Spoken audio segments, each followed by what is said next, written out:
big thank you. And I think that you can even, because it's our common effort. Like, if you wouldn't be supporting Surge, and if Surge wouldn't be putting out these tournaments, I think we wouldn't be here. We wouldn't have this this progress we have in Europe.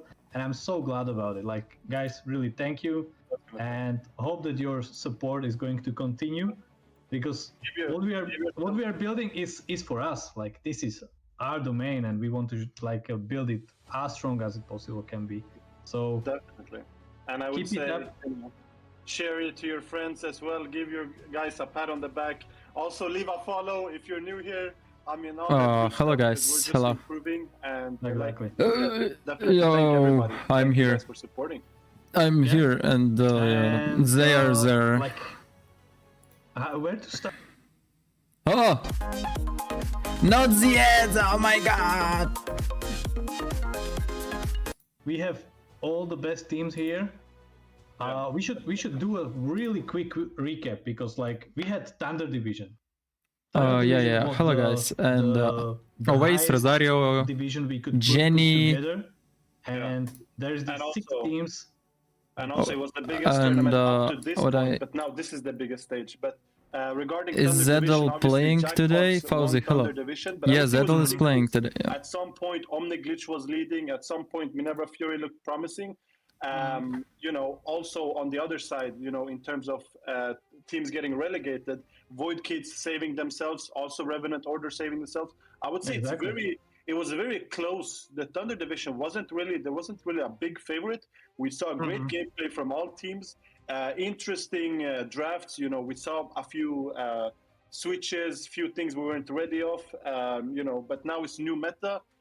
New update obviously came, boosting some heroes like I don't know, Xavier is stronger now, Balmond is a little bit buff, so you know, interesting. Thunder Division was definitely was very action packed, and if you haven't seen it, guys, if you're new here, I recommend you guys to go back and check, because that was some great gameplay that we saw. Exactly. And I would just shout out also to Stolen Angels, because at the beginning, I think it was for 2 weekends, they were also at the top of Thunder Division. And look where they are right now. Like, it was so close, and it was like up and down. And it was seen even in our predictions. Like, all of us were so wrong. Like, there were so many surprises. Actually, I'm number 1. But as we see in the relegation No, promotion, I'm not. You had to beat. So you see, there is like you have to there is a Zedel team there, tournaments just to get like there. Void Kids. As well, for us, the 2 teams that were relegated from Thunder Division, it was also such there are teams that we watched last time, like Fake Time, you see. And as we can Tanny, see, Bambo's all like, there. Eternal Oblivion, By the way, they told me. So strong. They told me we got like official message. What the fuck? They have what it takes in Moontoon to get to the MEC. I may show you right now. Like, I don't really have to tell you more about this. For me, like a pretty solid surprise was Glitch Code. I really like their performance. Then we have the EMC champions Memento Mori, which like they are rightfully here, and I'm so glad that they are back. And then we have Fake Time, which like if you go to our Instagram and see the edit with the game, they turn around. Like, if they didn't win that one game, they wouldn't be here. And I don't see one of the most intense matches. Yeah, that was one of the craziest comebacks that I've ever seen. If I remember that game correctly, they just got, you know, like there is no message. But somehow they were talking about coming back and really clutching that game out. So I mean, appreciate Fake Time for giving us a show, I would say. Dazai, quick pronostics. What is pronostics? What is this English word, bro? I don't even know it. Calling and just trolling them. Garo Gaming, hello. It all happened. I think that was like pulling a switch on a gun, like, pew, and here we go. Yeah, and it was like top speed, the base as well. I'm good. But ML enjoyer. I wonder who's gonna be prioritized now in drafts. Too many nerfs and buffs. Who fucking knows? Ooh, Jackpot's playing first game. Oh. Request from our marketing team. Nice. Not just marketing. It's gonna be interesting. How the Swiss system is working. So for all of you who are going to watch, we have 16 teams. We have 5 Oh my rounds. god. Those 16 teams right now, they have 0-0 points. So they have no wins, no losses. But after today, What the fuck there is will be certain teams pronostics? that are going to have 1 win, 0 loses. And to be fair and to have the best system we could have for this stage, I will we Google choose this Swiss word for the because fucking in the sake. I second don't round, know you what will is see that. only the teams that have 1 win Pronostics. and 0 loses are going to play together. In the third round, again, only the teams that have the same score are going to be matched against each other.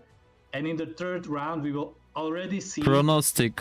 2 teams that are going to be invited directly to the playoffs or to the stage after Swiss. Why it's translating? Then in the fourth stage, we'll have again teams that have the same score placed against each other.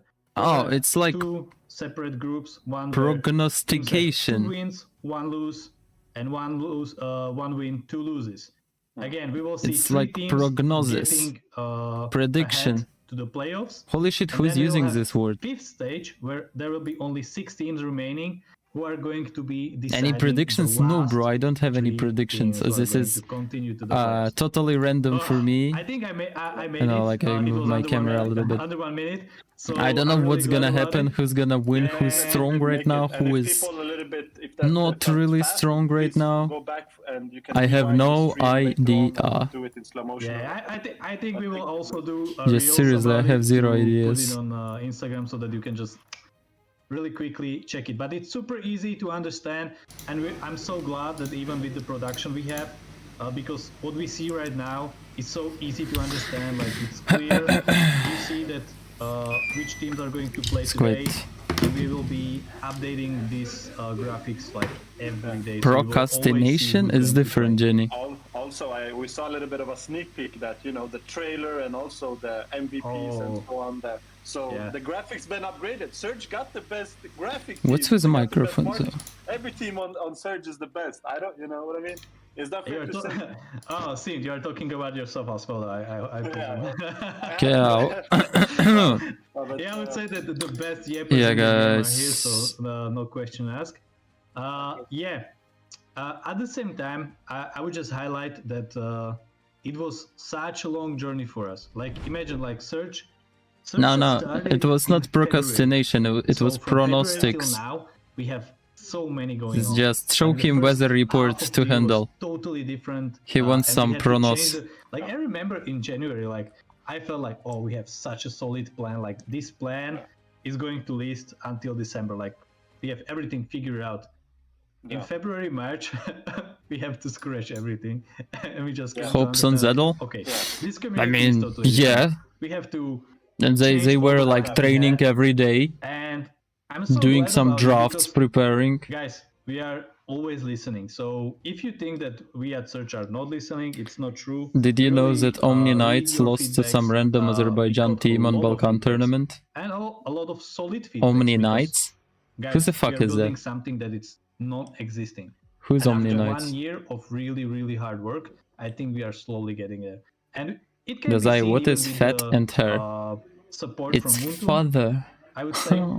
And after the MEC, like, or some fat bitch, I don't know. A lot of interesting news for you guys, but I will keep that after the MEC, of course. So I don't want to like X Omni glitch. Yeah, you said something very interesting regarding like you had a plan and then you had to adapt. It felt like you were talking a little bit about the teams as well. Because initially, maybe they changed someone again, but when I looked at the lineups, like, let's see. And when I looked at these teams, they look completely different. A lot has changed. You see them either the lineup or the draft, or I feel like so much has changed. Like, what happened? Like Aki doesn't feel completely. Like why Aki is Niche smiling? For example, I know that. What happened, Niche? The marksman. Like you can go on about these teams. Someone... So much has changed. Player-wise and also just playstyle-wise, I would say. So Lunox Kalia mid from Zeddle team? No, he's gonna go Kimi Kalia. I think, but I wouldn't put my hand to the fire. But Dazai, do you have any mangas? they got invited during the regular. It's too expensive for me, unfortunately. And relegations promotion. So didn't have money as a kid to buy something. Time to disband as the others. I'm really making jokes right now because, like, for me, it's like, you know, it's the funniest thing that all of the guys who are on the top level, they know each other. Yeah, 100%. Like most of them know each other. Yeah. And when I see how fast they can like change partners, it's like I'm really consistent. Like if I would have a team, I would really do everything in my power to keep one team together. But yeah, that like I'm pretty old school. But you know what's, yeah, you're very old school because you know what's happening is that people are breaking up over ranks. You know, they might have the tournament surge, but then they play a rank game that doesn't go well, and who knows what happens. Yeah. But yeah, it's very interesting because that also speaks to what kind of gameplay are we gonna see today. Now we know that there has been lineup changes since the Thunder Division, and also like now. Dazai, can you give us comparison? And it's also, comparison. You know, no fucking way. Another no comparison. Does this fucking word even exist? Comparison. So it's very interesting. What can we really expect? I'm not really sure. I'm expecting great gameplay, but who's gonna perform and who's there not? is no word comparison. It's gonna be a big day for, Fuck you. All the teams to prove. It's comparison. That they still have it after the break. That they still, you know, work hard to improve. Relevant. No fucking way. No. What the fuck is relevant? It's Revenant. Based on some cloud idea. I have no idea. That's that why would be gambling, and we don't support gambling. What the fuck is relevant? You know? No. Fuck this shit. But tomorrow, I think tomorrow we're gonna start. We just want to have a breather. We don't want to lower that percentage. We want, you know, to keep the percentage kind of stable. It's already under the Shivam, 50%. hello. Ibrahim, hello. But you said I cannot give you any comparison of those teams. Because during the Swiss stage, I will watch the game. I will tell you if they are close to something or not. It's not the match where you either continue or you are going to fall out. Are best of ones. Yeah. But the deciders as best of 3, because it would be. I have Kaiju 8 manga, only that to my bestie gifted me. Right now. I mean, I have a shop in my city, a lot of shops actually, with mangas. They're quite expensive and I do not collect it. About what you said is absolutely right. The deciders are best of 3. I don't know that bitch from Elden Ring. It's gonna get you far into the tournament according to the brackets. I think I just gather people with some crazy English knowledge on my stream. You're already very deep into the brackets, so you need to kind of Ratomoa, hello. win this because or Ratomoa, if you go into the decider, you're gonna fight for your life, and it's gonna be constant. It's gonna be I don't know. Uphill battle. So just because you lose, you're not out. But you will fight. Dazai, see if you can limit ads to 15 seconds or 30 seconds during lives, because holy hell, imagine at the climax of a game you get 1 minute, 30 of ads, it is a bit annoying, not gonna lie. I cannot do that. To be totally fair, I can only like disable ads or enable them. Only 3 rounds, I cannot choose the time of ads, like only this ads or only that ads. To watch their opponents, to scream a little I would bit, greatly do that, but you can skip ads. Like if there is 1 minute ad, you can always skip it after 5 seconds. Isn't it? Like I always skip ads. Into Swiss, like, oh my god, that's so much pressure at the same time, because you will be playing 5 big games, and you will be playing 2 deciders, which are best of 3. Like that's so tough. And on top of this, you're playing like 5 completely different teams. You might prepare. Have you ever heard this word? I don't know. Supercalifragilisticexpialidocious. What the fuck is that? I know it's a real word, but it's a stupid shit. They have their own draft, and it's really, really hard. Once you lose. I watched the brackets. I mean, it's probably in some regions you cannot skip ads, because I can even get an ad that is 30 minutes long, but I can always skip it. I know it exists, it's the longest word in English language, I know it. Sorry to interrupt, but there's also one thing that I'm really... Play Mobile Legend, getting bored? We see I mean, the game's gonna start soon. Coaches. in like 12 minutes. I don't want to skip my first game. It's only best of one. I don't have time for that. Was adopted by a MENA team, Wheel of D. Spell the longest word, you know that lung disease. So they also are bringing lung disease, we are slowly even seeing tuberculosis the of the teams in Europe. It's not the longest word, I guess. Started a lot of talks with foreign team owners, and I'm trying to motivate them. Like, guys, there's something really great cooking in Europe, and you could be at the beginning, so you can like adopt the best. Definitely. And even for speaking about coaches, we have to give a shout out to our very own Sakota coaching. Ultramicroscopic silicovolcanoconiosis. What the fuck is that? This is that fucking disease? Best at everything. Yeah, if you take him okay. Yeah. Definitely, he should run for president if you take it for his word. Exactly. You're a student working, bro, and living alone? I do not live alone. I live with my older brother. But we're losing a lot of game because I do not work anywhere. I graduated. I just stream. And that's definitely something that they want to take care for. I know Toby is heavily into kind of studying the draft now. Ibrahim, listen. Very deep into draft because probably I am not the only person here that does not know Arabic language. You know, we can draft what is comfortable. And if you are writing, it's probably not to me. You know, no matter what the enemy picks. I hope you are just secretly talking with some Hamas. With the skill level of the opponents, this is not the case. You need to kind of be ready. What composition? You need to have a plan, and you need to try to execute that plan. And I see a lot of better draft from Thunder Division. I feel like in the end it really improved a lot the drafts, and yeah, so coaches is definitely gonna come into play to even make it another level, because that's at the end of the day that's also something we want to do here at Surge. We want to see the teams go up and become even better. Maybe fight those Asian teams in the future. Who are we to decide? We're gonna give the No, I'm not. Igor is not older than me. I do not live with Igor. I live with my older brother. He's different. But at the same time, you have to talk. Like, we need to talk about another aspect that is, I think, the next step for our teams, and that's adaptability. Best XPs to solo queue with right now. And do you think you can carry as an XP laner in this meta in solo queue? Like, there are some limits to carrying, but you can carry. If you are going through like best right now are you are going to look at the different length of the game, Lapu, different like how the drafts are changing. Even right now, Benedette, of course. At, the MPL and the Asian teams, like they started to play on gold lane some fighters, no? Yeah, exactly. And it's very interesting because if what you else look we at have qualifiers from Search, that was CC a is good. different meta. You just said something that is absolutely there are right. some limitations to carrying games with those heroes, but it's possible. Have one of the, of course, highest skills, best drafts, but they're also Dyrus, no, we are talking about like strong carry. Because they've changed along Dyrus is like a completely different meta where it wasn't even relevant to draft. For example, before Ruby. update there was Freya also, but now Freya is not working. Really dominating on gold lane.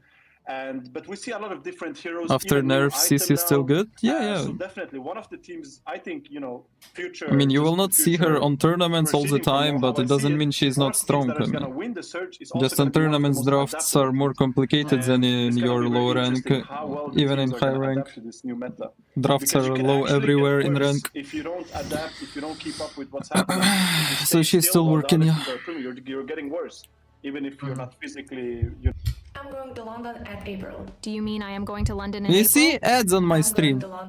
Shut the fuck up, bitches, you stupid monkeys. I watch mlbb. Last time online, so we just want to yap a little bit more. Wow, who is this beautiful girl? What the fuck? The matches that are going to be played today. Because as we said, there will be 8 matches, which is a lot. So you guys, if you are going to watch, really prepare some refreshments so that you have energy for all of them. And yeah, even the first match, Sint, that's I saw Honor playing the Rising division. Unfortunately, they didn't made it into the relegation. They just put so much filters on her photos that it looks like AI, but you can see the asymmetry in her face. Very impressive. Which is like showing it's a real human. Even when we were asking the Rising teams or the teams Void Kids gonna lose, who they want to play against, all of them said jackpots. And whereas they have Void Kids have 5th match today. I'm really looking forward to what they will bring to the table. Yeah, no. Also, jackpots changed their roster, so I really want to see their synergy with the roster. Oh my! Definitely. I'm really sorry, guys. I'm really sorry. Fear against Renta. I mean, these are two. If I'm not mistaken, I mean, the strongest team like here are Jackpots, Minerva, Meta Shift. Yeah. Okay. I apologize. And but Omni Knight. A very experienced Ukrainian team. Who, Void Kids, I don't know. We saw play in Thunder Division, looked really promising. Renta, I haven't seen too much before. What can you say about that team? Like, we definitely know at least one person from Renta. It's Lashina, which is a... Is that a losing chat? He's already losing. He was born a Chinese in France. I would say. And at the same time, Minerva Fury also went through some changes.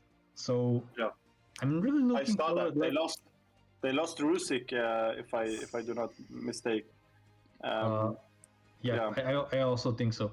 And it's really important to say that not just us, but all of us are going to see totally new rosters during this during EMC. Like, this European Championship is like a new tournament for everyone, so it will be so exciting to see the first day, so we can like evaluate and, like you said, tomorrow do the first predictions.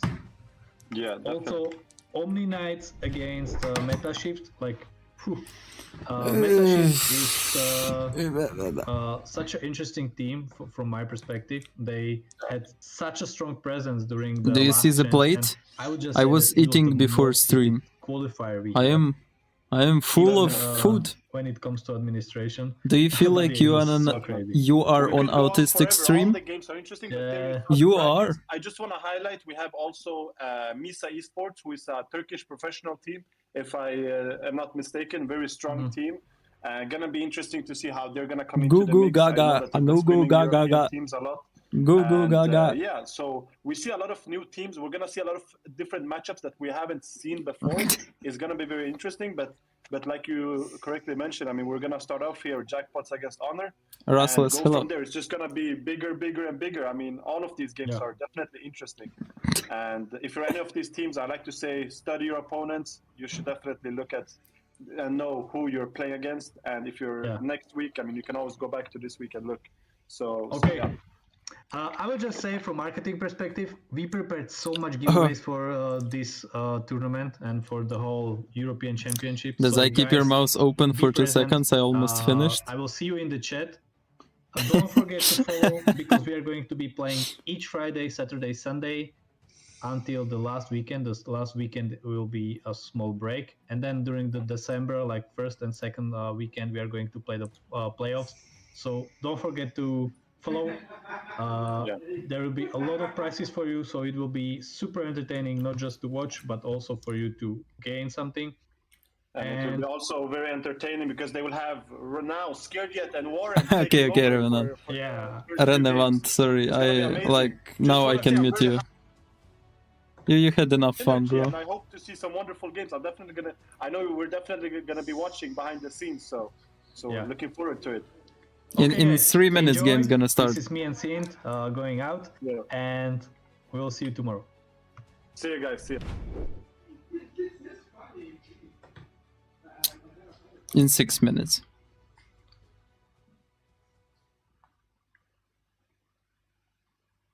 Jackpots versus Honor. Oh, by the way, this Honor team is whom we lost to on qualifiers. This Honor team is the team that we lost to on qualifiers.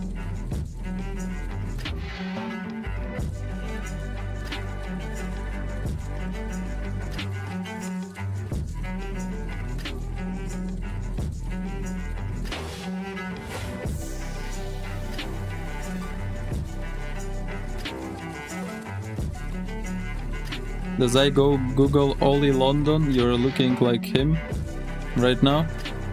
Ollie London.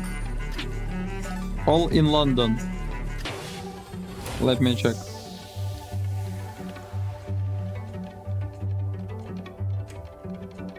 Did you play qualifiers with Super Danya? Yeah, I played qualifiers with Super Danya. Yeah. Wait, Ollie London.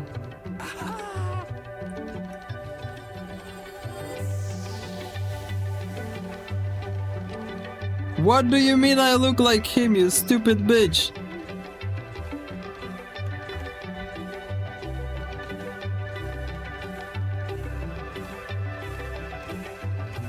He looks like a kid with Down syndrome.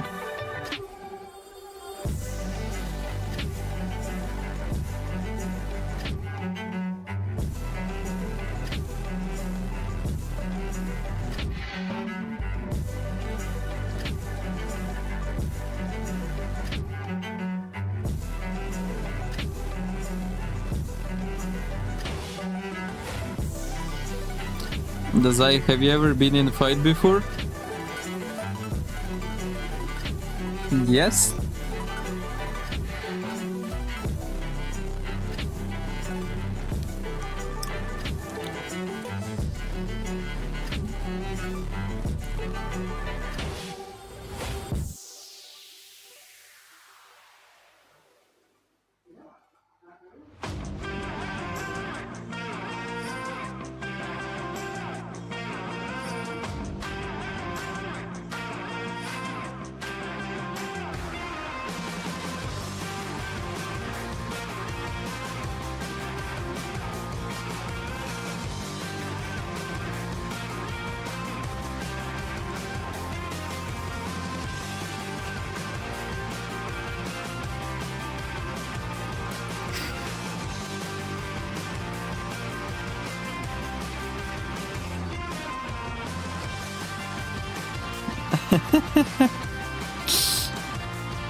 Dazai, would you win fight against me? I have 100 kilograms and I am 188 centimeters tall.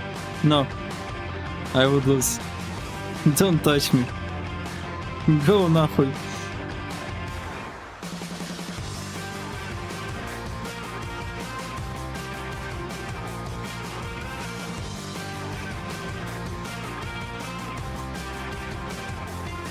Teach us how to mew properly. Look, you need to stick your tongue into the top of your mouth, and then do like you swallow, you know, like you just, I don't know, swallow water, I don't know, and make your tongue stay on the top at the end.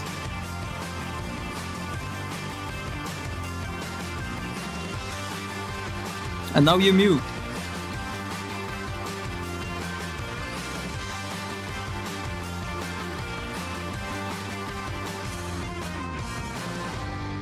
I'm mewing every second of my life. When I play a game, I mew.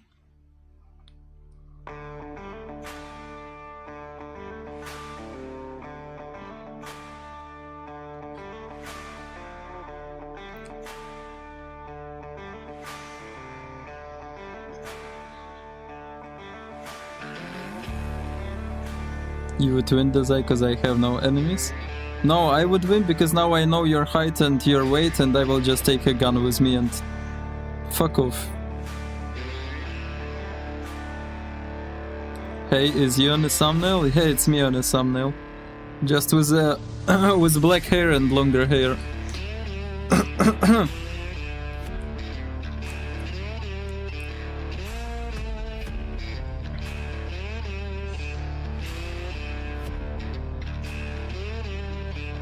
They are not necessarily the team captains, Probably it's just players from those teams.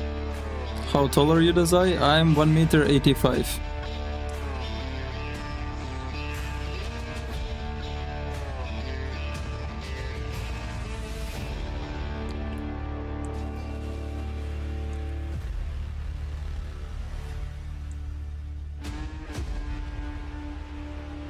How long these faces are going to keep staring at my soul?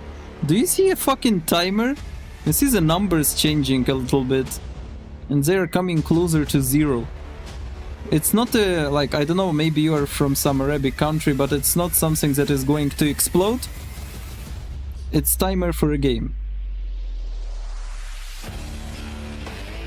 It was a joke. I'm not racist. It's just jokes. Do not cancel me. I love Arabic people.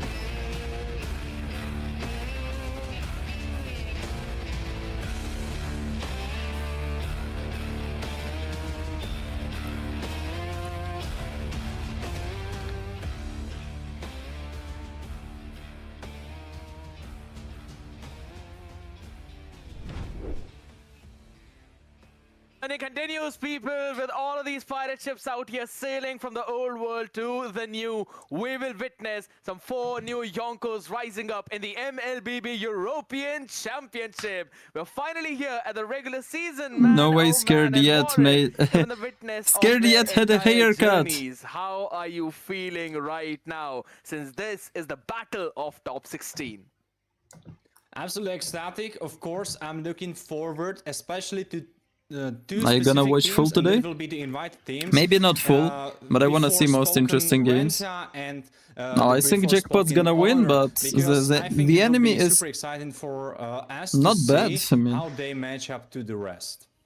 Yes, absolutely. Considering we're gonna have one of those teams play against Jackpots right here, right now, right? It's gonna be super exciting as well, because we've seen 8 of these teams all You're the way so from racist, the Jenny. Thunder division. We had top 6, and then we had a few teams all the way hopping in from even the open qualifiers. The regular season is now up on board, ladies and gentlemen. We have the schedule up on our screen. Jackpots taking on Honor for the first match. Minerva Fury, one of the fan favorite teams out here, will be taking on the newly invited team Renta. And then we've got all the other teams which we saw throughout the promotion relegation as well, Warren.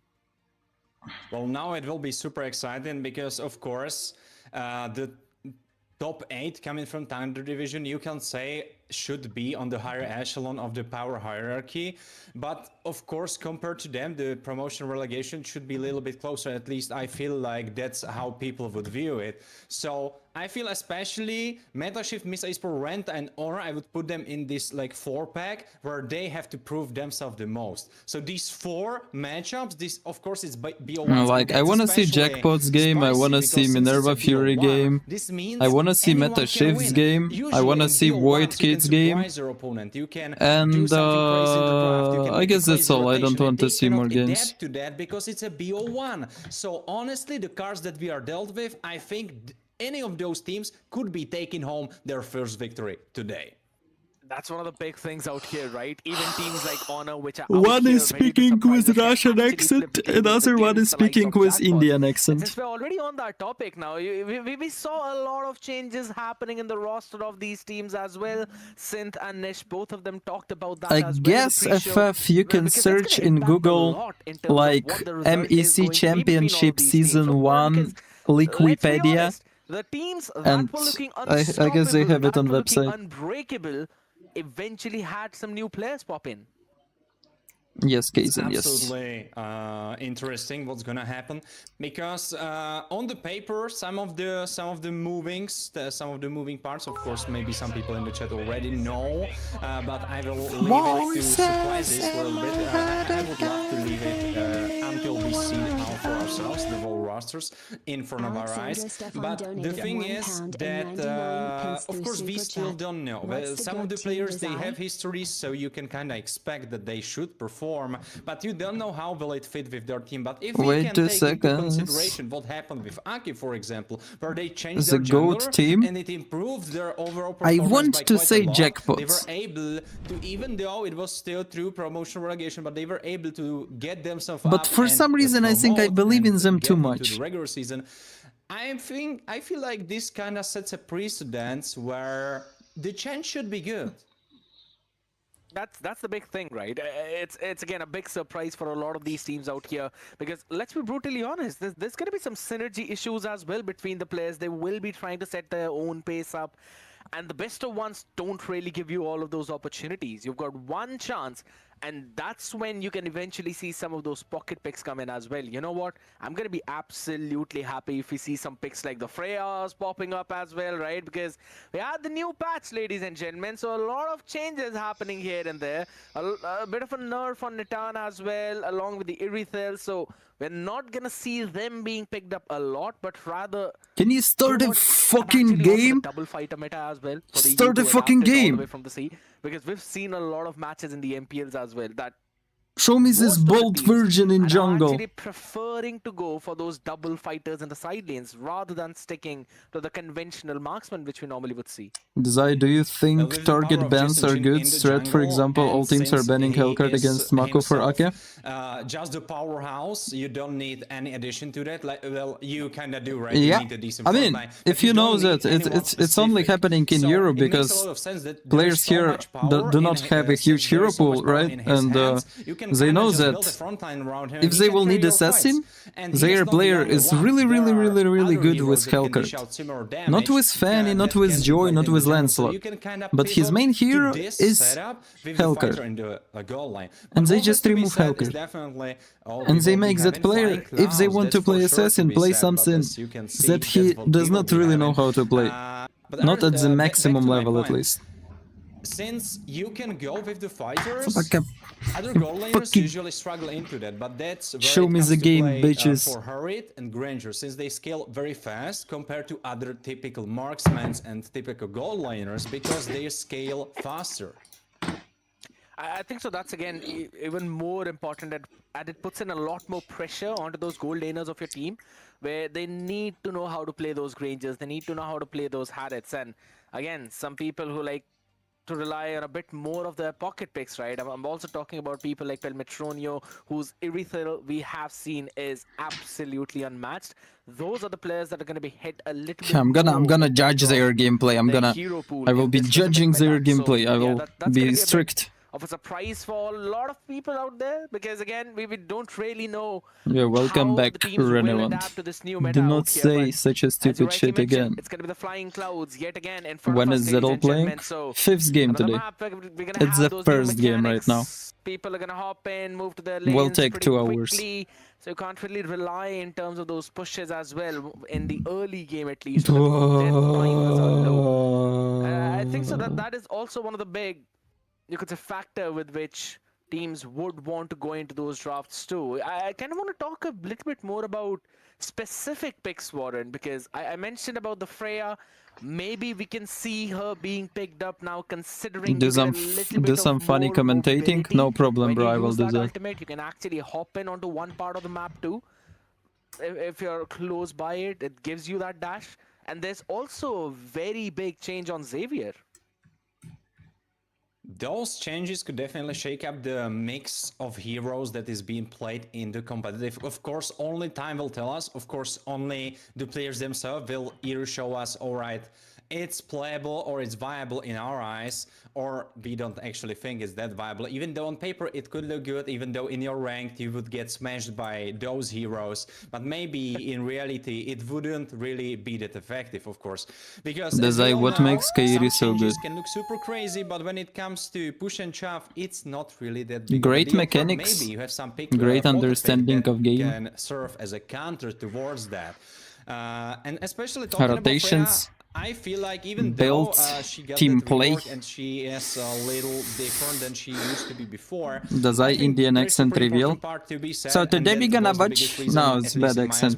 I cannot do Indian accent. How do you do that, Indians? Typically, and that's why, and that's because there is so much coordination. Hello, usually, hello guys. You just get CC'd up. You get pushed away. You get zoned today away. We're gonna watch. No, it's so hard. It's like to log her in, log her out, CC her up. Today today we're gonna watch. You know, and Today we're gonna in watch. A very common sense out Today here, we're most of gonna the watch people who've been annoyed with MEC, those Alucard mains out, who've been spamming MEC Alucards for a while now.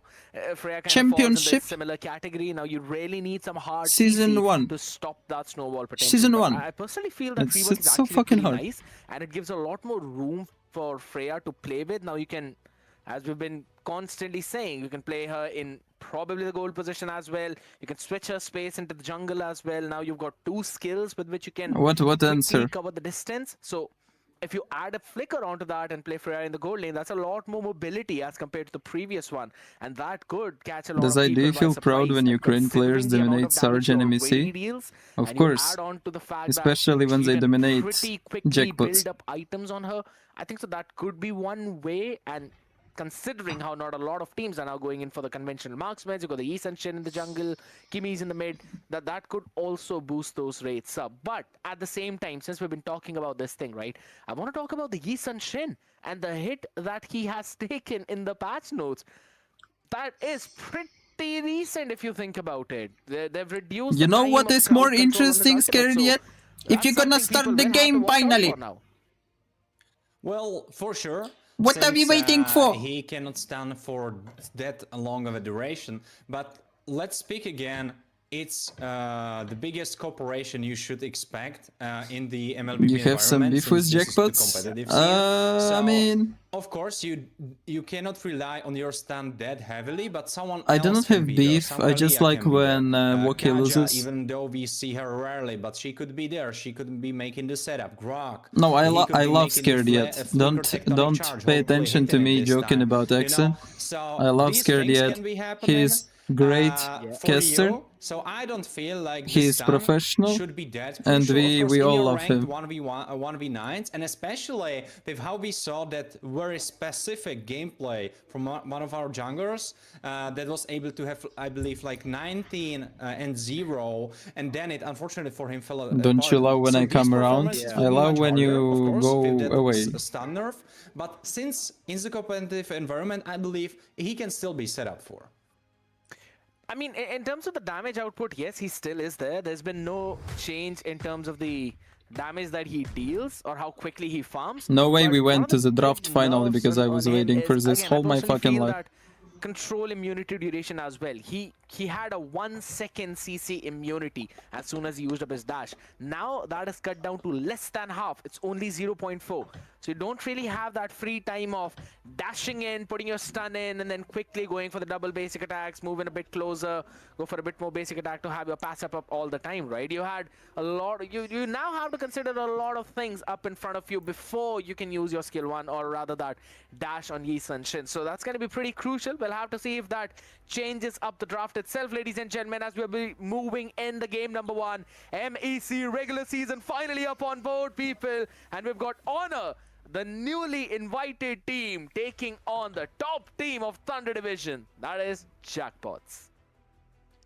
Well, and immediately we see a little bit of a switch up on the side of Honor, because even though we saw a lot of one-on-one By the way, rounds, Honor is they are Georgian immediately team. going for that one-on-one, and as I said, we saw them, but we stopped seeing them for a couple of time, for some time, and now she's back on the menu, apparently, at least in the eyes of Honor. So that's already telling me that they have a little bit of a different approach. And speaking about different approach, a Lucar ban from Jackpots, do they have an OTP on their hands on the other side? I mean, I think so, yeah. It's probably a respect ban coming in for Honor. That's probably one of those things. And I think so, you know, in terms of the changes that we've seen on those items, that's also something that is going to affect a little bit in terms of how the roamers are now going to prioritize their own items as well. Because let's be honest, Dominance Ice now gives you a bit more magic defense, but you've removed that attack speed reduction from that item. First pick. You've added that to the new, I believe, the new item as well, right? The Cauldron or the Pauldron, I'll have to check that. It's the Chastise. I'm just going to call it Chastise. So you've added that passive onto that new item. So it's going to be interesting. Lancelot Harris, Teams will voila. be going in for their own item prioritizations too. But on E. here, right away, Hylos. it's going to be the Alice first pick, answered back Harith as well as the Lancelot. And I think so that's a very nice priority by Jackpots in terms of this new meta. Well, by jackpots, of course, because right now their win rates on their heroes are a little bit better than for Side of Honor, because when they had only 2 heroes, it was just 2 times 0% win rate, whereas for the Side of Honor, it was 3 times 0% win Alucard rate. Ben, So I don't know why. going up from You that, are it cute. means Thank the you. jackpots should be better off. Azalin, At hello. least by the No, priority they of the just heroes probably that we banned got. Of Alucard course, because they are joking a little bit, autistic monkeys. Since this is the start of the regular season, we have 0 of the stats, so pardon me for having a little bit of this fun. Martis, another interesting ban. We didn't see a lot of Martis, but new patch ban could be healthy for him. Maybe it's something they're thinking about. I absolutely like it. Again, a bit of a rework on that Martis too. Now you can use that Sky Piercer and it stacks very well with his ultimate, that's Decimation. You know, before you use it, now it combines the entire thing. So if you can actually finish the person in front of you off with the Sky Piercer active, then they will be instantly deleted, and it adds on to your ultimate duration as well, and it stacks up very quickly. I actually pretty much like that rework as well now. Okay, maybe being banned on the other side, that gives them a little bit less of a priority in the mid lane, but I still feel you've got a Farsa that you can eventually pick up. On the other side, it's a Grok lock-in. I mean, I'm still trying to find a way as to how Jackpots would fully dive onto the Eve. They've got the CC right after now buff hands, have some but that is, potential. again, to stop the onslaught of Honor. And I think so, considering the nerf that has hit CC, now the normal stacks reduction was 1 stack per second, but it's been reduced heavily. It's like 0.3 seconds is what it takes for 1 stack to reduce. So that means in 1 second, you'll have 3 stacks reduced. And that technically is quite a lot if you really consider the movement speed that she normally had. So I want to see how Litho pulls this thing off again from out of his own hands. It's going to be really nice to see, but Warren, what about that Ixia?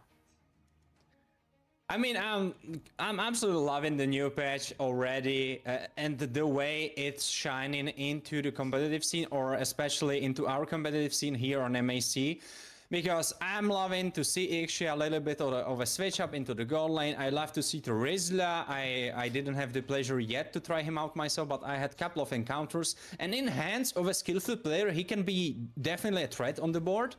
And with the new items, there could be some interesting combinations.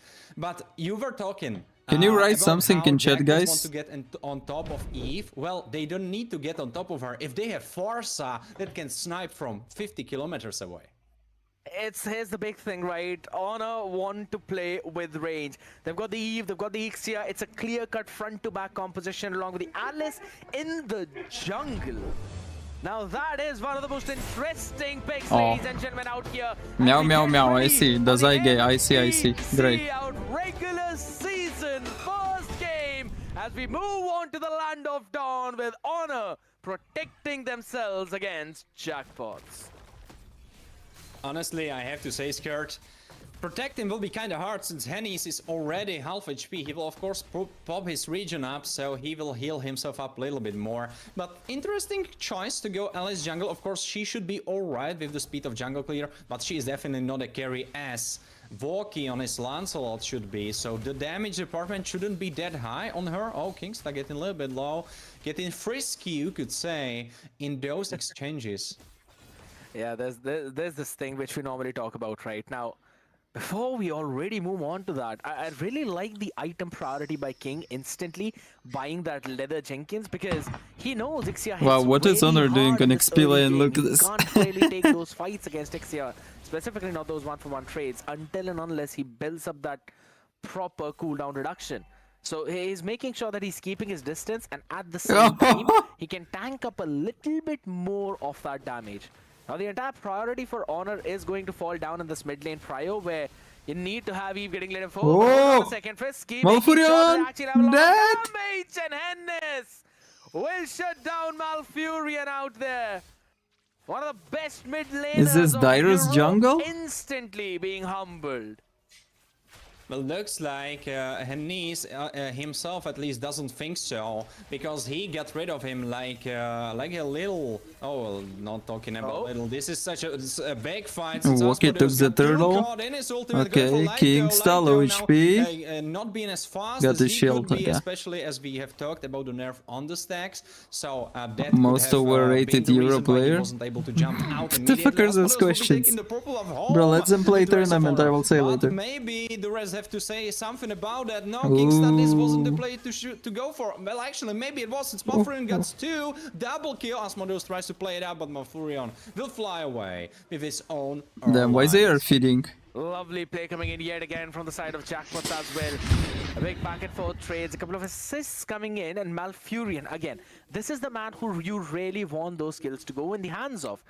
But on the other side of the spectrum, even though there are a couple of pocket picks coming in for Honor, I really like how they're constantly using their advantage in the mid lane to go for those map presence. Hold on a second for the airstrike, and a lovely shot with that tectonic charge. Kingsta, make sure that there's absolutely no way for the Sieve to survive.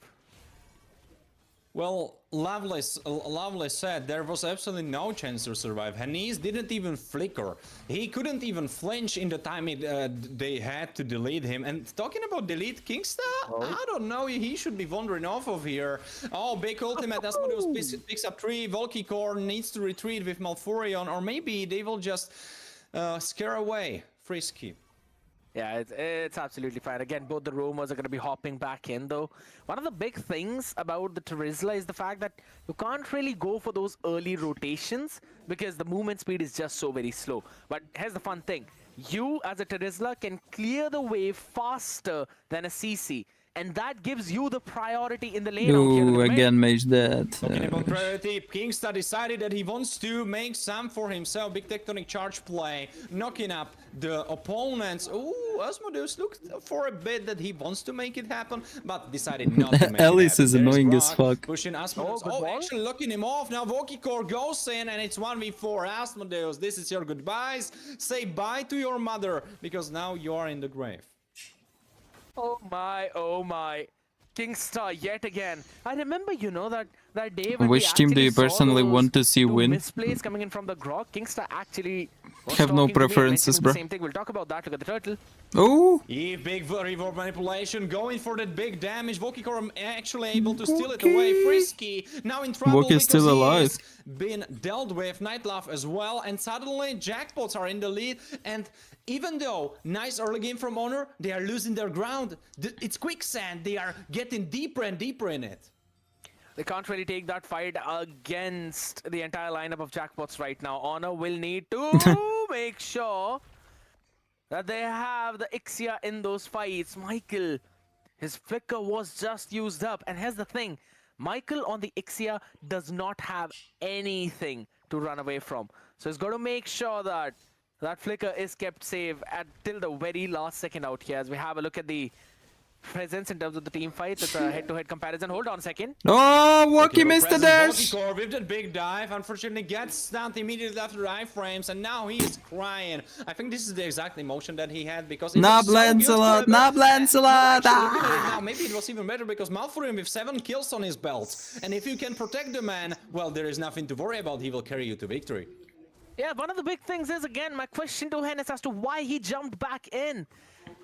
Everything was done by Frisky to save the life of that man with a law and order as well, but even after that, I guess he just moved in a bit too close. Michael that. The problem with draft is that it's easy to dodge Ixia ultimate, appeared there in the end, but of course, and Ixia is in real danger in this draft. Play for Hins, and Hennis is he survives. He survived. I believe there was like 2 HP that was left under his belt. Now you got the skin of the teeth, but I can't say the same thing for Frisky right now because the mid tier 1 is being taken down. Well, it's only Volkicor. I don't think there is something that should be happening, but we definitely need to highlight Lighto with a 1v1 dive on Nightlaugh. He absolutely destroyed him. I don't know if you quite catch how much HP he had, but he barely lost anything. That's the thing again. Lighto can actually poke the heck out of Night. Well, hold on, look at mid. Talking about poking, Malforin decided to all-in engage. He doesn't need poke, but now he will pay for his actions. Nice. Though, lucky he, because Frisky got the kill. And it looks like Laito will be getting a kill in retaliation. Kill spree on him, and now it's 2v2 actually. Vengeance on the last second, but maybe too late. Laito, you should have popped that a little bit sooner. And now Kingsley is in big trouble. He has Flicker available. He will try to jump away. He should be alive. I don't... Yeah, he will live. Oh, a mosquito. He is done what the fuck? Since he decided to walk to the left side, not under the tower, but it was all accounted for. Yeah, it was all the part of his plan out here. Was able to survive out as well. Again, just a bit of a direction over towards that one wall with a bug. Had he decided to actually crash onto the Lord Pit, that could have been entirely different. Talking about crashing, Nightlife is getting crashed, his hopes crashed, and he just thought that he could make a play happen, but suddenly there's Asmodeus making his play happen. 1v2, half HP, Malfurion getting bursted, and this Alice is making overtime. Nightlife trying to chase him away, but now he will have to pay with his life probably. Grog will try to go for him. Oh, big wall, there is King, and King will take his life. Nightlife is gone, King spree for King. Ultimate from Ixa. Left there in the killing field. Honestly, what a nasty combination. Michael together with Denise, no balance, a lot report. Agree. More often, this could be crazy. But so far, they weren't able to do it. Yeah, again, Michael just wanted to go in for his first 2 itemizations as well. But the Sea Halberd now, along with the Sky Piercer, he should be able to do a lot more damage. Well, talking about damage, look at you see, Ixa is in full danger. And it's only 2 heroes chasing Ixa now. Farsa and Harris. Imagine there is Grok ulting and Lancelot jumping to the Ixa, and Ixa is their only damage. That little bit blunder helped a lot. Like, that's the problem. They didn't protect Ixa enough in this draft. I actually enjoyed watching that entire play coming in from Jackpots. Nice retaliation. Considering they've already built up the Wishing Lantern into the Glowing Wand, that's a lot of... They could have picked something like Harris into their draft and it would have worked. So he's going to be face tanking like Alice engaging, Harris engaging, Hylos. Can you face tank this AoE? And looks like King is up to the but Ixia is not really reliable in this draft. Like, easier to win versus Ixia here. He's looking for some love and he wanted to get some of it from then for Ixia to catch all those heroes in ultimate somehow. Will not be happening, as they will probably not go for Lord. Well, this looked like they could, but they decided not to. Again, having a look at the amount of team fight participation between Hennis and Malfurion. Malfurion is winning in that department too, and look at the KDA. That man is the epitome of top plays out here. Just making sure that he's always there. And here's the thing, he got those early 2 kills, and on the back of it, now he also has a pretty good amount of gold with his team. Like free Lord because Alice is on bot lane. He literally carried the entire early game now. Maybe they're waiting for some Ixia items, that's why they sell Lord, I don't know. Pretty solid position to take this one at least home. Or at least those tier 2s, because they took the Lord without any problems. Well, talking about problems, Kingsley is trying to make some in the opposing jungle, but probably won't be successful in that because Malfurion is the one making it happen as they pick up Michael, go for more. Nightlife is the next on the menu. They go for him, he jumps away, so he's alive. Revolve manipulation to push everyone away, but so far Honor has been playing defensively, and if this continues, Jackpots will just take bit by bit as they destroy the base crystal. They can't really do anything apart from just playing defensive at this point. Yes, they've got Michael, but they can't really go out of the tower. Maybe dig instead of Hylos? No. Instantly by everyone on the other side. Here we go, it will not help.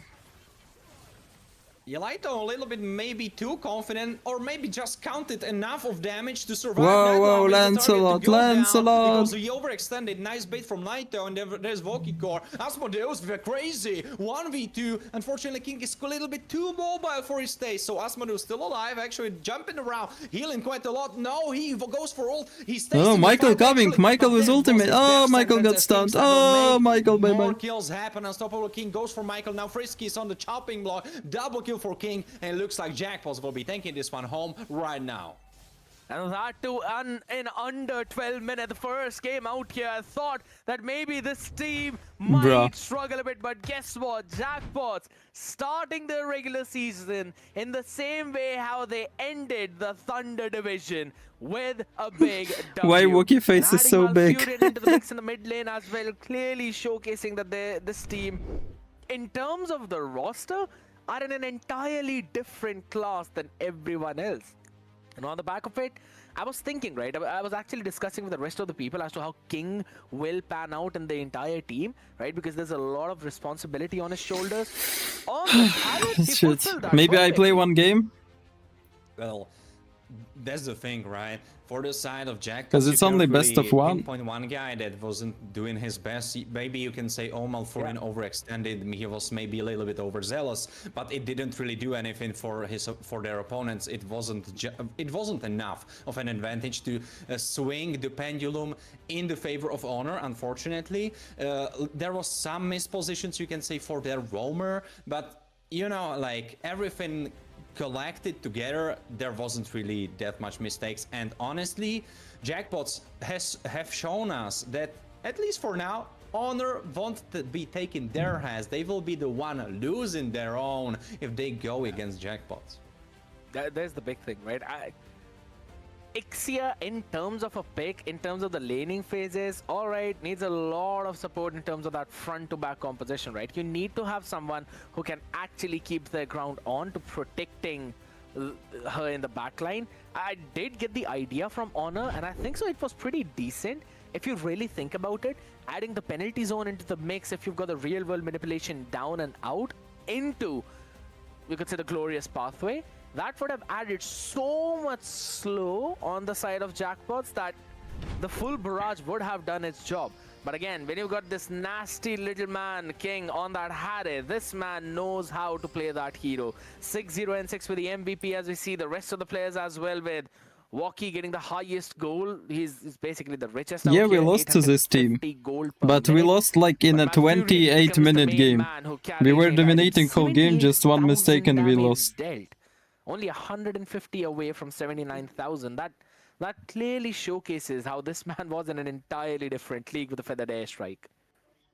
Oh, he was indeed. He was going deep and he was going for the necks of his opponents. He was just up in there honestly destroying the opposition, because 10-3-5, that's not your typical score in a high stakes game, in a high competition game. Usually this score will happen from time to time, but if you look all over, there is 4-1-6, 6-0-6. Like there is not a single score that will be telling you a story, well, this game was kind of even. It wasn't. It was in the hands of Jackpots, and they didn't lose the grip until the crystal exploded. And honestly, what a reality check for Honor. Of course, it's super important to say that Jackpots were on top of Thunder Division, so they were definitely going in this duel as favorites. And of course, there is one saving grace for the side of Honor, and that is, well, if you match up against the strongest team, supposedly strongest team in the whole league, that you have in front of you at the start, well, then you can fix so many mistakes, because who else will show you where you are lacking than the supposed best team that you could be matching? So that's something super important to keep in mind. So I'm feeling like, of course, even though if you look at the score, it was very dominant from the side of Jackpots, there is still so much to gather for the side of Honor just from this. Wait, I'm restarting my phone. Yeah, that's one of the big things. It was lagging a bit. Also at the same time, I kind of wanted to see how Asmodeus was actually dealing a ton of damage, well, plus was also able to tank in so much. Now, if you really think about it, yes, you've got Asmodeus, you've got Frisky, you've also got Night Level to hop onto Malfurion whenever he was going in with the feathered airstrike. But at the same time, two of those dudes will need to protect their own backline too. One would need to protect Hennes, one would need to protect Michael, and Nightlove needs to be that guy. So they did not really have any proper piece of util to stop all of them at the same time. They had just a lot of damage sources. I mean, if you're Michael, you've literally got to stay away from Lito. You can't do anything against him. King gets Snapdragon dashed Allied around your Gaming. basic attacks every single time. Walkie is a Lancelot. Let's be honest. You can't do anything on to him until and unless he's stunned up. And then you've got Malfurion, who's technically outranging almost every other person on the side of Honor. I think so Jackpots, even though there were a bit of hurdles, they navigated through them perfectly. And one of the big reasons for that was Kingsta on that Grok, taking the highest damage up for the team. Well, speaking about the game furthermore, of course, it was fast. That's definitely to be said. But as we have pinpointed before, there's multiple reasons why that was the case right now. Of course, it's still BO1. So even though it should have, or it could have went in the favor of Honor, at the same time, it can the same level come in handy for the side of Jackpots, where it's BO1. Our opponents, they cannot learn anything from us and immediately use it against us, because right now it's just this one match.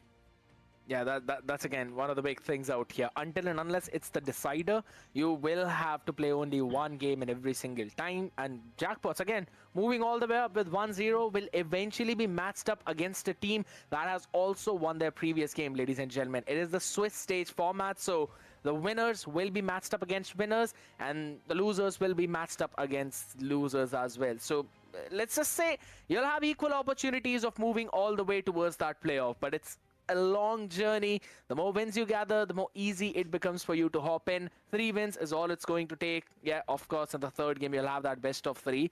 Hopping in, the qualifying game or the eliminating game will not be a best of 1. It will be a best of 3. And that's one of the huge things that I want to give a shout out to the MEC for, because, I mean, let's be honest, League Ops and everyone else out there, that was a really nice idea to add in those best of 3s at the very end, just to make sure that it does not go on chance, but rather is entirely based on the skills, based on the heroes that you're going to use, right, on the pool. So I absolutely love all of that, ladies and gentlemen. But there's a lot of games remaining. You saw the schedule out there. We've got 8 total games. Only one of them is over. Still have 7 more, and a lot of mlbb action that's going to be popping up after the short break. Don't go anywhere.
There is a girl in some team, by the way.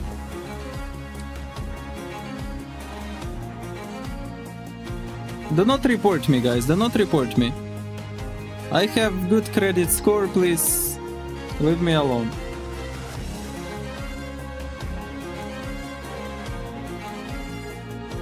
I've forgotten what team.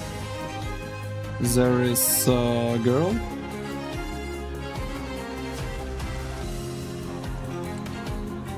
In 2 minutes match, guys. Chill. Drink tea, make some, I don't know, whatever. Sandwiches.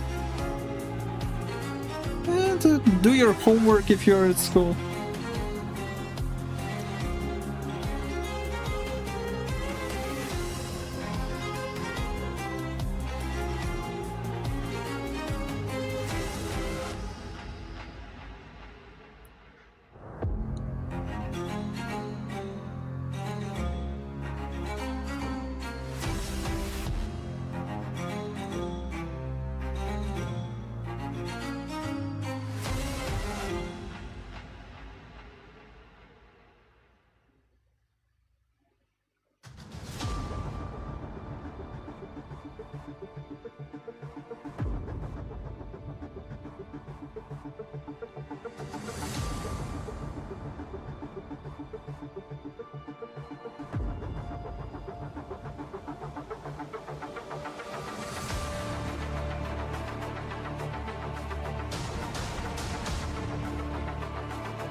One game already up out here. We still have got 7 more, ladies and gentlemen. And guess what? It's going to be one of the fan favorite teams playing right now. Minerva Fury taking on one of the teams that has been brought in thanks to all of the draws out there happening. It's going to be Rena.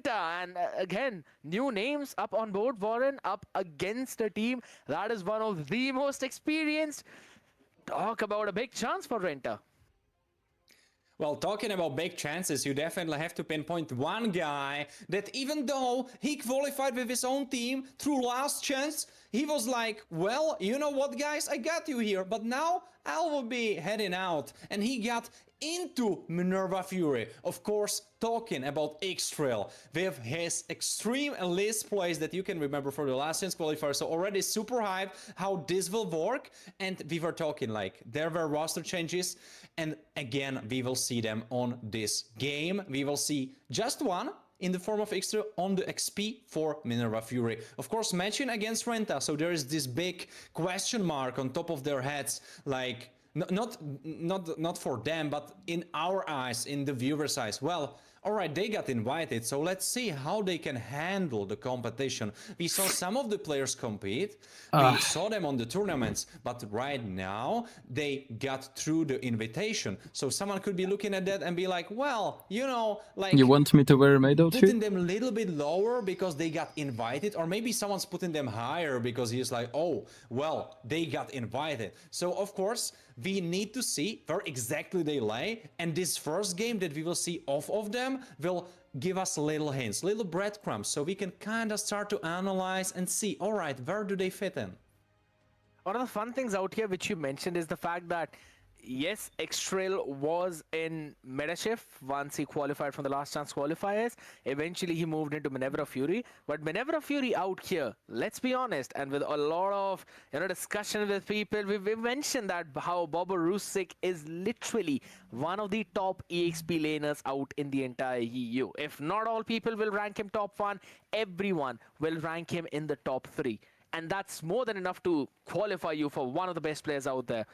That man has moved to Metashift. It's like people, they both have exchanged their EXP laners out here. So it's going to be interesting to see how things will eventually pan out from this point onwards, because I'll be honest, man, the roster of Metashift is also looking pretty solid. Pelmetronio in the gold lane, Bobo Rusik in the EXP lane, two of the best laners for their specifics.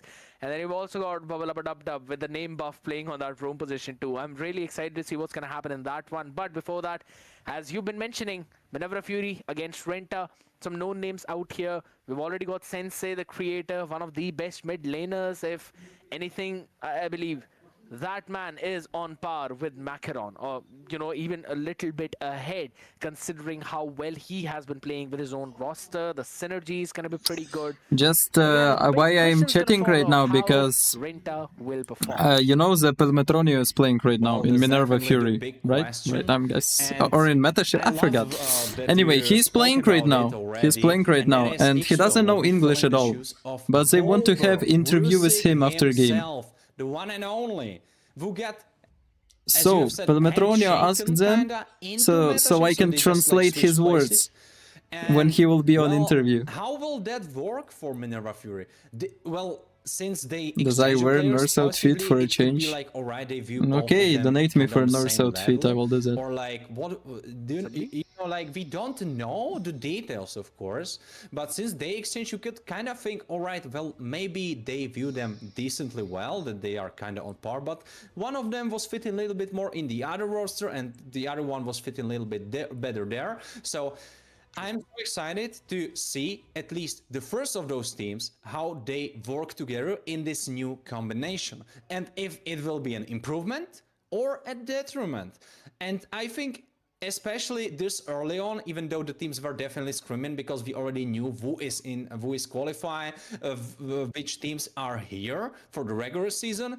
So there were some scrims happening, but still the real competition starts now. It started today with the first game that was Jackpots. Against, of course, I'm just gonna be in background translating what he's saying. This stage. I mean, two of the big teams out here directly facing the wildcard team. So you could say it's a bit rough on those wildcard buddies, but it's absolutely fine. Either way, they'd have to fight against these top dogs if they want to prove themselves to be the topmost of them all. So that's one of the strongest things out here, right? If at this moment you're able to prove yourself, then you can put all the doubters in a quiet box and throw them all away at the same time, because you're like, you know what, these were your best teams, we've already bested them, and we've already faced the most difficult challenge, so it's going to get a little bit more easier from this point onwards. So Renta, yes, it could be overwhelming to face an opponent that has been playing with each other for a very long time, the team that has got one of the best synergies out here. Yes, you've basically taken one of the EXP laners away, but let's be honest, this roster is still stacked. There's absolutely something important to keep in mind, of course. And as you rightfully said, now it's a trial by fire. Unfortunately for Honor, they didn't pass. They didn't make it in the first game. Of course, it's the start of regular season, so still a lot of learning can happen, a lot of improvement can happen, so much can change. But their first check wasn't passed through. Well, Renta now have the chance, and someone could say against a little bit easier opponent, so the cards in their hands should be a little bit better. Oh my god, easier opponents or not, that's going to be a question for a different day. But yes, one thing is for sure, it's not going to be a pretty easy map for you out here. Broken walls coming in, that too when we previously saw those flying clouds, a lot more mechanics to be used up this time around. And let's be honest, dude, considering the buffs on certain heroes and a bit of nerfs on certain others, I think some broken walls can also manipulate the draft a little bit in terms of the picks that you would want to go with, the ones that can actually move pretty quickly around the map here and there. You know, the ones that can actually capitalize on these broken walls. One of those is actually going to be Grog. So, you know, I want to see some of those priorities hop back in. I want to see some of those target bans as well, because last time I remember Sensei, the creator, you don't want to give this man a Zushin, right? You don't want to give him a Zushin. He will finish you off. So that's going to be a prio ban, or it should be a prio ban for Renta. I mean, he also looked decently well on Forza, so I'm feeling and also Jushin was super strong meta, and I believe she still kinda is. We still her in the bans. Of course, we will see how the meta adjusts, but in the first game she was banned. I believe she was in the first 3 bans. So to say that someone is a good Jushin is like in the meta where Joy was played all around, it would be like, oh yeah, he is a good Joy. Well, everyone plays it, so you know, like they should be up to the task. But I agree. Sensei was able to make some crazy pulls to be able to win some of the games just through Jushin mastery. So I agree with that point. They'll put in a little bit of that context. But talking about context, Arlott and Kalia will be off the board because Renta are probably building a strong front-to-back composition. That's at least what this is telling me right now. Could be possible out here right now. You know, removing those pick-off potential heroes, specifically with the Kalia and the Arlott as well. They might want to go in with something like that. Whenever a Fury, though, they're going on a very different direction. Directly banning out the Gato along with the Hylos, which we don't really see being banned out that often. It's interesting to see what this team is cooking up.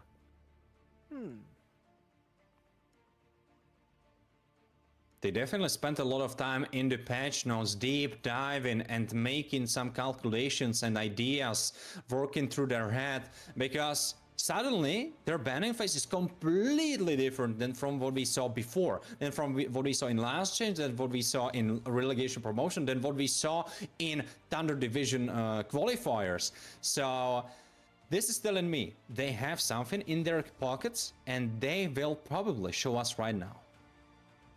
I do like the Jushin ban coming in, but leaves room open for a Kimi pick for the first one. Or maybe you can go in for the Lancelot as well.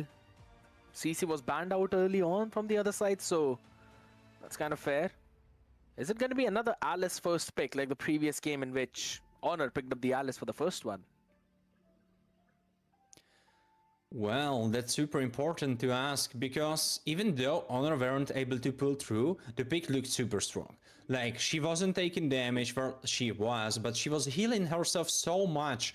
And even with that tank path that usually you go for with Alice when she's played right now, usually with everyone you go a little bit tankier, but Alice especially, you just like go for almost a full tank idea in the items. She can tank up so much, but she was still doing so much damage. But right now for Renta, it looks like, well, the guy on the job will be Grog. I do like the idea. I mean, as soon as we saw the broken walls, right, I mentioned that we might potentially see a Grog pick coming in. Teams would want to prioritize that. And as soon as it's picked up, there's an answer on the other side. Sensei picks up the Kimi, locks in instantly. You've also got the Basha coming into play. So it's going to be a fun thing out here. If people are seeing the name of Macron out there, I mean, your heart's stuck in your rank. You can't rank up. If you can't see Macron, then you're absolutely fine. That means you'll probably reach Mythical Immortal soon. Now to answer the Basha as well as Kimi. Maybe a Farsa to be picked up. Something that can also burst down this Basha, or rather someone that can reach up to Kimi. Maybe you can go for a Lancelot, a Lance Farsa. Might sound pretty decent. Maybe you want to lock in your goal laner early on, though. It could be a Hadith as well. Why is it draft so fast? Well, speaking about Farsa, she goes right in their hands. And yeah, this 100% win rate looking great. I think they took it from my own ranked profile games. I think this is exactly the stats that I have. Maybe he will talk Russian, I don't know. It had to be my account for sure. Definitely not the game that we just had, that just happened to have Farsa and Lance. That one, Definitely not the case. Well, talking about cases, right now it looks like Minerva Fury have a strong case of decent mid lane pick, because this mid lane prio will be going super well for them. And as we know, Farsa is not your typical mid lane priority hero, especially in the early phases. And Kimi, she will make it so much harder. Oh, Lapu and XP. I'm already excited, because even though Fabos is behind me, I have 120 games in this ranked season already with Lapu, so all the time ready to learn some more tricks. And if someone will teach me that, I believe Xtrill will be one of them. One of the big picks that he also showed us in the LCQs as well, right? Xtrill, he was actually pretty good on that Lapu Lapu. And I did like the idea of what he wanted to go through. Now, on the other side of the spectrum, early few bans, Yu Jong being taken out. You also have the Alice not going through too. And again, one of the best junglers against a Lancelot has been Yi Sun Shen and vice versa, so you've got to get that one out on the board as well. A bit of a gold lane hit from the side of Renta. Whenever a Fury can still go in for Granger if they want to. They lock in the Ruby though. Double marksman being, or rather the double fighter being picked up from them. Well, if you look at the state, well, if you look at the state of the draft, you can already see that Renta don't really have that much pivoting point to make their composition much more tanky, because they have Forza, they have Lance, so jungle won't be tanky. Alright, XP laner could be tanky, but then you need to go for gold lane, so already 3 squishies on your hands. And if you're looking at that and you're Minerva Fury, you're like, well, Lapu and Ruby will just make short work of them, because they can dive in that backline. And if Renta don't go for a very mobile gold laner, well, then he's up for grabs. And typically your other gold lane fighter would be CC, but Renta banned her themselves. Now they're just forced to pick up something in the gold lane along with a pretty tanky front lining. That is going to be the Uranus, but I don't know how you're going to stop in the onslaught from Xtrill as well as Macaron. And if it's a Hayabusa pick, then it's probably going to be a GG's out here. It's not been banned out, works pretty well. Guess what? There we go. I am absolutely on point with the Minerva Furies draft out here. I think so they will eventually close out this game. The draft looks like that. Yo, scared, immediately cutting their throats, being like, yo, it's done job. If we can move and on, what's the problem? We're watching game. Watch the game. And it's done, you know, like, you can already, you know what, like, do your laundry. Like, if there is some dirty clothes that are waiting for you, do your laundry, feed your cat, feed your dog, take your dog for a walk, you know, take out your trash, because this game will be quickly over. There's nothing to be said. I have to disagree, because even though the cards are a little bit in the pockets of Minerva Fury, I believe that Uranus is quite tanky. From all the options that Renta had, Uranus probably one of the strongest picks available to match against Lapu, since Lapu has basically zero chance of ever killing him.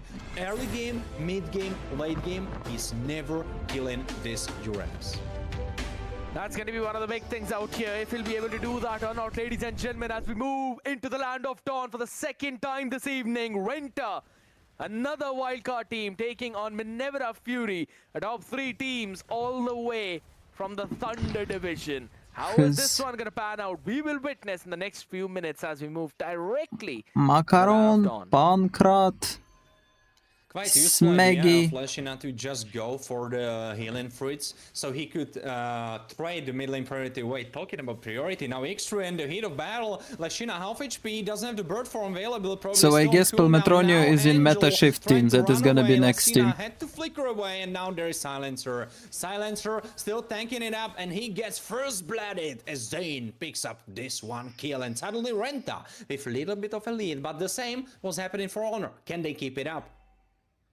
Yeah, again, that's something. You've got the early game prio coming in, but you've got to hold on in this mid game. That's going to be the main name. One of the big things I noticed in the emblems was Sensei picking up the tenacity, making sure that he gets those extra bit of defenses up once he's low in that HP. So I do like the idea of that, but it will make at least Renta overextend a little bit in certain scenarios and will help him sustain a little bit more than what he should. And that should prove a bit of a problem to lessen out here on that Farsa. But big prios coming in from Minerva Fury, stealing away the Gargoyle, also stealing away the bottom crab. Now that's 2 creeps taken from Renta. That's a good amount of gold lead being brought into them, over 100 right now. Previous fighter popped on X-Trail, so if the fight doesn't conclude now, he will not be having this ultimate, but the fight goes on. Renta loses 1 member, Zane goes down, there's Angel flickering out, and Misu trying to make some space. He is CC immune, but he is not immune to dying. Double kill, though, goes for Silencer. Big one coming in, specifically that land shaker. Hold on. Yeah, we should hold on, because Silencer could be going down as Smeggy pushes him under the tower, and Renta, they have thief, they want to fight. And Smeggy will be continuing to fight as he picks up X-Trail with Zane. Both of those My members back are able hurts. to achieve 1 kill. But still, Minerva are 1000 in the lead. How did they do that? Why is my mom in chat? There's a bit of an overextension coming in from them, otherwise that lead could have been a bit more high. They kind of overstayed Silencer? purple bush camp out here, right? It all started with that land shaker from X-Trail. Probably, He made sure that but there are 2 stuns silencers. in the direction of the turtle. Hold on, all right. He made sure to stun in the direction of the turtle out here to stun the Lancelot. And that's why Zane could not get that one, but at least he got this pick on Sensei. Well, now Silencer could be the one getting picked up, but luckily for him, he got aggro, but at the complete last second, you can see cuts happening on the top side, both XP learners just trading form. Damn, I will sleep today really good. Here, look at him mid. I don't think anything should be happening. Silencer is handsome for you? Charge was lost, but wait, actually, Silencer could be going Nah. down. He went a little bit too Report, deep as Zane. report. No, His dick okay, will he not goes be down. in my Messina mother. Finishes him off with big feathered airstrike, but now he is missing that crucial spell for the rest of the fight. And Big Brave is trying to come in from X-Trail as he wants to make his name known once more and needs to make it reasonable for the team to swap him for Bober himself. But so far, he looks very good. Another big play yet again coming in. There were a couple of iframes used up by Zane too, and Listener had to flicker out in that scenario, and that gave an opportunity for Macaron to hop in with the shadows and then go for the Oogie shadow kill. Taking down the Farsa from that fight, overstaying a bit to make sure Zane will not be able to join that. I don't like him. Kind of no. contest. I'm loving the way how Minerva Fury are zoning out the members of Renta and taking those neutral objectives. 2 turtles being taken, a 2,000 gold lead in their favor already.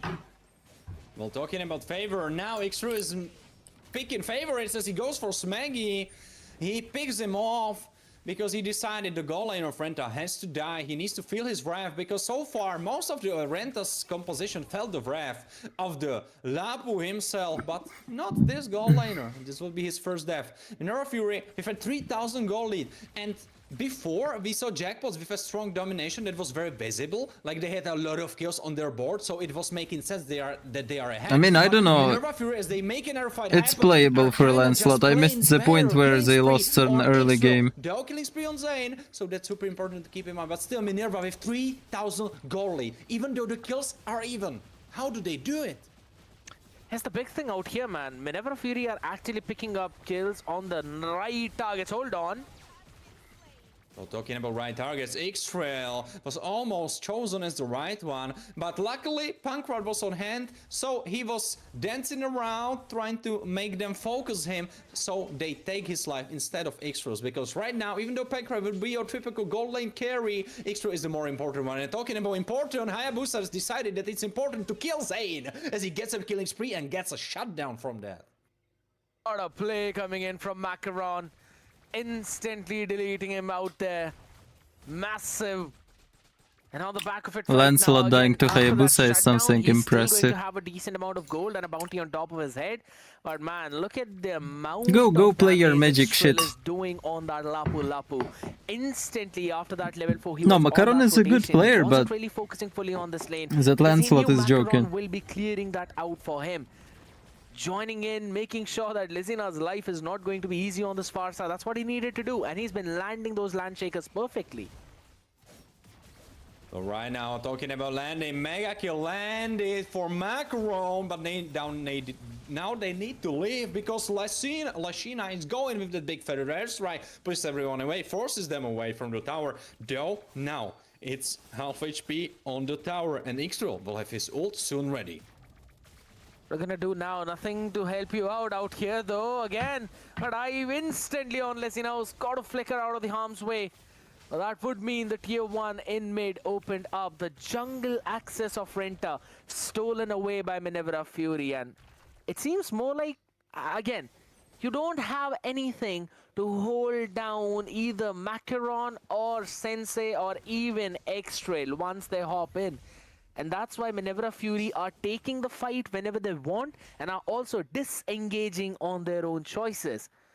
As we have a quick look at the items out here. Trinity for Renta, not yet even close. Moscow again going for the second item, and he's going to be bounced on. Extra bravest fighter combination, flicker, raging slash, everything to perfection. And I was here worried if he can Minerva Fury dominating. Right now it looks like he is definitely fitting in those, and he might be even having a little bit of a bigger foot than Bobber himself. Of course, we shouldn't make such a quick judgment based upon one game, but I'm excited to see more of X-Rail, and especially on this Lapu. Yeah, no, Lancelot is probably best player it's there. It's the draft difference out here right now that's also helping him a lot. There's literally no one to hold him down in that one position. I have a little bit of faith in this Lancelot. A little bit. Can actually hold him out. Finally, he picks up the golden staff for him. Now he still needs a demon into sword, and after that, he can think of building a malefic gun. Look at the backline. Talking about building, here is Macaron looking to distract and destroy as he tries to destroy the hopes of Renta to come back into this game, but so far they are holding strong. Still again a bit too high in terms of that team fight compared to his opponent Misyu on the other side. They got a massive KDA boost as well, damage dealt. We already saw that he's the highest in that. And that's what you expect from a Lapu Lapu, right? A lot of active plays around the map, lot of fights being initiated, taken, and also... What is Moscow doing? Hold on, Swaggy! I mean... Probably This is just a rank gameplay. on the SOD? No, it's not a misstep. He wanted to steal a lord. To make friends in high school, like I go up there and then I get beaten up. Of course, joking. But right now, it looks like Minerva Fury are not joking as they make an error engage happen in the base of their opponent's big land shaker going for Misio and the rest. Angel actually picking up one kill. Misio goes down. There is extra missing the land shaker, luckily for the rest of Renta, but they will keep pushing on. And they go for more. Macaron going for Shmeggy. Shmeggy almost dead. Big wall. Whoa, la. Missing this big ultimate. So he gets picked off. Pancrat and Macaron Whisper. It was close. It was close. Sensei, man, what a guy to dodge in out there. And That Lancelot had one chance. mean that it's gonna be difficult to stop this Lord from taking the inhib. But you know, they don't have like well. full marksman. Nice They have Kimi. And it doesn't matter. Because this Moscow will find a way to die. You see Moscow with Purify? Moscow with Purify or what? Is this Moscow with Purify in this draft? Who you are trying to purify yourself from you, huh? Going for completely different item than what should be normal for his hero. But right now it looks like everyone on Minerva Fury are treating this as they are. I mean, Ruby died, but Kimi is already in base. Going for the base. Half HP, I mean, quarter of HP gone. They will try to finish off the base. CC Immune, Angel still dancing around. Silencer getting pushed away. Macaron with a 1-1 against. He's clutching it off. But Monster Kill goes for Macaron. Lancelot probably. Like, go ultimate from Moscow. Using his ultimate and Minerva Fury are still pushing in. Big ultimate combination coming from X-Trail, but X-Trail now needs Farsa without ulti. Haya just ulting creeps. Now dying. Macaron now is in the thick of the fight as Sensei and X-Trail will need. Since he can defend, they can make it late game. Gun what he came for. He wanted the Malefic gun. He got Poor the Lancelot, out of luck, bro. Is out of luck fully. I feel sad for Zane at this point. There's a big 3-level difference in terms of him and Macaron, and that's one of the big reasons why Macaron even survived in that previous fight. Because of that extra HP which you get after every level, and also a bit of extra damage that you basically gain. The physical attack growth is what that exact stat is. And on the back of it, there still was no shutdown on Macaron. And at this point, Renta need that. They can win those fights, but they have to be safe from Extrail. 5-1-9 on this Lapu Lapu. This dude's already picked up a Radiant Armor, an Oracle. He doesn't care about any damage from Shmegi. That's one of the big things that's happening. And I think so, if we're actually looking forward in this game, you'd probably want to make that new item, right? The Chastis Pauldron. Could be the angle to go for, but right now Minerva Fury with a 10,000 gold lead. And the worst part is, it's diversified between each and every one of them. It's not on one person. It's not like Renta can go for the neck of one of the members of Minerva Fury and finish him off, and that's the deal. Now we win the fight. No, you have to kill all of them, you have to outplay all of them, and even though Zane outplayed completely his opponent, still Hayabusa is so much fat that it didn't even matter. And now the cookie will be crumbling, because the base crystal could be crumbling upon the wrath of Minerva Fury as they try to go for base. Shmegi almost dead, he's gone. Monster Purify didn't help, no way. He's tanking the base. Mega goes for Sensei as they try to finish the base, and it's down. It's down 4. Minerva Fury will be taking their first victory home as well. Again, a big draft play coming in from Minerva Fury, having every single tool in their arsenal to close out this one and following through with that. Making sure that they were not dropping the ball at all in this entire game. This is what experience does to you. And that's You're the pretty. second team now Thank along you. with Jackpots to move all the way up. Man, this was just, to be honest, it was actually The fuck is it, Moscow? I don't know. Fury, if you Drunk. think about it. Out drafting your opponents, Drinking playing before for win stream. Conditions, easily going in for that snowball, and excellent. Someone is writing to me. You talk about his game, I'd just say chef's kiss. Also, I would love to say one important thing, and that is, in my eyes, I honestly even feel, I might be biased, but I even feel like the performance from Minerva Fury was maybe even a little bit better than from Jackpots, because even though Jackpots were ahead, it was more so not from their macro rotations and from this, but more so of outplaying mechanically their opponents. For Minerva Fury, even though they had not that much of kills, they were still so far ahead. They were taking the crabs, they were taking the wanderers, they were still in jungle, they were getting gold plates. The rotations on the map, they were so fluid. Of course, you can pinpoint that to Minerva Fury having only one change in their roster, and that's XP laner, whereas Jackpots have 2 changes. Yeah, that is absolutely true out there, but man, this change is absolutely for the better, at least on that Lapu Lapu. Extrail going with 7, 1 and 11, fully focusing on that magic defense, regardless of the fact that there's a Lancelot on the other side. There's also the Moscow on the other side. He just made sure that he's... Even there's a Grog, man. And not even a Dreadnought armor on Extrail. I'm pretty sure if the scoreline's going to be a bit more different, I would be pointing all of those things out, because you're supposed to go in for that. But guess what? He didn't care. Macron on the Hayabusa was just having his own fun time. He was the man who was always finding those nice angles on Lesena and made his life absolute abyss, bro. I mean, what else can be said? The team looked so good together, and even though the kill-to-kill ratio for both of those teams, if you compare, doesn't look as dominant as Jackpots, they still had a super strong game.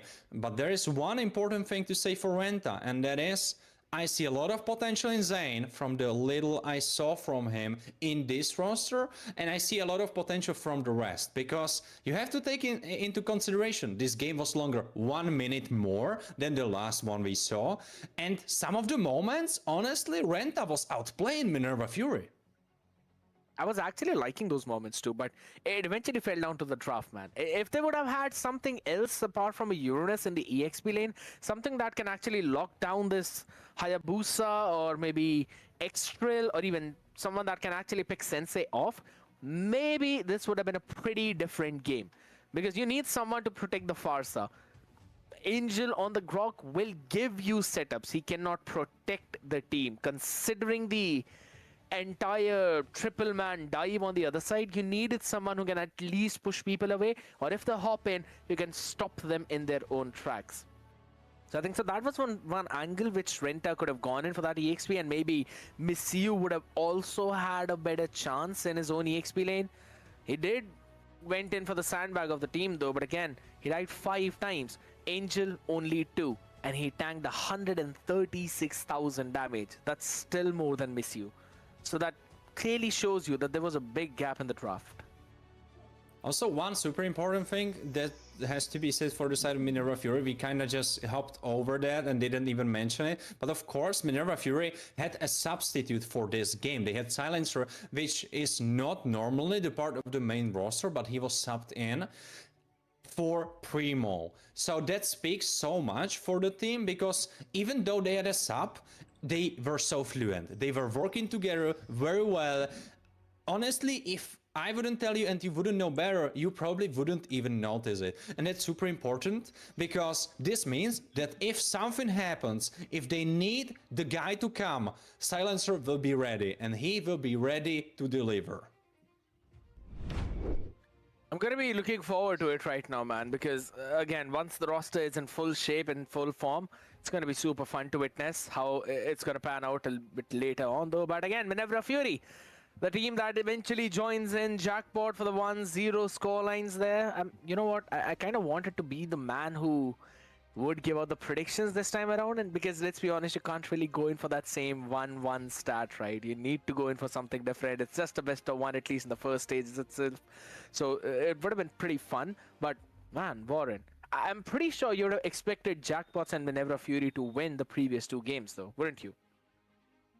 Yeah, I think definitely, because at least in my eyes, it's there's like a little bit of power ranking between the teams. Like, I'm not saying how much of a difference it's between Thunder Division, promotion, relegation, invited teams, and the last chance qualifier, but there is definitely this like unconscious tier list in my head that I'm like not even mindfully making up. But of course, if you see the standings from Thunder Division, you kind of feel like, all right, the top 3 teams are possibly one of the best that we will be seeing. Then promotion, relegation, the top 3, they kind of fucking random rank games. Like so, for of course, now, this power ranking is in my head, but there is one important what is the thing about next game, though? and that is that soon today, or I mean later today, we will be seeing Eternal Oblivion, which I'm super excited about. I'm not sure if it will quite be the next match. I would have to see the schedule once more, since I'm not quite sure if it's the next one. But what's important, we will see them today, and it will be so hype. I mean, it's MS taking on Omni Knights out here. The next game, that's going to be it. But here's the fun thing out here, my man Warren, that you know, Omni Knights have basically changed their name. They were known by Omni Glitch previously. Now we're going to be hopping in with the name Omni Knights. But most of the roster is still exactly the same. So that team is also looking pretty solid in terms of how things will be looking like a little bit later on too in that game too. But people, you know, we always talk about those interviews, we always talk to the players, and we will have one on board for this one as well. That's why the yapping session is still going on. That's why me and Warren are still sitting for the podcasting hours.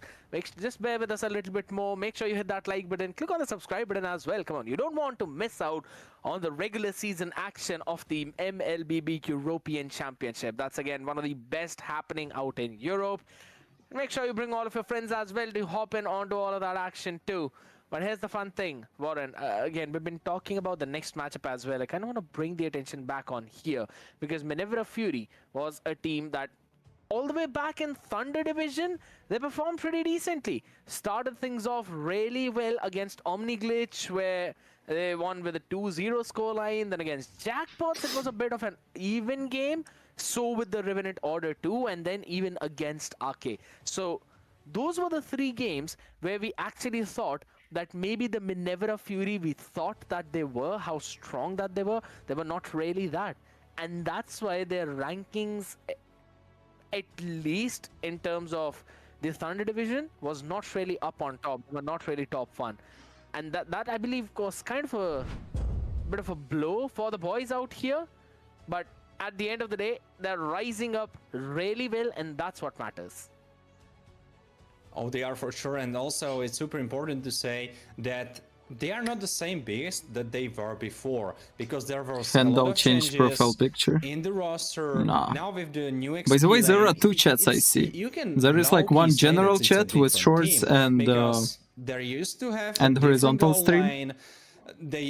Now they used to have a Where different I don't XP see your line, so a profile lot of pictures. changes going in the But I can roster. also turn on And, like yeah, even YouTube now, chats they had where I will Silencer see your on the role profile position, which pictures. is usually a sub, and he was subbed in because they were feeling like, all right, Silencer, you're ready to the task, and he delivered. I have to say once more, because usually roamers don't get the shoutouts, but I think it's super important to pinpoint that Silencer is on that bench. He is ready to sub in when the team needs him, and this is exactly how you expect your sub to work. He's ready for the occasion to step up to deliver, and he did just that. So it looks like Minerva Fury are definitely practicing with Silencer as well to be ready for those occasions, and that's what I love, because some of the teams you can be sub and you don't even play, like they don't even scrim with you, but with Silencer it looks like he is pretty much on the board, and he is big part of the team as well. Getting a bit of an action early on in this event too, it's also going to make him ready for the later stages, because that would mean that he knows how to handle that pressure.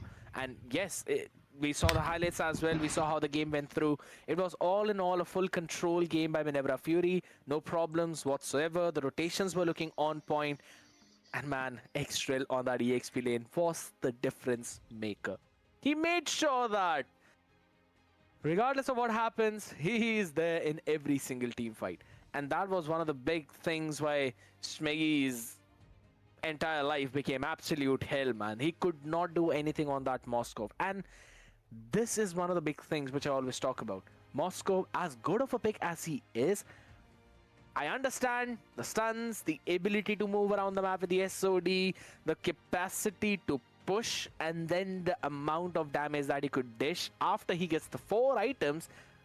Pretty good, solid. But to get to those 4 items is the main problem which Moscow players always are stuck on. And we clearly saw the epitome of that in the previous one. So, Minerva Fury, we're looking absolutely on point out here, ladies and gentlemen. But there's another thing that's ready and that's on point. That's going to be the interview with Pancrat. Hello, Pancrat. How are you doing? Oh, you're muted on Discord, by the way. Hello, nice to see you. Nice to meet you, my man. Nice to meet you.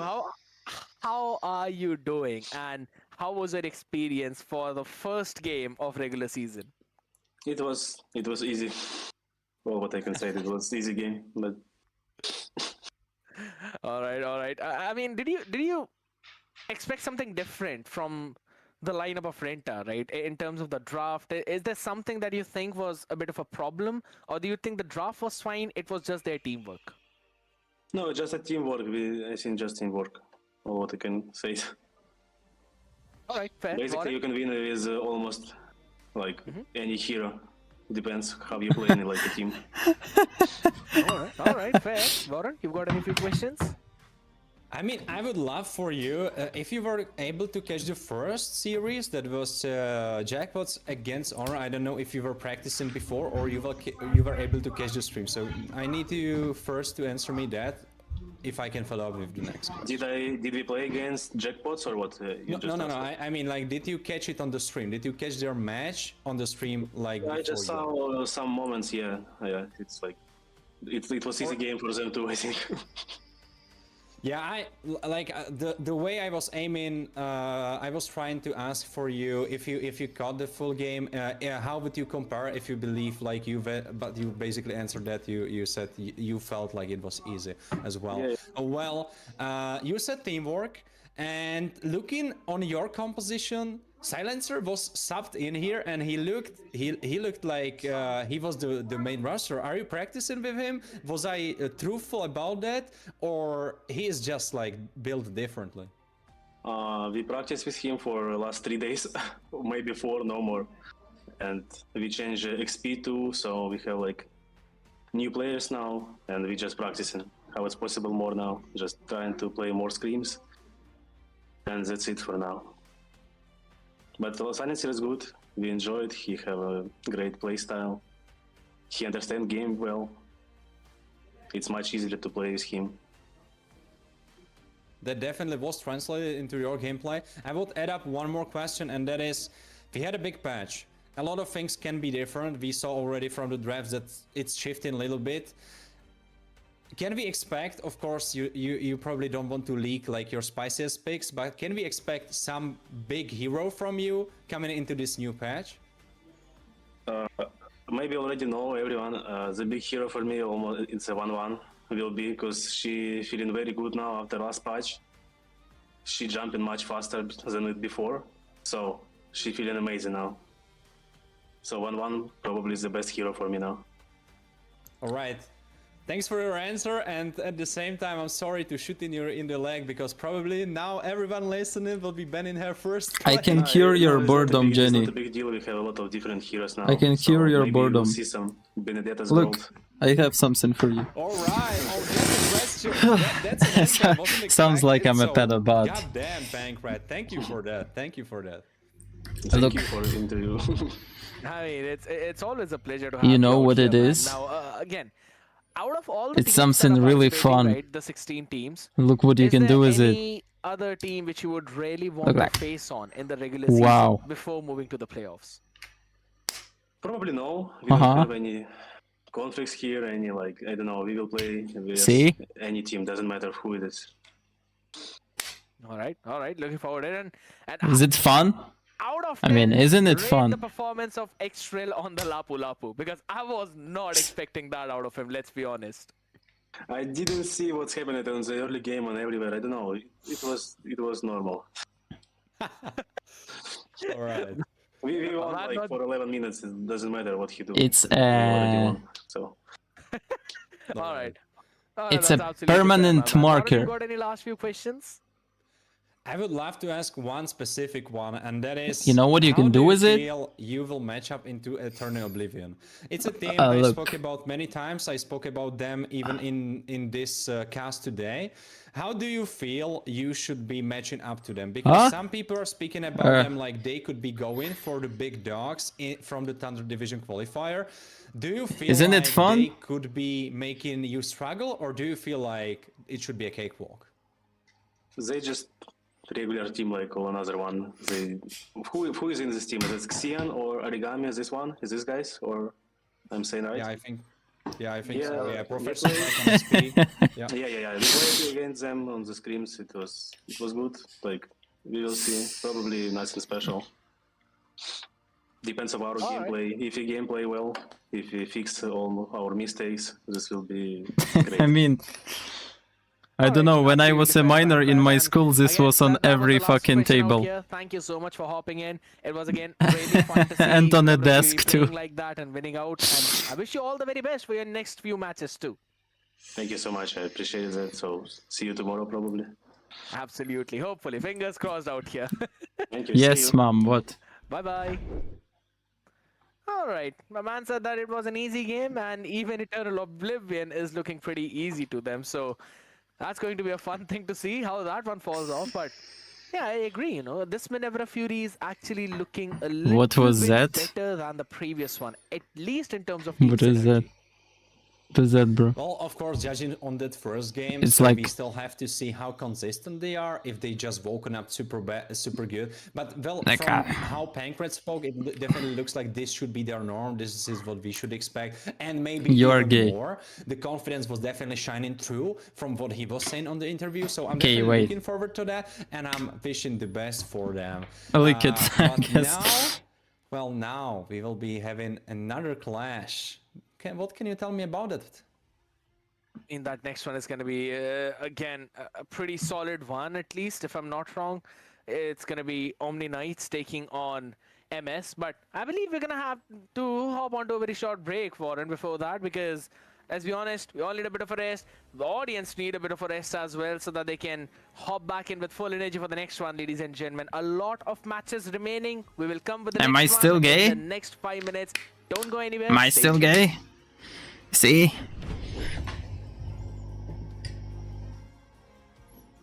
No, I'm not gay.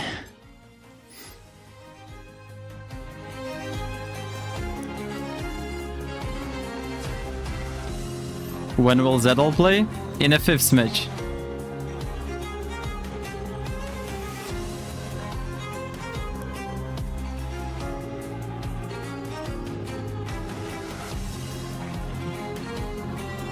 Is it your grandma? I would not like to think it's my grandma. Let it be my girlfriend.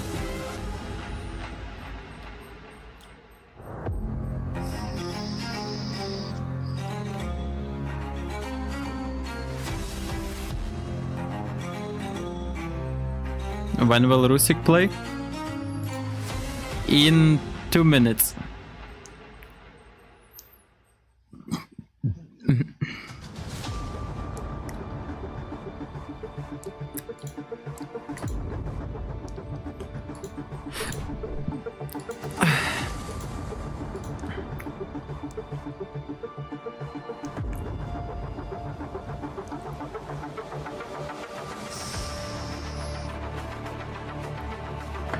Disrespect, disrespect. It's just a permanent marker tattoo.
And the tides and the meta is about to shift as Meta Shift take on Omni Knights, ladies and gentlemen. We are back again with another game, MEC regular season. You got me alongside with Warren out. We saw previous 2 games.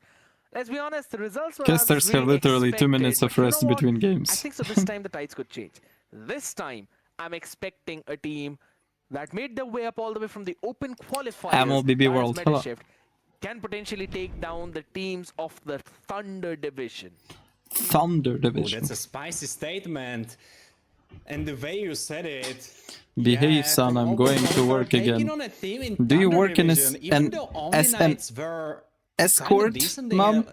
Because you are going to work every 1 hour. Even against one of the best teams that we had in the Thunder Division. So that's quite a statement. Of course, we will see how they will match up, but I have to be, if I would be choosing sides, I would feel like Omni Knights could be taking this one home. So there's a little bit of a diversion between the 2 of us, because I would be for the side of, I would be siding with Omni Knights, whereas you are siding with Meta Shift. So, well, looking at how the draft rolls up, well, we are sitting on the wrong sides. You know what's scared? Like, get on my chair. We should just like change up if you can get over here. You know, like, well, of course, a little bit. That's to them. That's to the production out there in the back end. But we don't want to make their lives a bit more messy, because guess what? Omni Glitch, or rather the Omni Knights out there. I'm gonna take some time getting used to that name.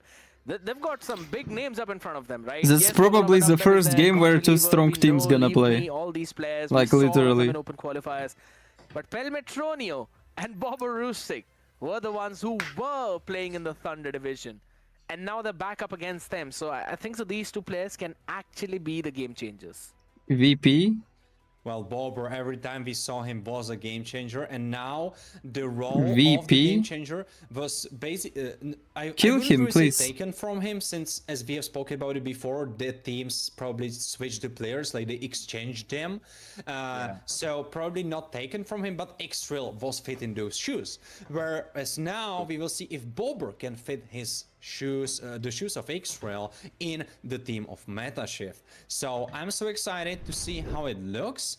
I'm so excited to see how they can play it out. What will the plan be? Because I already saw a quite surprising ban. Suyo being banned for the side of Omni Knights.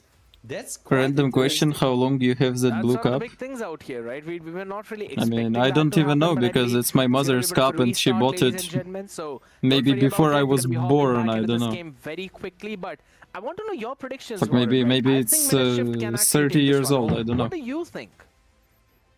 Yeah, as I have spoken about it before, I feel like Omni Knights could be a very strong contender.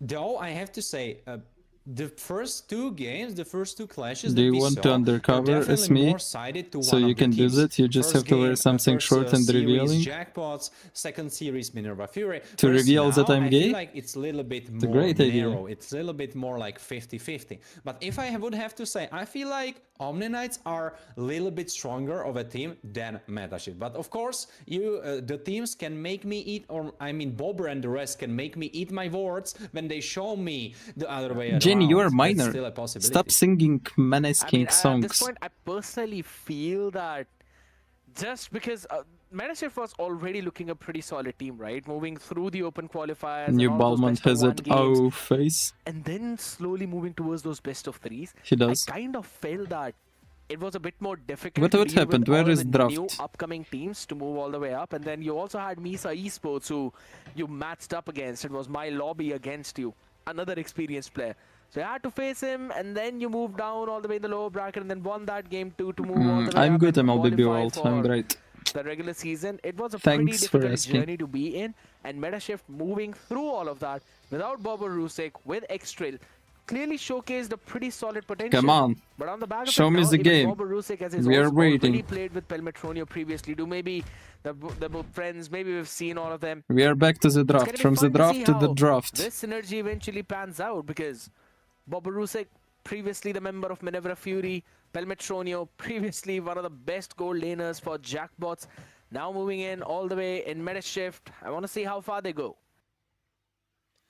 Absolutely, but I have to confront You are a little certainly bit better, with the Ginny. statement that they were with Extra and they weren't with Bulber. What is super important to say is that Yeah, Ixtru don't stare went at into us, Minerva Fury. Varenix. If Ixtru went somewhere else, then I would agree with you. But since he got the spot of Bulber, where Bulber was before, I honestly think that at least in the eyes of the teams, the explainers have to be very head-to-head. Nah, I don't want to start a game, you know? Right now, speaking about I'm it, I already have to just tired. imagine how We just crazy watched the matchup will be tournament. of We are Minerva already Fury done with our and gaming sessions. We Metashift. just But sit of course, here that's still in the future. Let's now focus on and what we enjoy have other in front of players us, sucking and dicks that and doing Omni Knights mistakes, against and we are Metashift. happy because But it's not super important us, thing, and we think Metashift that didn't if we get go through to that game, we smoothly. would not do They had those to mistakes because follow we are through the delusional. loser bracket And because Misa it's Esports the greatest smashed them feeling. down there.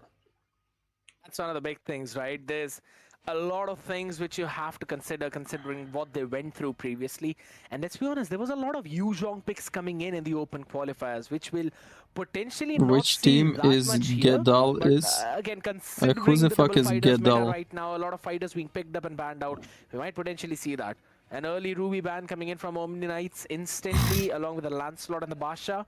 You've got the Kimi open left right now, which you can pick up if it's led through in this draft. You also have the priority of the Yi and Shen if you really don't care about the nerfs, that's all.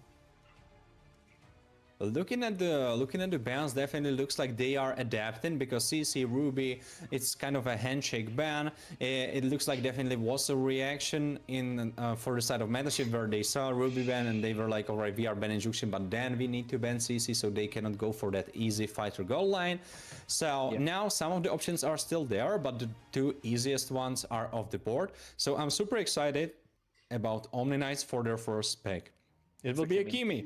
That's kind of a traditional pick in the competitive, at least looking back like half a year or something like that. She's been quite frequent. She's been part of the meta, so nothing too special here. But maybe Metashift will bring us something new. Kimi! Two pickers. That's one thing I kind of want to see right now. What's your answer going to be? Maybe a Farsa early on, but the lock in a Gato as well as the Harith. I like the pick. instantly trying to lock in the priority in that gold lane. Even though the Granger is picked up on the other side, you already have a winning lane matchup, so that is pretty good.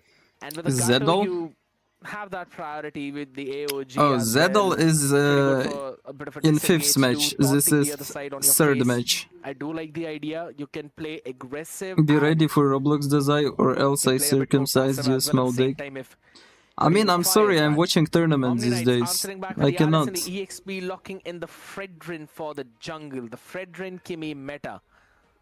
Can they potentially pick up the Angela as well for the roam position? I don't think so that should be the case because that would leave mid wide open.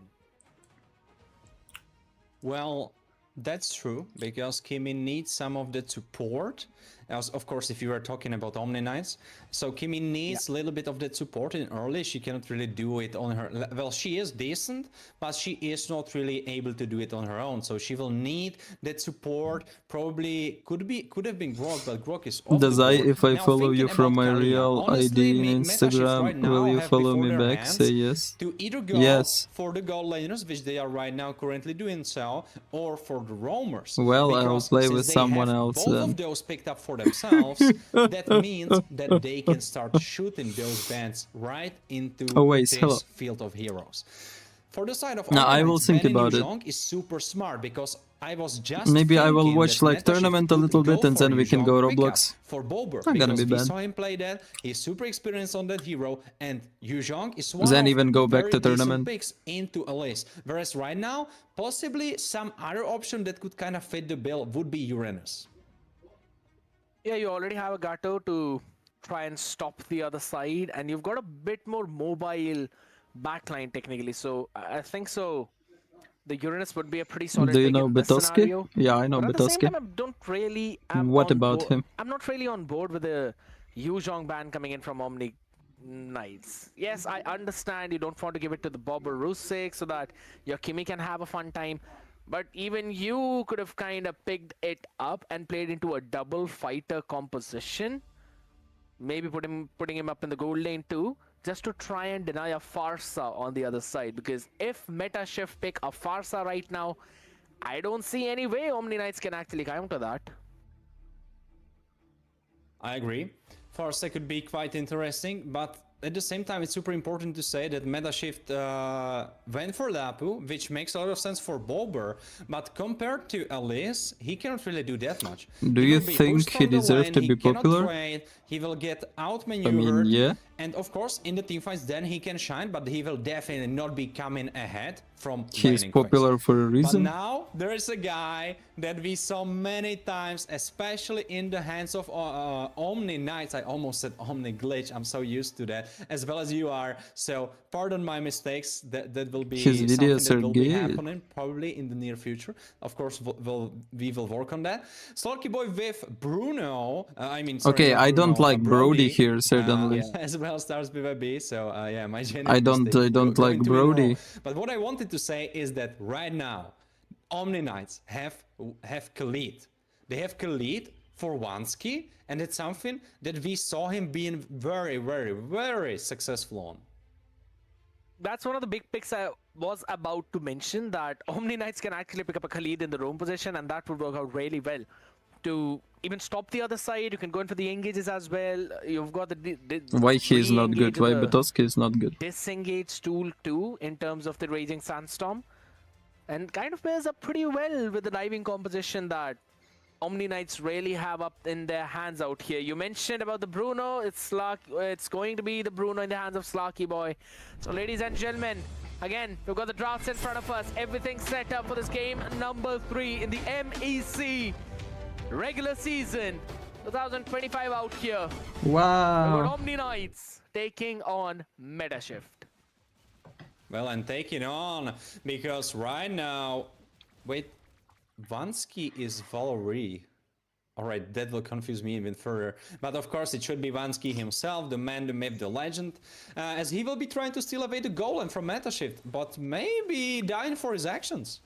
Oh, it's not Brody. It's Bruno. With a big taunt going for Leandro, Valerie will they fooled us. sustain himself. I mean, Europe psych. How am I supposed to even? Wait a second. Now he's in big trouble. Vansky has to flicker away. but he lives. Lucky out here, I'd have to say he as well as Yang. I mean, either of them could have been picked off if in case Leamy would have been on that shadows now. They sold Brody emblems, no major changes. Tenacity coming in for Slarky to buy Boy, Bruno. just so he can take a few more extra hits. Everything else seems absolutely decent. He's playing and editing sucks. Again, going in for that extra defense. I haven't watched his videos in a while, so I don't know. That still means he'd be ready to take some early fights, some early engagements. That's what's constantly been happening. Moving all the way up on top lane, just trying to zone out Slarky Boy. I'm really liking the idea of meta shift that's happening in. They know Leave Me was there, so they could have gone in for any kind of early fight if that would have broken out early on. Well, talking about early fights happening, that's definitely not a thing that was going through. Right now, God Believer, he looks like he believes in himself with this big third airstrike as he pushes them away. Turtle has been reset. Now 2,500 HP. Who gets it? It's Leave Me got the actually. turtle. And now there's a big play going on two members of Metashift and he tries to chase for more. Now running away. Wabbalabadabda trying to make some space. Boborusik in the thick of enemy. But right now has to flicker away. Wabbalabadabda kind of lost himself over here as he will be going down. So 1 kill traded for Turtle. He's just repeating that name for fun. He's not serious about everything it. else, I'd have to say Metashift, that was still a pretty decent trade because they're also getting the gold from the top side as well. Pelmetronio again having that big advantage against Slarky Boy. That is just the lane win, but there we go. They want to gank up top. Well, and ganking they are. Pelmetronio half HP gone, but he will be just fine since there was no ultimate available from Vansky yet, since he is a little bit he doesn't have that much XP that he could be having, since he's trying to make and set up so many plays all over the map. But it's again those extra bushes out here, right? So it's the dangerous cross. So Vansky can technically be in any other bush out here and you will be surprised. So if you are God Willy on the far side, you have to be a bit more careful. You need to make sure that Wabbalabadabdab has cleared out those bushes and that's when you can open your feathered airstrike up. It's Wabbalabadabdab. No clue where the Raging Sandstorm is landing on top of you. But I like the fact how Leave Me is farming. Look at that. It's 3.5 minutes in the game. That man is already level 7. Oh, he is indeed. And speaking about levels, right now, got too far, I guess. Push them away to maybe get some XP. Now, Wabbalabadabda needs to retreat with this big AOG, and Leave Me will just leave himself. Oh, traction pull. That's a big immobilize. Going for Leave Me. He cannot move away. He will be able to, though. And now Sarky is in big trouble. God Believer misses him. Slorky survives for now, but unfortunately falls anyway. Now, Pelmetronio caught in the rest of the fight. Will be almost going. Why they're so fucking lucky? But doesn't quite connect. Pelmetronio alive and Metashift with a 1,500 gold lead. This Wabbalabadabdab is from Rick and Morty. A lot of resources being used up from the other side though, as Leandro is still trying to take the turtle. He should be able to. Yeah, retreat's on point. There's no problem happening. But on the other side of the spectrum, that's still not a good trade for Omni Knights. Oh, and talking about it not being good for Omni Knights, Metashift are with another kill. And from who else than from Bober? Had to burn his flicker, but I was saying, Elise has no way to die in this matchup until Bober gets his Vorax. And he got it, and he killed him. Instant as well, right? I mean, if you are an Alice, all you need to do is just take those fights near the minions. You'll get enough HP back without any dominant ices on the other side that it is going to be fine for you. But on the other side of the spectrum, if there are no minions around, that's when Metashift would want to take the fights against this Alice. And I'm really liking that. A Harsclaw being picked up by Slarky Boy instantly out here, along with the Glowing Wand locked in for Yang on the Kimmy. So those first items are now coming through for Omni Knight, and this next fight could be big. Could be big, but God Believer flickers out of the harm's way, and Valerie unfortunately doesn't quite catch him in that. And who will be catching the fishes actually is Wabbalabadabda with Leave Me, as Valerie is thinking to himself, leave me alone. This Wabbalabadabdab didn't even do anything. Why you mention his name, you stupid? Is moving his way. Looks like no, he will be fine. You don't want to burn your spells on Wansky, because this is no full damage Khalid, it's a tank Khalid. going in for the dominant size as the first item. I like the Black Eye Shield being bought early on. Now it also gives you a bit of a magic defense as well, apart from just the physical one. Normally it used to give you 18 physical defense. Now it gives you 20, along with 20 magic def as well. Plus a decent bit of HP too. So you can actually pick up that item early on for the roamers. And I think so this new change in these items, it helps a lot to all of the roamers. And that also helps in picking up some of the tank roamers early on, or rather the tank junglers, with which you can try and play around with. That's the idea Omni Knights want to play with.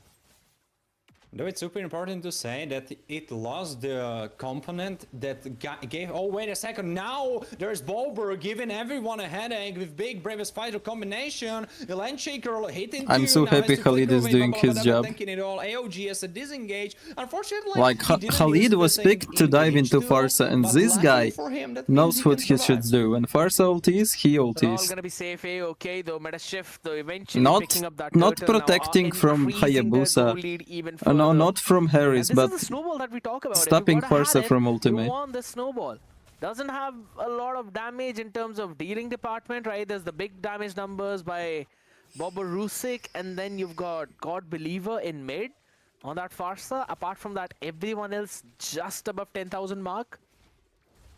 But the big question is how you're going to try and stop this Farsa up in the feathered airstrike. You see, the only tool you really he's always making this Farsa useful because that's so good macro play, macro fight, team play, I don't know, whatever. If he can get on top, but talking about getting on top, Vari is getting piled upon by Metashift members as Pemetronia rushes into engaging and forces Leandro away from his own jungle. Leave me fighting against Wade, and he's picking Alice as his prey. That's wild, honestly, but with the XP lead he has, he can do whatever he wants. Level 12 out there on that Hayabusa. That's all you really need. Leandro able to take care of his purple buff too. Not really letting anyone else steal that one away, but eventually losing the gargoyle up there on the other side. That would mean that this 2-level lead of Leave Me, it's going to increase even further. And now you've also got the Divine Glaive being picked up by God Believer 2 right after the Glowing Wand. So those Athena Shield or the Magic, I mean, there is 5k farm diff, but still. They're going to be penetrated upon, so that's not going to give you enough magic one good defense. fight. You need something solid. And you win. And considering how Vansky has made the dominant size right now, he needs to prioritize an Athena Shield early on. And even that will not give him a proper tankiness now. But talking about giving proper tankiness, Metashift ultimate. One dominance ice completed for Bober himself. And of course, even though after the nerfs, Lapu can make himself super duper tanky, and only one that will be getting through all those defenses will be Leandro with the true damage. As we approach first Lord fight of this game, Leandro getting caught off, now he has to run away. Big KOG going on top of him, tried to run away, but he got caught in it. He's going down in the spree for God Believer as they chase for more Slark. He gets put down, and Leave Me is already why Alice engaging after fight ended? Big actually just forcing everyone away, so they can freely they can't make a good fight. They like 5,500 gold in the lead, and I have to eat my own boards at least for now. Not having any tempo. Are getting destroyed. I mean, if they can hold this game down to the 12th minute mark, then they will make a comeback. You've got a Bruno in your own hands. And the problem is that Fredrin is not doing his job. His job is to actually protect from Hayabusa and stun Harris. But here's the big thing, right? All of those things that to let Kimi and Bruno deal damage. But he's not doing his job right now. It seems like Metashift really want to. That's why everyone is dying. No, they are. I don't know why. Immediately had to hop off. He's not tanky enough, or he's just unskilled. Aren't the sidebars too big? Yeah, just a little bit too annoying, I agree. Who is this Gato? It's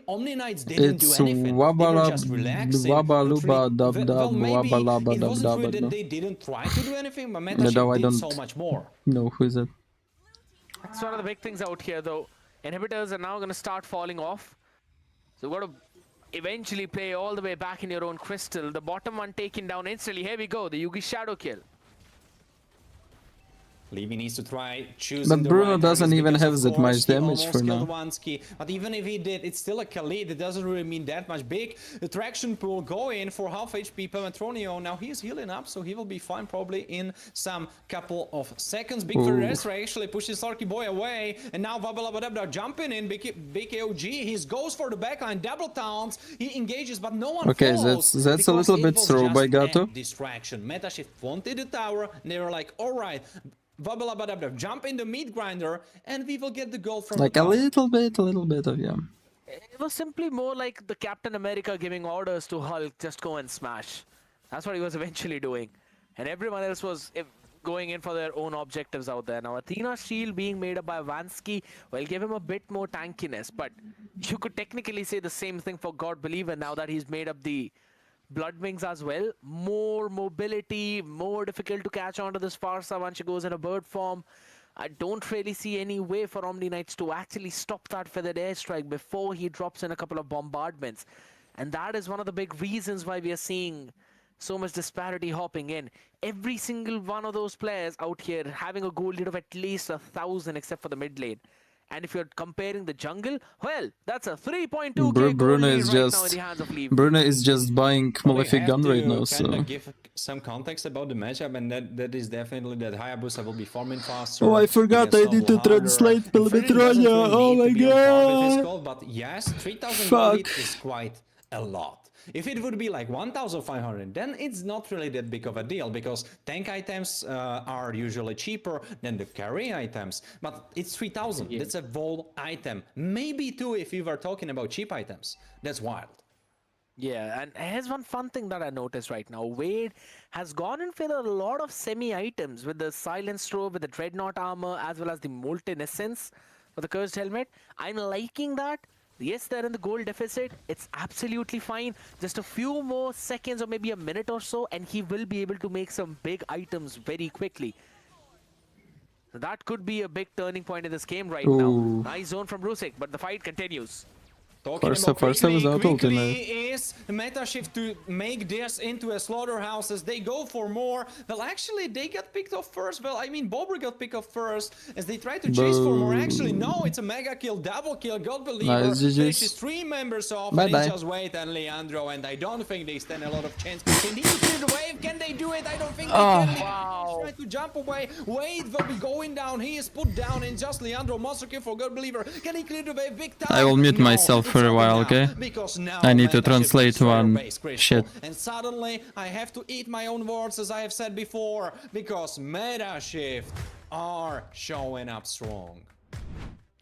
Big play coming in, and man, Warren, I must tell you, if they would have survived this one fight, I could see those items being picked up by the side of the opponents of Meta Shift, Omni Knights, man. I could see some big items being picked up from them.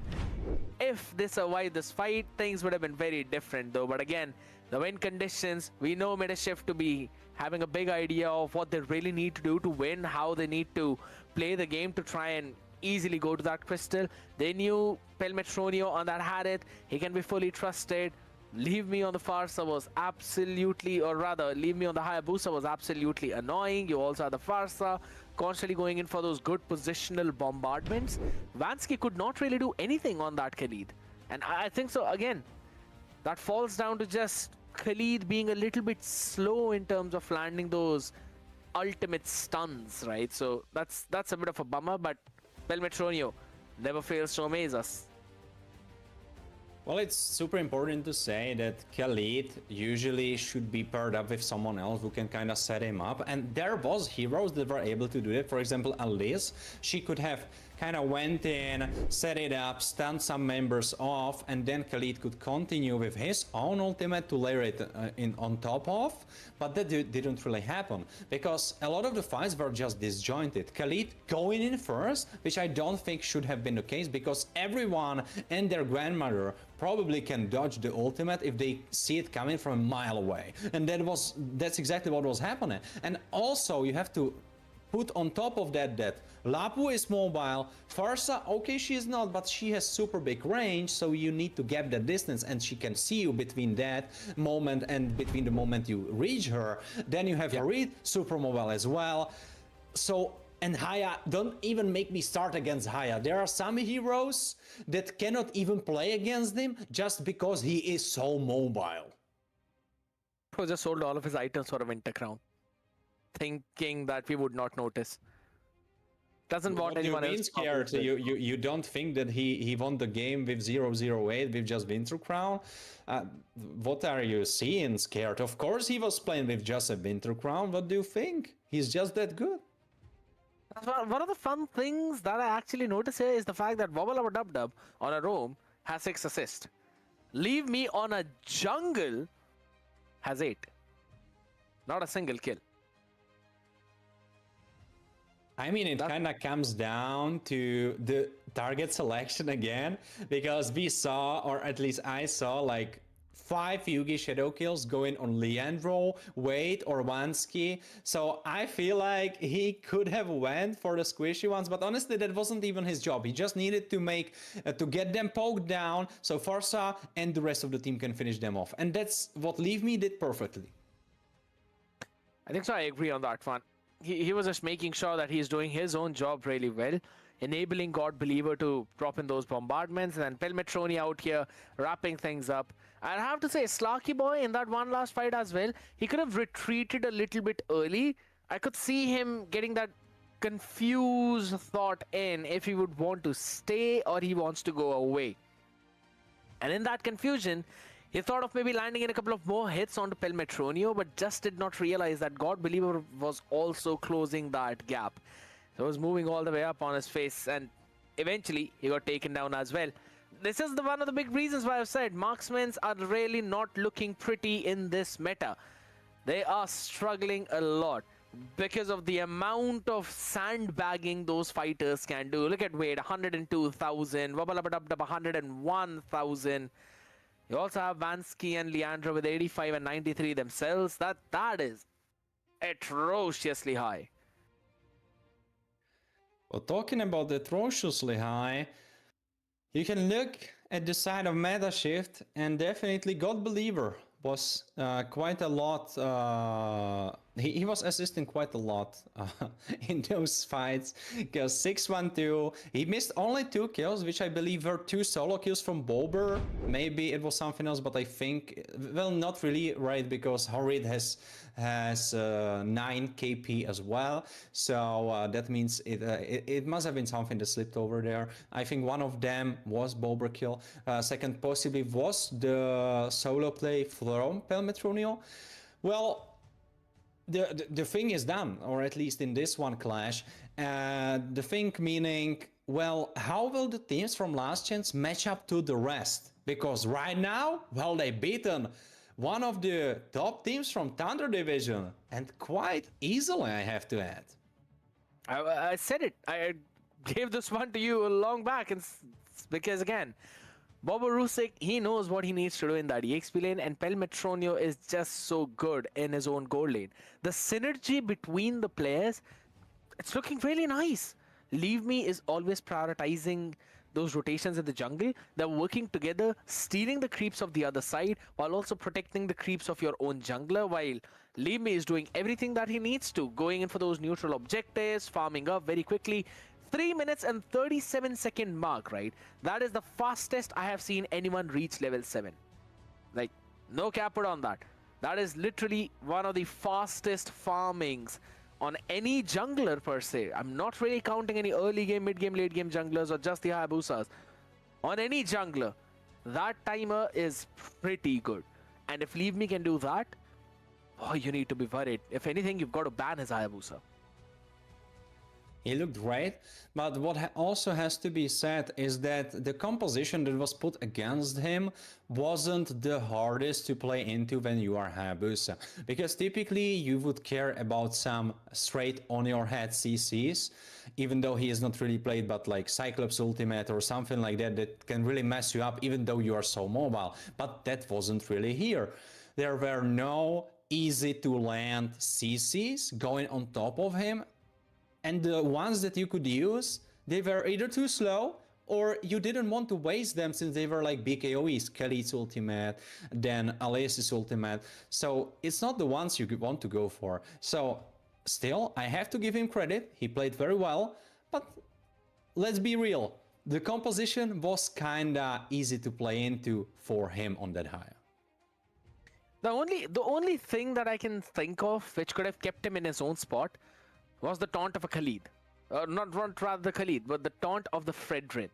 Apart from that, there was nothing that could have kept him in his place. So yes, that was a bit surprising for me to see as well. They would not really pick any stun, but with the way how the draft was going, the only other pick that they could have gone for was definitely a Khalid. But eventually, that's how things kicked off, ladies and gentlemen, as we have a look at the replay too. The first turtle instantly stolen away by Leave Me, and that kind of set the momentum up. Had this one been won by Omni Knights, things would have been pretty different.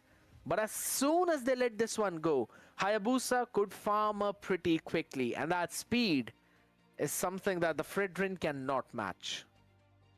Also, it's super important to say that Metashift, even though they got the turtle and they lost one member there, all time on the top side, Palmetronio was getting those gold platings. He was getting his pockets full of gold, and he used that to his maximal advantage, because in later fights, as we can see in those highlights, Palmetronio was a menace. No one could get close to him because he would get chunked or killed, depends on how long he would stay in that dangerous spot.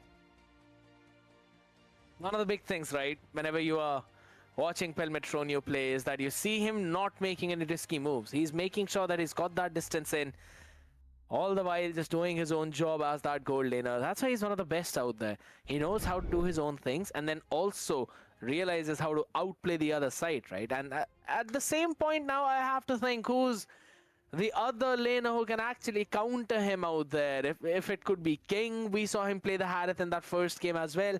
He played pretty good. Maybe it could be one of Minerva Fury's player too. Maybe they can surprise us, but man, out of all the teams, out of the 8 that we are supposed to get, we've now got 3 teams up in that top spot. Metashift being the only team that came all the way through the open qualifiers, soaring so very fast against Omni Knights.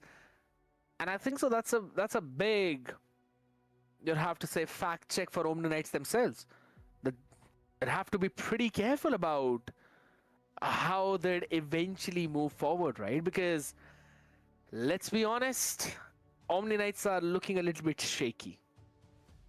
And it's super crazy because the narrative this is setting up is super huge, right? Since Metashift are the ones, as I have said it myself, that got put down into loser bracket by Misa Esports. So if this is the weaker team, what can we expect from Misa Esports? And people were saying in the chat, because I went through the messages, and they were speaking about Misa Esports being one of the best teams that should be in the regular season. And honestly, before this matchup, I would say, I don't believe you. But honestly, after this performance from Metashift, putting Omni Knights in their place, that was wild performance.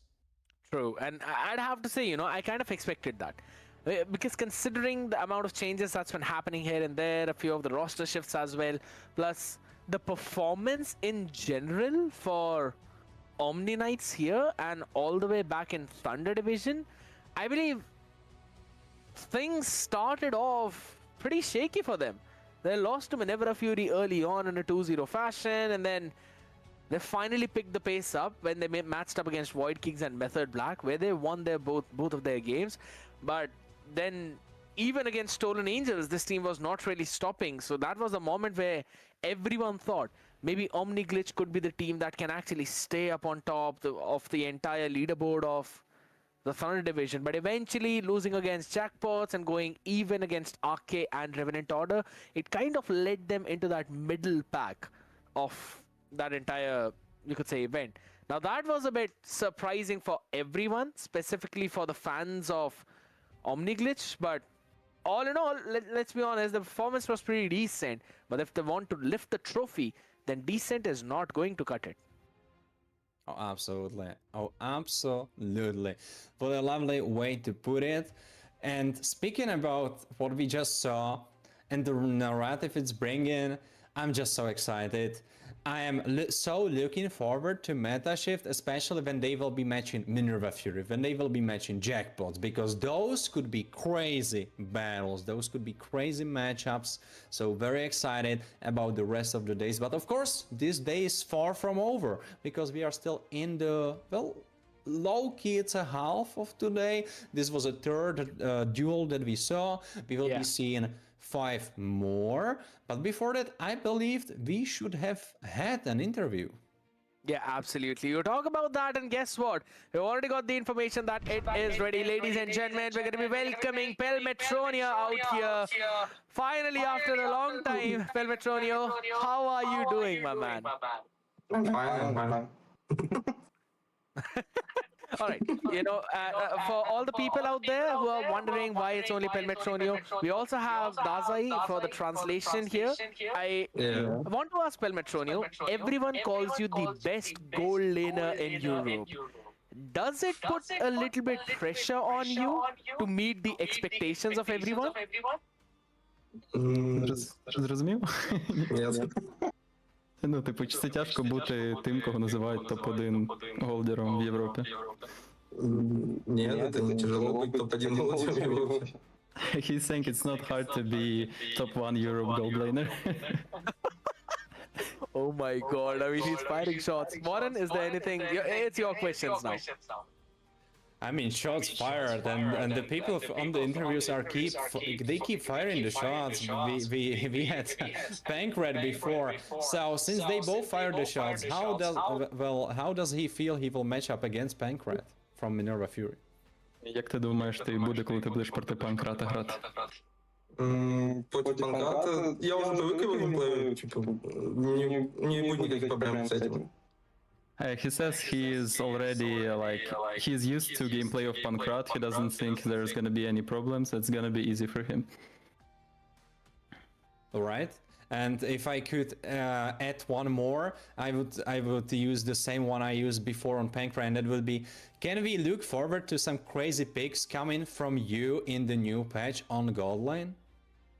Чи будете ви пікати щось унікальне на голду? Якісь crazy піки? Возможно, да, будет, потому что мы тренили некоторые пики, то возможно будет. He says it's probable because they were preparing some I'm back, guys. special picks for gold lane after the new patch, so it's really probable that they're gonna do something in drafts. Yeah. You can hear me talking there. Well, very excited and scared. Back to you. All right. I wanted to ask, what was the reason for leaving Jackpots and joining a team that moved all the way from the open qualifiers? Like, what was the reason behind that? And were you confident in your skills that it's fine, even if it's open qualifiers, I will qualify? Питають, чого ти лівнув з джекпотів?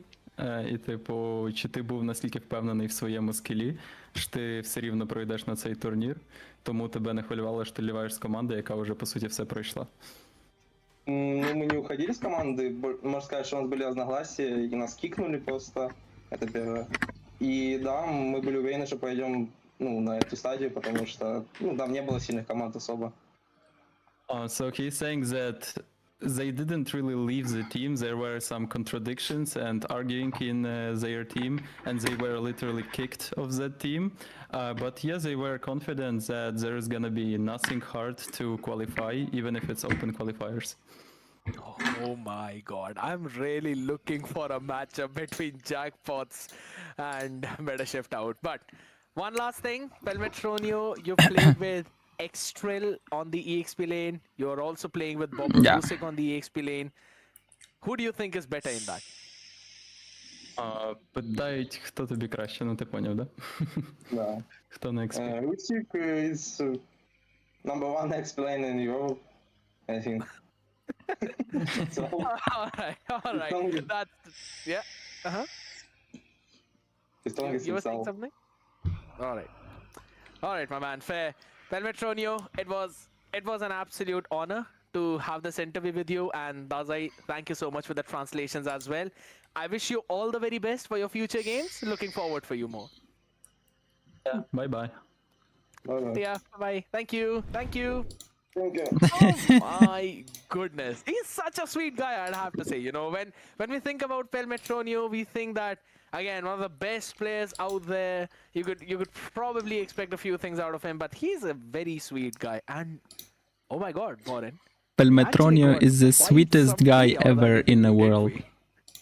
Oh, we did. Oh, we did. Like, if I had the time, I would get over my own tea and just dip the tea into the water, if you know what I mean. Because, goddamn. Okay, one more game. That heavy backstory, one game, some nubs. And second game, we're gonna see Zedel team. To the clash that will inevitably come between Jackpots. I wanna see Zedel game. Because, ooh, meta shift against Jackpots, that will be one for the ages. It will be bloody, it will be personal, it will be emotional. It will be glorious. I'm really having my fingers crossed at this point, right? Because I genuinely want to see that game. You clearly saw it in the answer of Pelmetronio. But ladies and gentlemen, this man reeks of confidence. He knows he's one of the best, and he clearly shows that on the face as well. What's gonna happen to this team? Maybe I make a T right now. I don't know. In the next few iterations, but we've got few more. Should I make one more T? I guess I should make one more T. You don't want to go anywhere because we'll be back after this short break. I have 4 minutes to make a T. What's the next team? Misa versus Saint. I mean, I know the Saint Angels, or how they are called, I don't know. Saint something, I forgot. Stolen Angels, yeah. But the next Void Skids versus Fake Time is interesting because I know Jungler from Fake Time. I know literally all Fake Time team. I won their roamer. Do you remember the guy that was playing Hilda like 12-0-12 and I won him in ranked game like yesterday probably, or today, I forgot. That was roamer for Team Fake Time, who's gonna play versus Zedel. That's why it's interesting. It's literally both teams, I know players from both teams.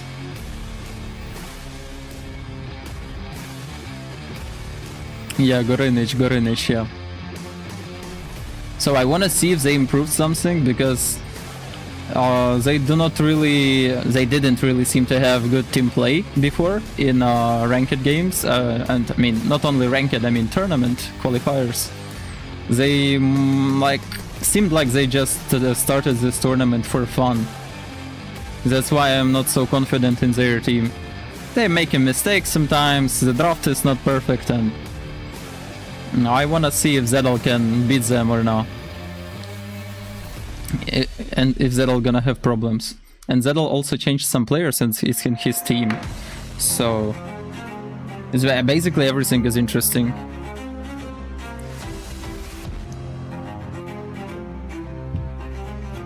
But it's gonna be in 3 minutes, so maybe I have time to make a tea if you don't mind. Like, you can sit here, watch a little bit, and we're gonna see the Stolen Angels game, and then Zedel game. It's the most interesting games for now.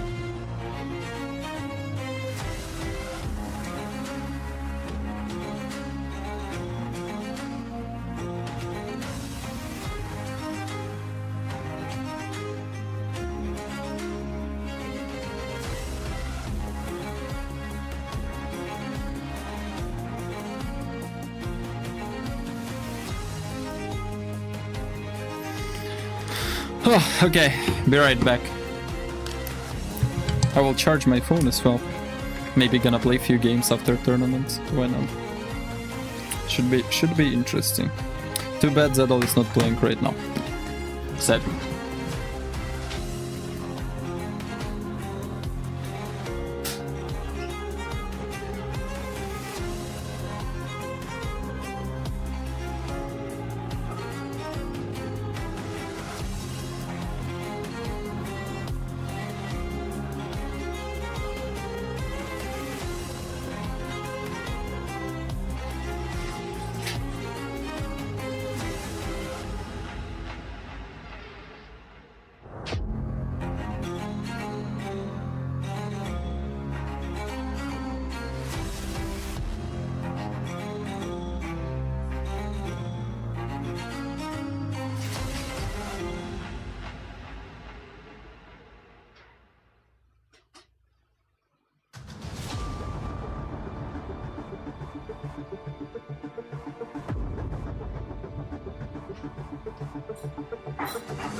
no, man. Another one up and ready, ladies and gentlemen, as it's about time for Stolen Angels to face up Misa Esports, a team that qualified from the Thunder Division up against a team that made all its way through the open qualifiers. And guess what?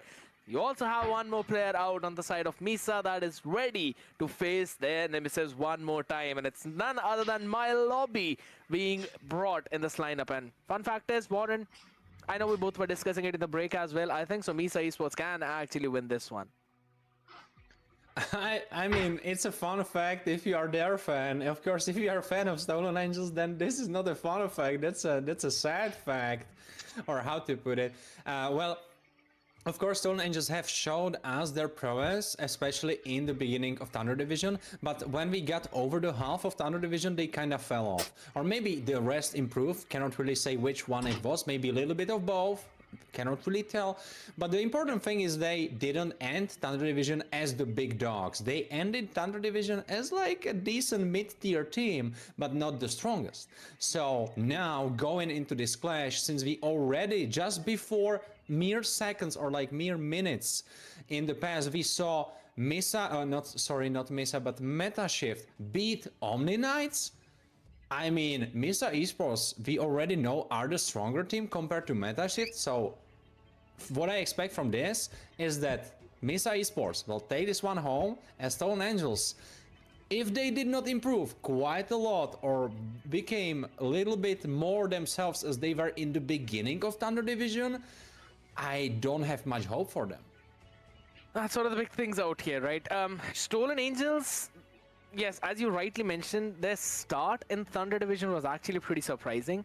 A lot of people were not really betting on them, but then again, their first two games against Void Kids, then Method Black, even against Arcade, wherein they went 1-1, it kind of seemed like this team can actually still stay up on top, but then we could say came their downfall. Once they faced Omni Glitch, it was a 2-0 thrash, and then if I'm not wrong, then they went up against Jackpots, that was again a 2-0, so they could not really gather back any momentum after that. Yes, Revenant Order was a 1-1, eventually it ended up in a Minerva Fury's favor 2-0. So Stolen Angels, they started solid, but over towards the mid and end, they could not really keep up with that very same momentum, and not at all that pace. So who were once looking like the tournament toppers eventually went all the way down in the middle pack yet again. So it is going to be a difficult battle for Stolen Angels, I must say that. Misa Esports on the other side, man, this team is running high on the momentum. Oh, they absolutely are, and especially with their newest addition that they already had in the last chance, and that's mlbb, that went from already qualified team, same as Permetonio and Bulber did, low-key, right? Well, the same happened for mlbb, and we were speaking about it. I'm not sure if on the stream, maybe even on the stream, that, well, what made him change the teams? Is he gonna make it? Will they qualify? Well, they did in big fashion, and they are here, and they are ready to fight, and I think we can expect so much from them. And even though I didn't see them perform yet, just based upon the last game that we saw, Void Kids, you see, right now it's gonna be Stolen Angels Misa, I expect quite and then it's gonna be Void Kids where Zettel is, already to be in like top 4 and of the regular season. Absolutely, that's going to be definitely a big name. And now other games are just not interesting for me. Ladies and gentlemen, that's not just about it. After that, we still have 4 more games remaining. We're gonna have Void Kids, Fake Time. I will just play Ranked and see what is going on there. On Momentum Mori too, and at the end of the day, it's gonna be Glitch Code with RK by D. Don't ask me why that name is. A lot of people must know that, you know, it's again a merger of a couple of fogs there. So okay, again, they have the same lineup, and I'm really looking forward to that game, but it is going to be Synth who will be joining out here. So, ladies and gentlemen, you would not want to miss out on that action as well. But for now, hopping on back onto the Stolen Angel and Misa Esports discussion, right? To be honest, you know what? I'm also excited for the next one. As much how as much sugar I put into my tea? I also want to see I how drink tea without sugar. Will if you are interested to handle. Teams of Thunder Division. If it's interesting. Of course, that's super exciting as well. But let's now think about what will the map selection be, because right now we still don't know. It should be chosen. So we will see what the choice will be in the end. But I will speak a little bit. I drink tea without sugar, yeah. About team members. It's super I important do and not super add sugar. exciting, especially for those two teams, to see them clash today, or not like clash between them, but to see them battle it out against their opponents that they have, against their respective opponents that I drink coffee with sugar. They got through Coffee with milk and sugar, but tea without sugar. Kinda at the bottom, like they, correct me if I'm wrong, but I believe they were third in their own respective groups. So you can say like barely qualifying. And if you compare, I was adding before because it was sweet for me, but right now I for some reason started hating sweet tea. I don't know why. I just woke up one day and understood that I don't like sweet tea. I like without sugar. There is no reason, just my taste. Joyfully, since I love even though I like sweet coffee, I don't like sweet sugar. Sweet tea. It will be super exciting because the next I don't know why. Should be so much fun. Just taste preferences change it. Very much head to head. But well, let's refocus on this one that we will be having, because as I have said before, I think Misa like probably when I was 20. Very strong favoritism, at least from me, and I believe from a lot of people watching. And do they have the favoritism from you as well, Scared, or do you have some things to say about the chances of their opponents? I want to look at the performance of Tezuka there, right? Because that's a new man hopping into that roster. My lobby is there, you know, cupcake pancake combination in the mid is also working out really good. Why he's in the jungle? Yes, we know he was playing pretty solid. So I'm cool with all of that. I just want to see how Tezuka will fit in this entire roster. That's a new addition for the team, unless that's the same player who's changed his own IGN. So just to catch all of us by surprise. So I really want to see how that happens. And guess what? I mentioned expanding rivers. There's actually going to be expanding rivers though. You know what? I predict to receive a lot of money in my bank account, a few $100,000. But hopping onto this one very game, ladies and gentlemen, is the draft that we're hopping on to. Fun fact now, Misa Esports is now the second team in the entire event that has actually got a female on their roster. Oh, that's quite exciting, honestly. Shout out. I wasn't quite sure if I remembered Dracy and her face, and it was just Dracy all along, or if it was someone else. Well, now you are correcting me. So that's honestly quite exciting, because I love women being able to play in the high competitions and being able to battle it out against a very man-dominated sport, or esports especially, where we saw a lot of typically in the team you have most men. There's like mostly men, right? So it's always exciting. I'm always up for that. We saw Tracy perform very nicely. At least in my eyes, I liked how she played. So I am very much looking forward to how Cupcake will play in this composition. And we can already see that Misa Esports are all in their corresponding dresses. So they are all nicely fitting together. Absolutely lovely to behold how they have all the matching dresses. Of course, this will not be about dresses. This will be about your skills. So can Misa Esports bring it together even with that change?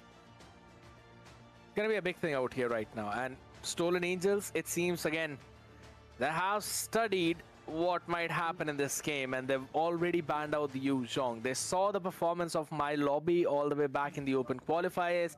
This man was utterly destroying everyone on the Yu Zhong, so they don't really want to deal with it. And there's a small change out here in their lineup as well, people. Urek will eventually be hopping in the lineup of Stolen Angels. So all of the people who are a fan of Method Black there, who watched that team for Urek, now can also watch Stolen Angels Rep for the woman. exact same reason. Enzo, Orange Bob, Pem, and Levi on the other end of the spectrum out here. We've Quote seen from all my these stream. players play previously.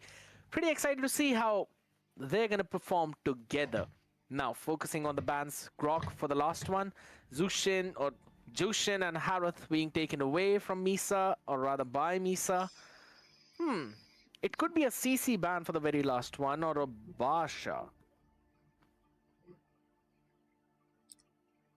Basha could be the one to go for, because then you are kind of looking out this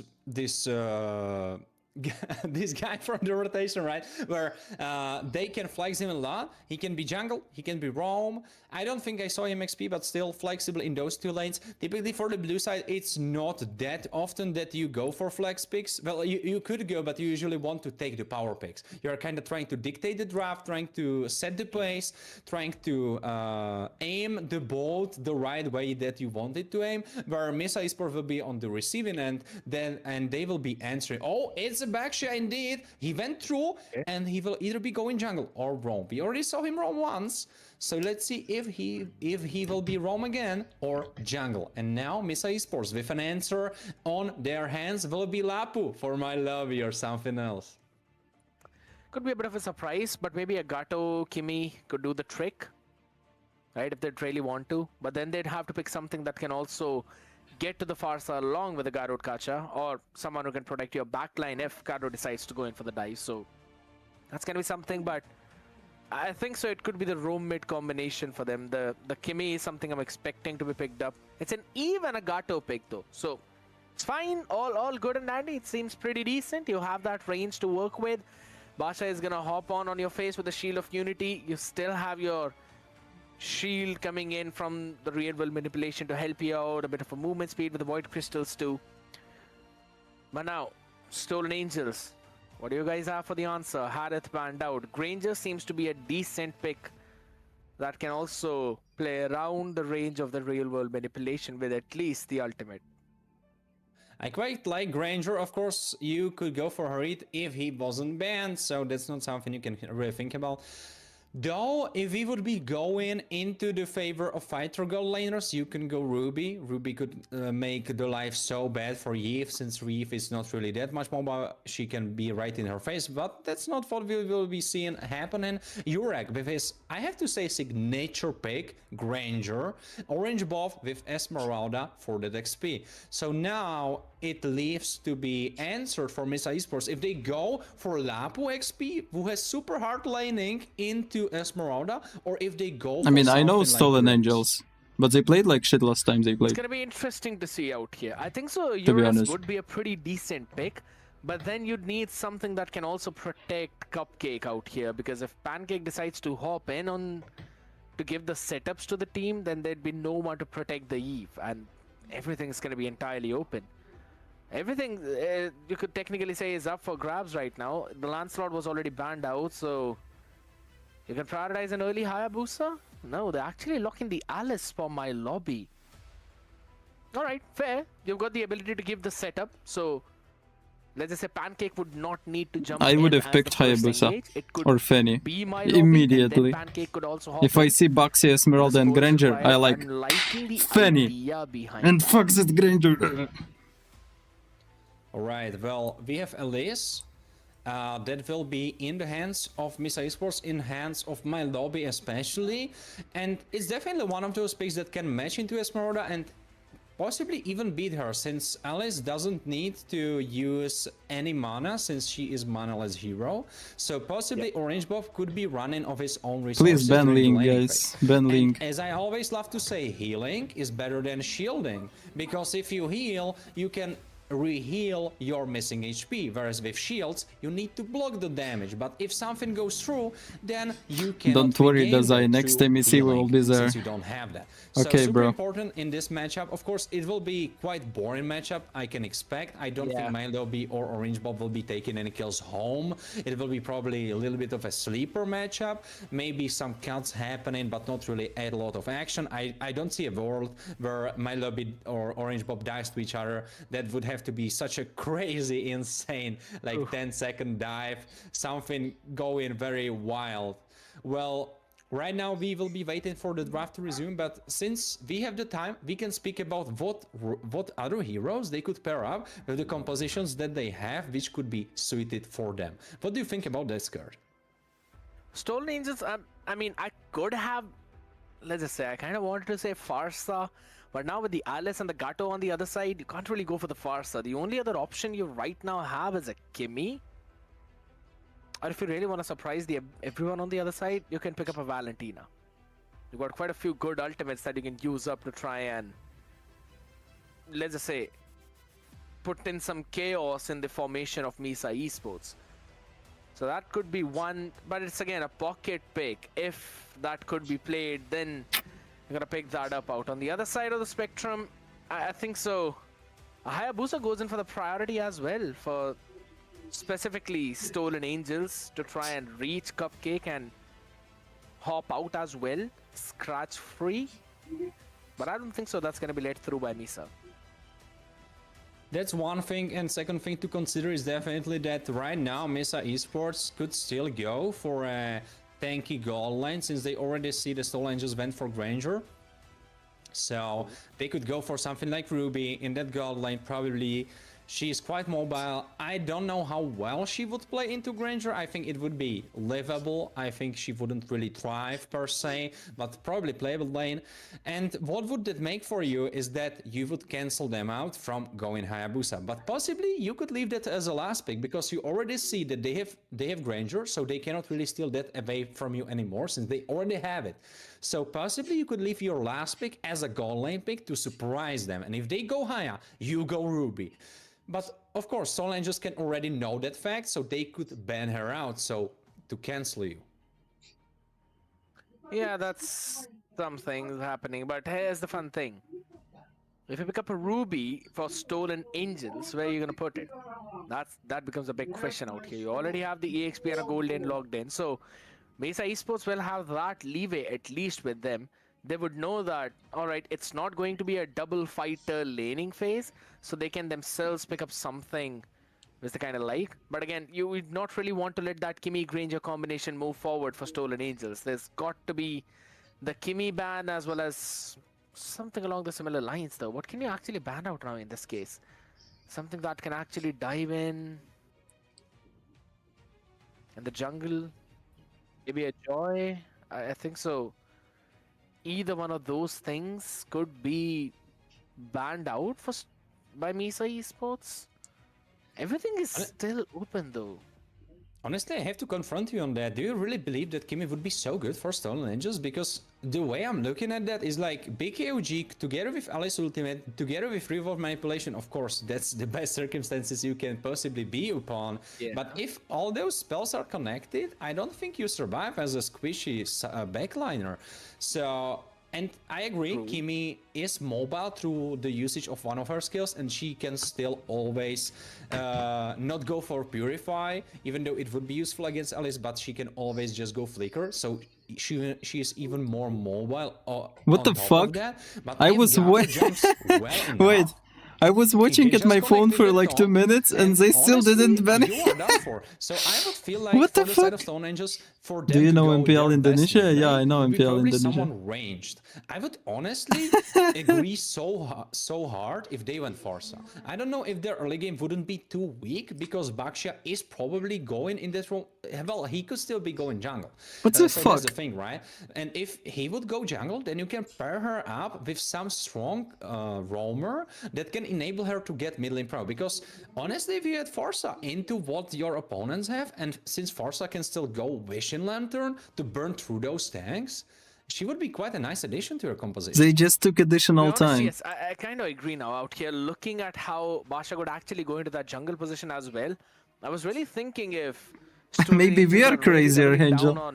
Maybe we just stuck in time. That row, but if that's a jungle, then maybe we just don't understand where we are. Really rely on the Farsa for your mid to late game. If Orek somehow maybe we are fails high to carry out in the early one, then that's going to be a massive maybe we were stoned already for 3 years.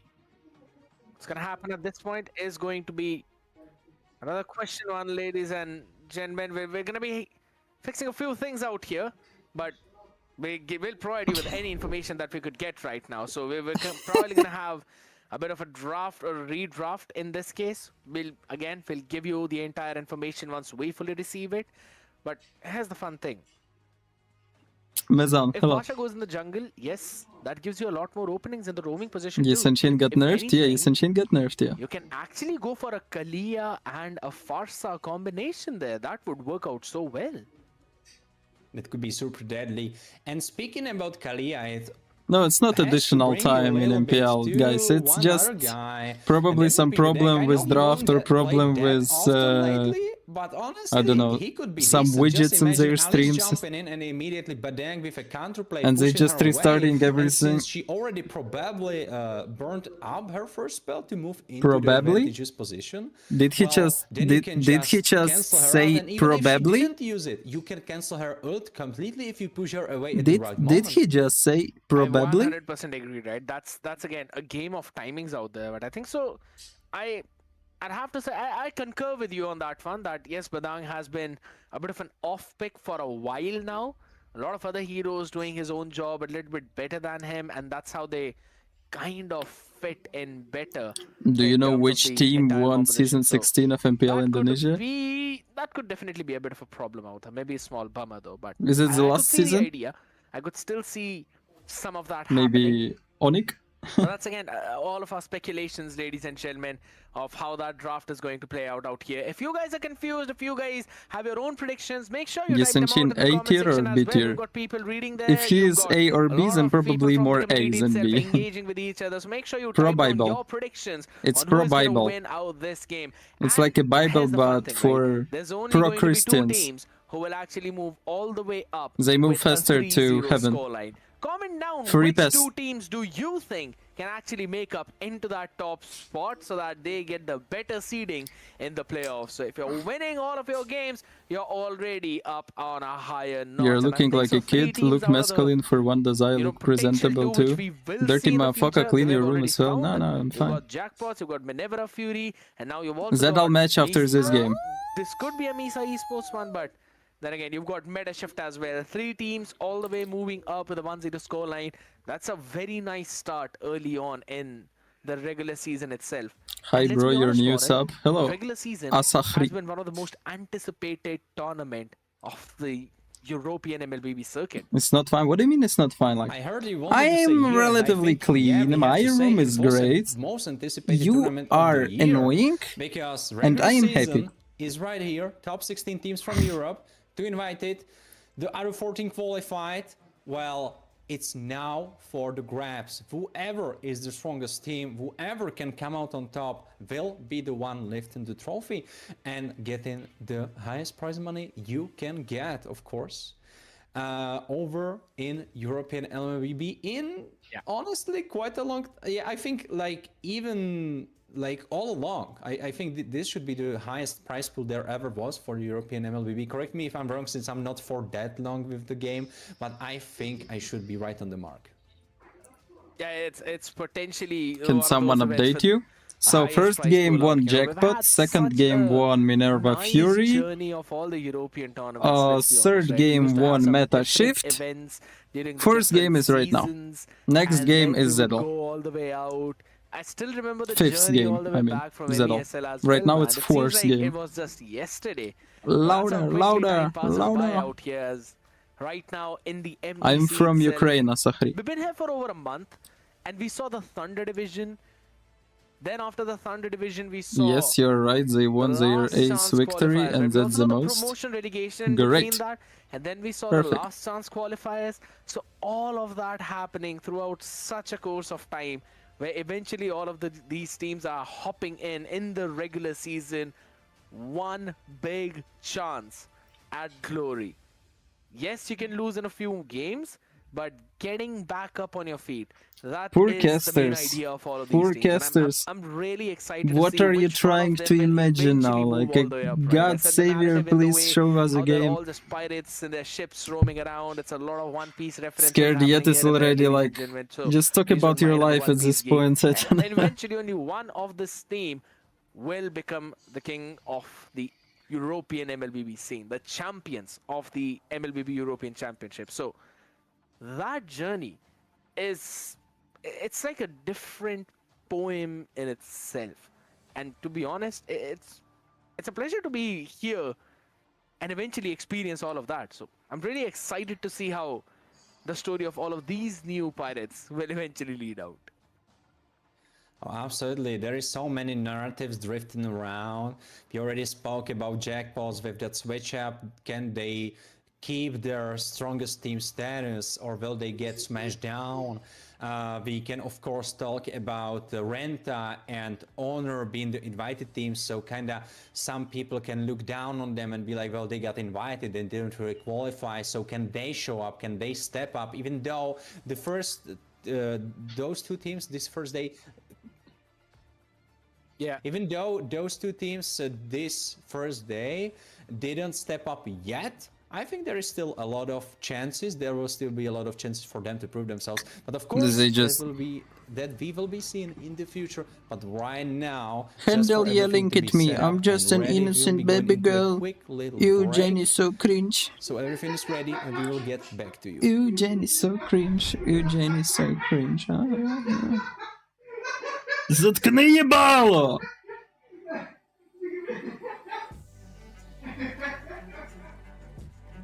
My brother is laughing too much.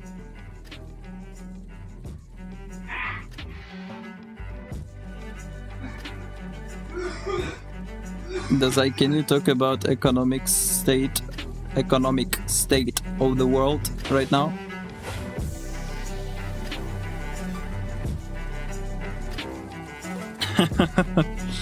Everything is shit.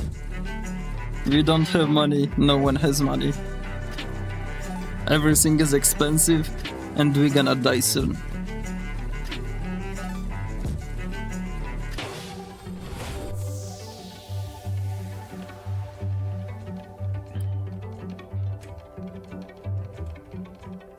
This is your brother laughing? I thought it was a grandma. No, it's my brother. My older brother.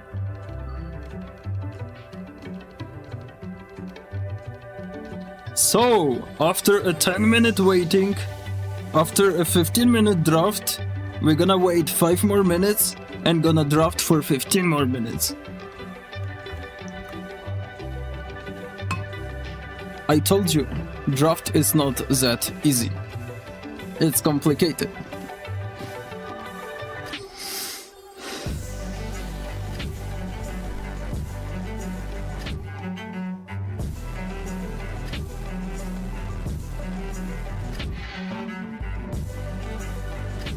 I will not play Scribble with you, Jenny.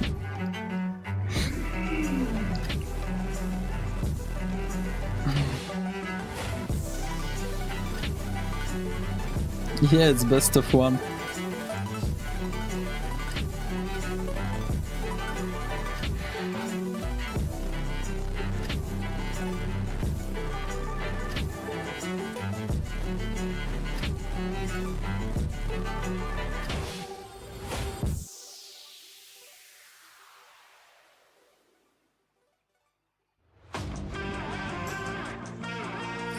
Dazai, your thoughts on Newton's second law?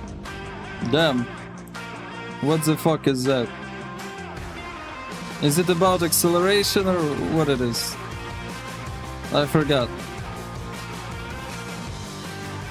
What it is about?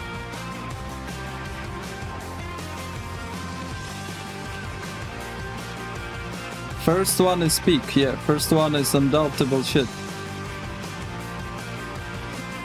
I don't know what about second.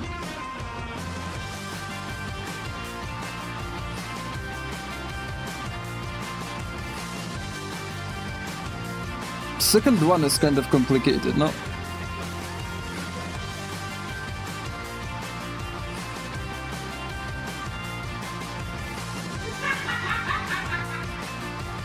I guess I just don't need that information. We can stop on the first one. Second one was just like overcook.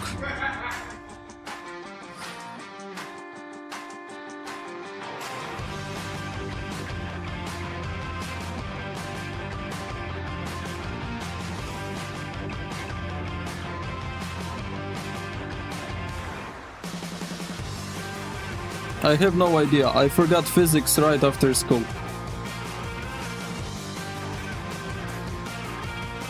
Need to like refresh my memory a little bit. What about the one that says that an object in motion staying motion? What the fuck is that, bro? I don't know such a low. Dazai, do you sometimes think about the meaning of life? Oh.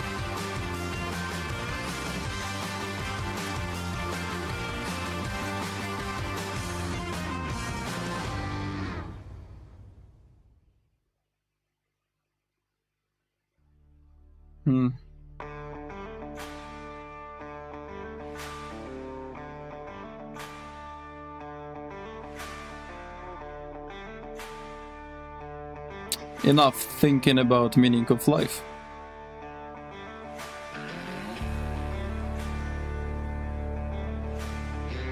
I guess we are done.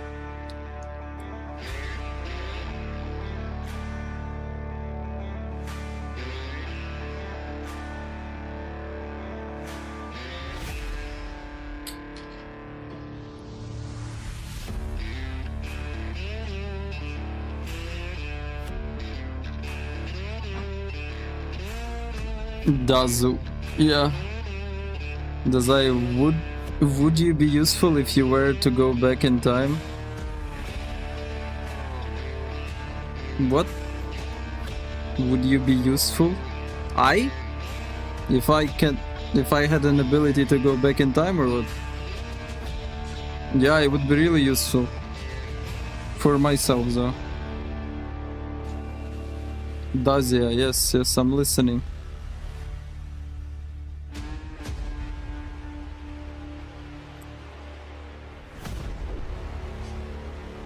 Another 3 minutes.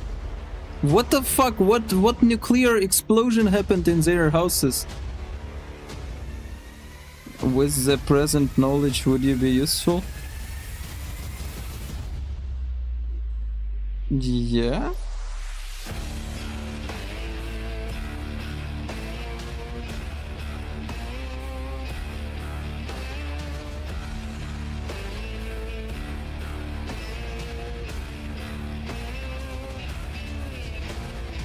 I would be useful.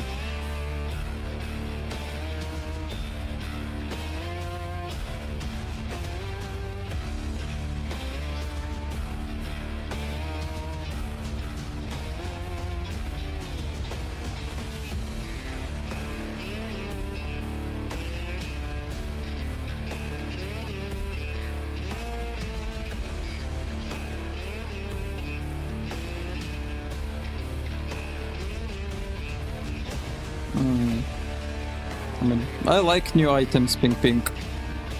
They make tanks more tankier. Especially early game with dominant size is just insane.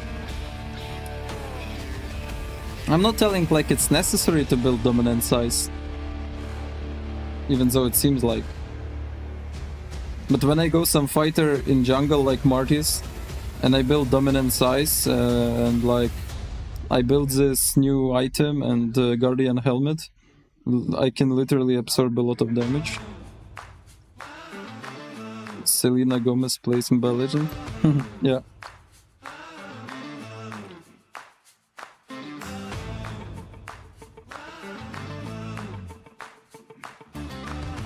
Tournaments of the resume.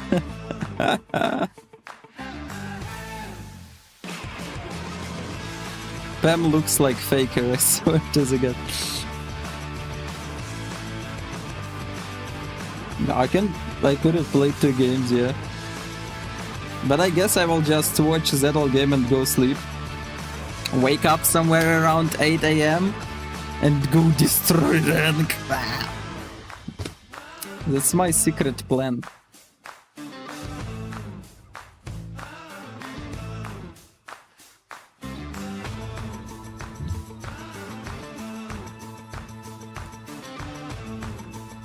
Nika, hello.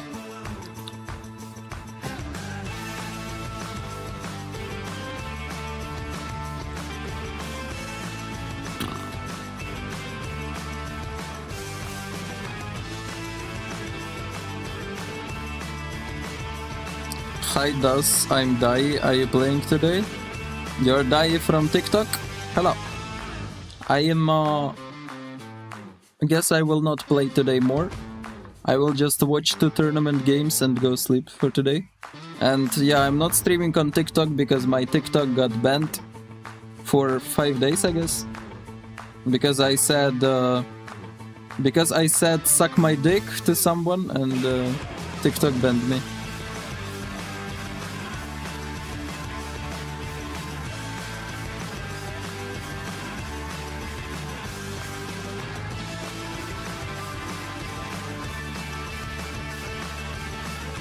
Another 5 minutes? No fucking way.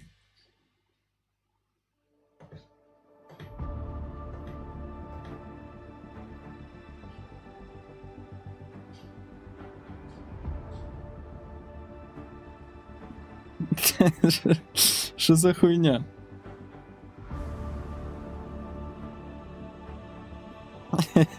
we are in a time loop, Mayuri.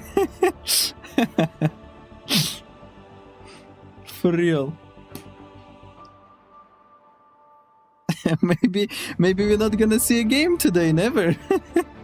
Maybe they just keep us for watching ads on their stream, who knows.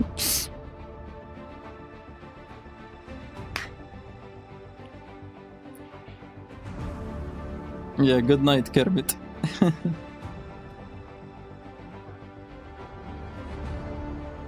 Dazai, have you tried marijuana? Yes. And I strongly condemn it. Usage anywhere or selling. I do not respect it. No one respects it.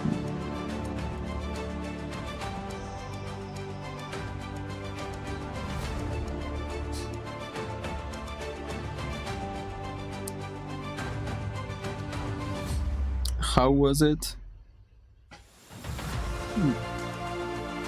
No. First time good. Second time sad. Third time disoriented, my bad.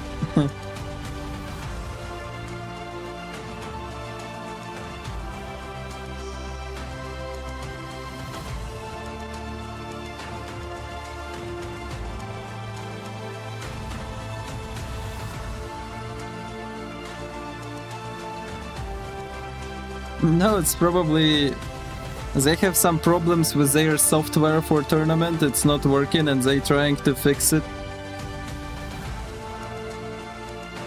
If they not gonna be able to fix it, they just gonna show us drafts like in lobby.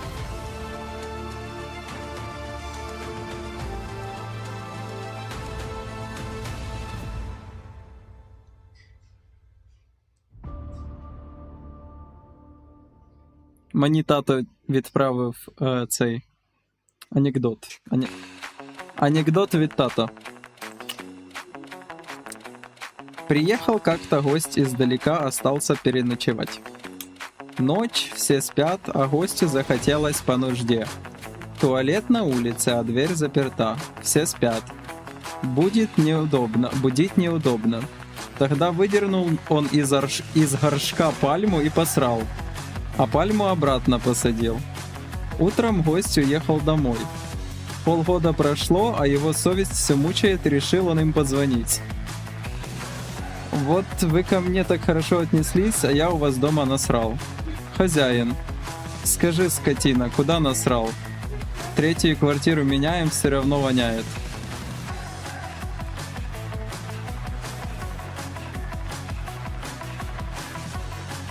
Понял.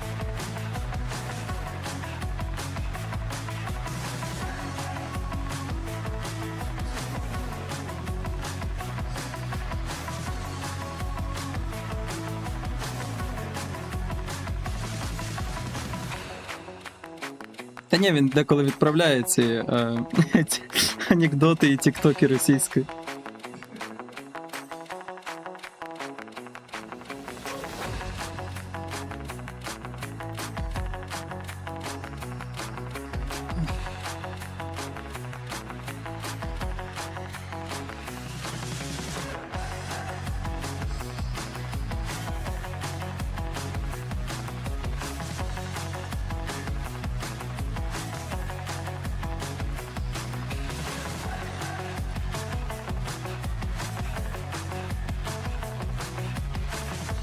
Я знаю, що це таке пінг-пінг, я знаю.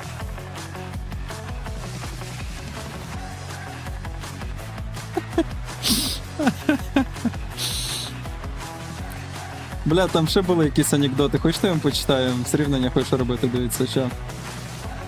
Ще знайдемо анекдоти, дивіться які. Там був дуже смішний анекдот, що. Ща, чекайте.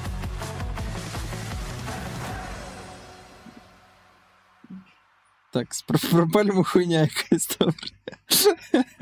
Пропалимо хуйня. Бля, щас.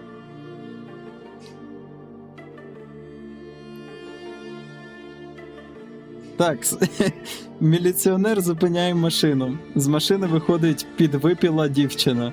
Міліціонер. Так, їзда в нетверезому вигляді. Дівчина. Сам ти їзда.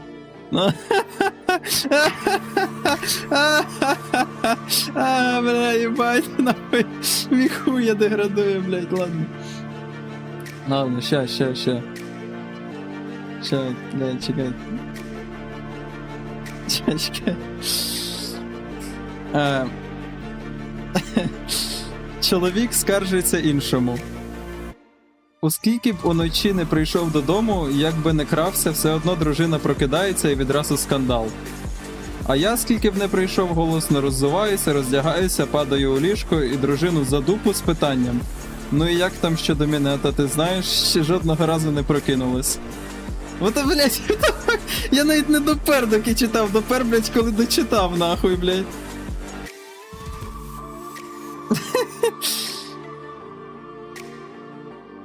Блядь, чекайте. Типа...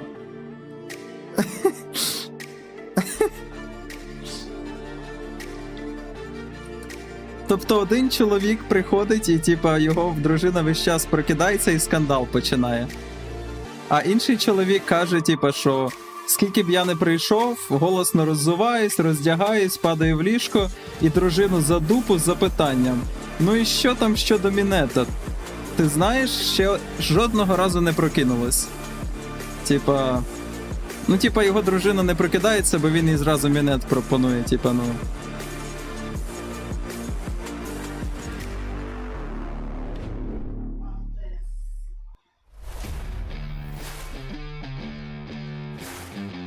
Тепер замість таймера просто пише сун, нахуй.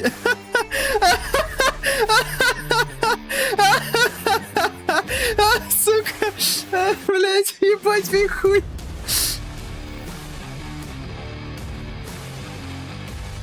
Такс.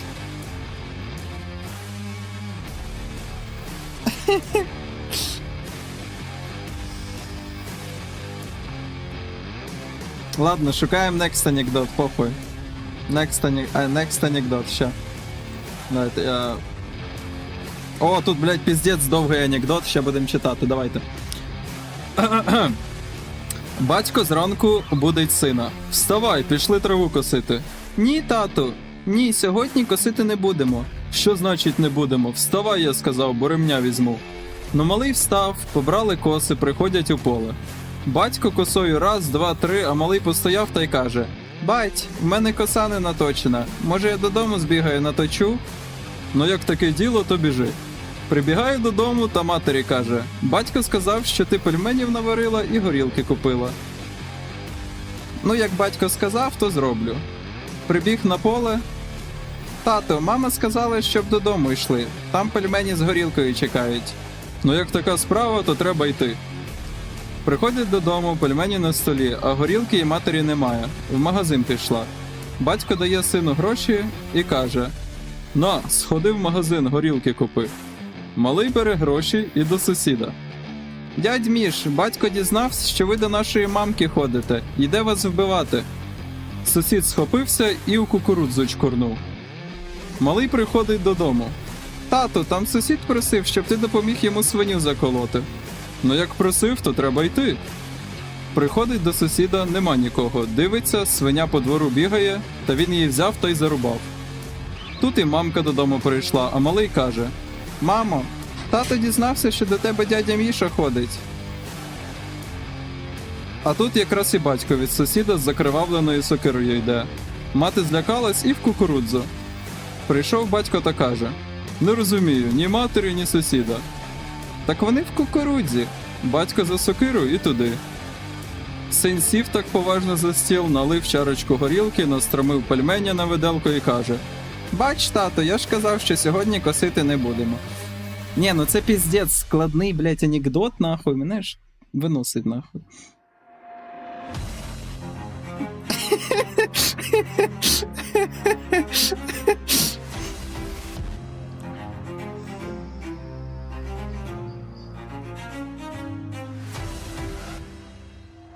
Добре, блядь, ну.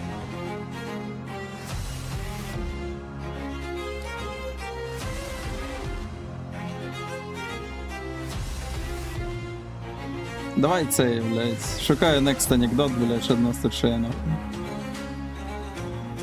Має щось бути. Ой, блядь, що в нас?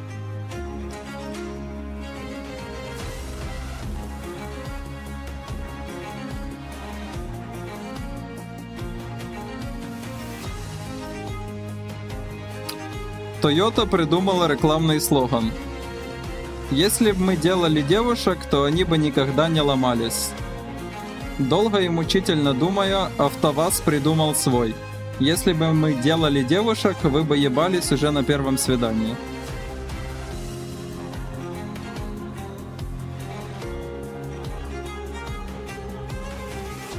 Добре.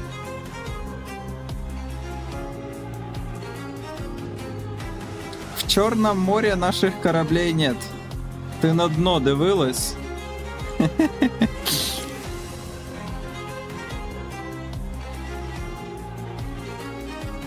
Пчелы не тратят время на мух, объясняя им, что мед лучше говна. И вы не тратьте. Все.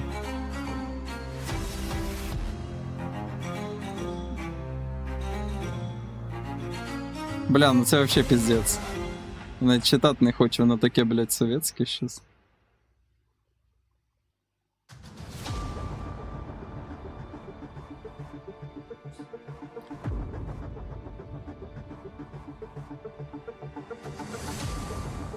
Це я шукаю анекдоти, блядь. Одна цигарка скорочує життя на 2 хвилини. Одне пиво на 4. А один робочий день аж на 8 годин. Бережіть себе, випийте пива і перекуріть. Добре? Заєбісь.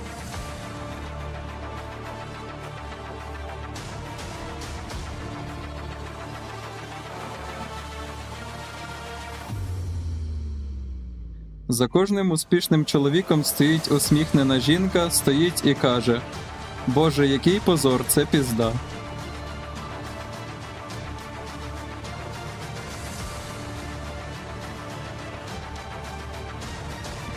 Ладно, поп.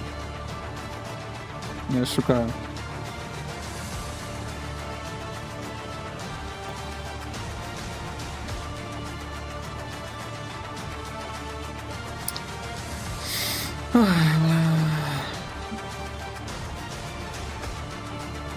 Please mute their stream.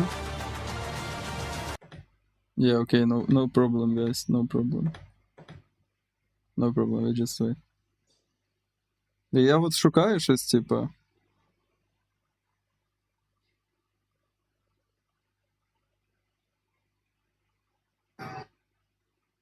Світос.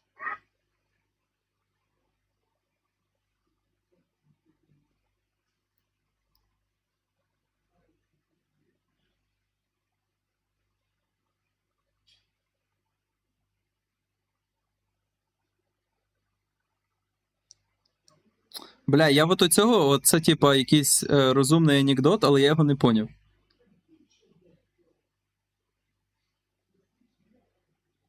Типу, тут якийсь такий піздець, що я навіть, от серйозно, тут треба задуматись, прям треба думати башкою. Типа не для нас. Але я можу вам зачитати, якщо ви його поймете. Типа це тяжка хуйня якась. Коротше, я вам читаю. Окей? Можна читати? Коротше, слухайте добре. В японському фольклорі є дуже цікаві та самобутні монстри. Наприклад, Сагарі, кобиляча голова, що звисає з гілки дерева у лісі. Або Сіріме, привид з оком у дупі.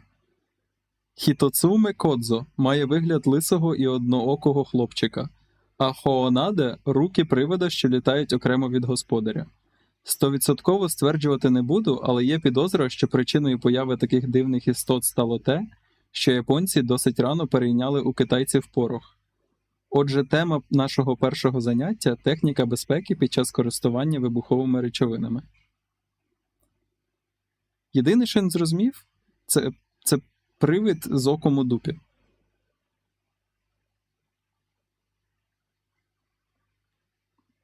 Типа, ну... Я не розумію. Як воно має взірватись, блядь? Що ж таке?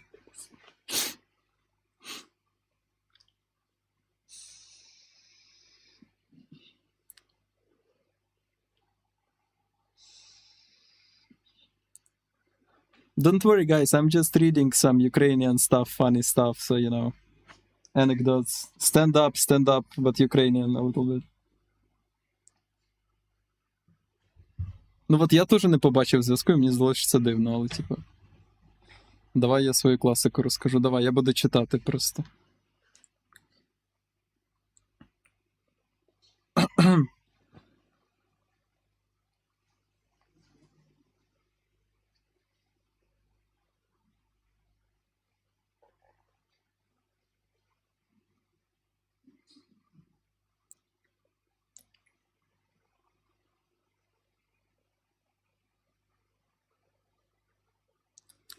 Сидять якось два дракона в барі. Один другому каже: «Щось тут жарко», а інший йому відповідає: «То ти їбало прикрий».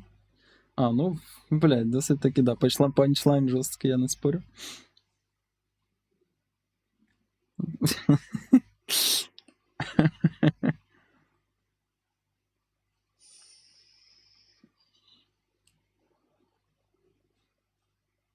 Так, ну я пошукаю ще щось. Так, що це за хуйня?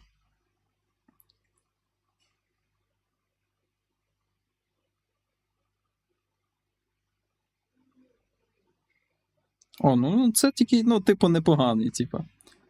Прийшовши завчасно з нічної зміни додому і побачивши напівголу дівчину, що виходить з ванної, я прокрутила в голові всього 3 думки. Син подорослішав, чоловік офігів, чи дід повірив у себе. О, ну, типу, це досить смішно, я не спорю, типу.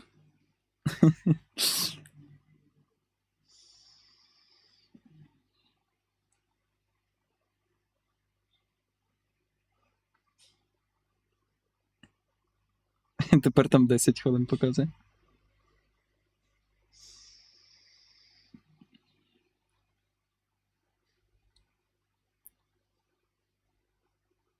Имитировать оргазм легко.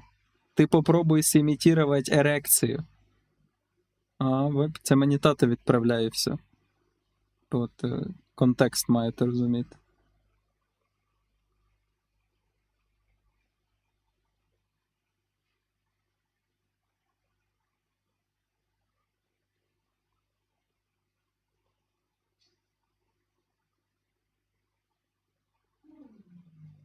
Oh, Void Kid's gonna play now, nice. Блондинка купила новеньке Порше. За тиждень приїжджає на СТО і каже: «Коли їду сама, все нормально, а коли з кимось, то в салоні вічно тхне». Майстер оглянув салон під капотом, подивився та й каже: «Начебто все в порядку, давайте я з вами приїдусь, подивимось». Вони сідають, їдуть, блондинка несеться 220 км на червоне, обганяє всіх підряд, потім зупиняється і питає: «Ну що, відчуваєте?» «Я не відчуваю, я в цьому сиджу». Заєбісь, заєбісь. Ладно.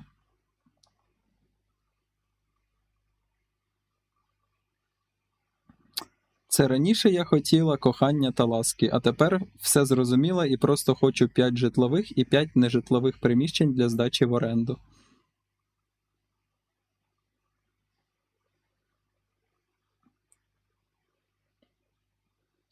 Гуцул іде по полонині і веде за руку хлопчика-негра. Другий Гуцул. Іване, а хто то? Онук. Марійчин хлопець. Марійчин? А Марійка де? Вчиться в місті. А чого воно таке чорне? Зате гарантія, що не москаль. Ага. В сім'ї гонщиков случилось горе. Отца пустили по кругу. Окей, окей.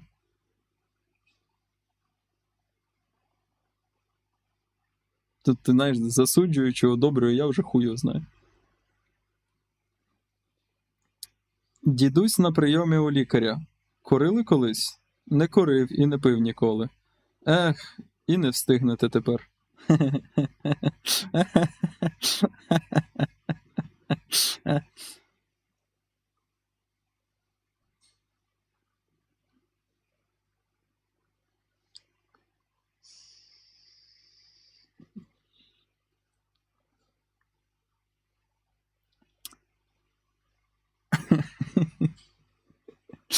Мам, у мене кльовий тато. Він зі мною дивиться мультики, їсть, грається, і м'яч у дворі ганяє, і в пісочниці з нами пустує. Завжди веселий, завжди сміється. А чому в інших татусів не такі? Тому що інші тати на роботі каски одягають. Типа каски. Типа шлеми. Одягають. А твій тато забув. Блять, ну якісь...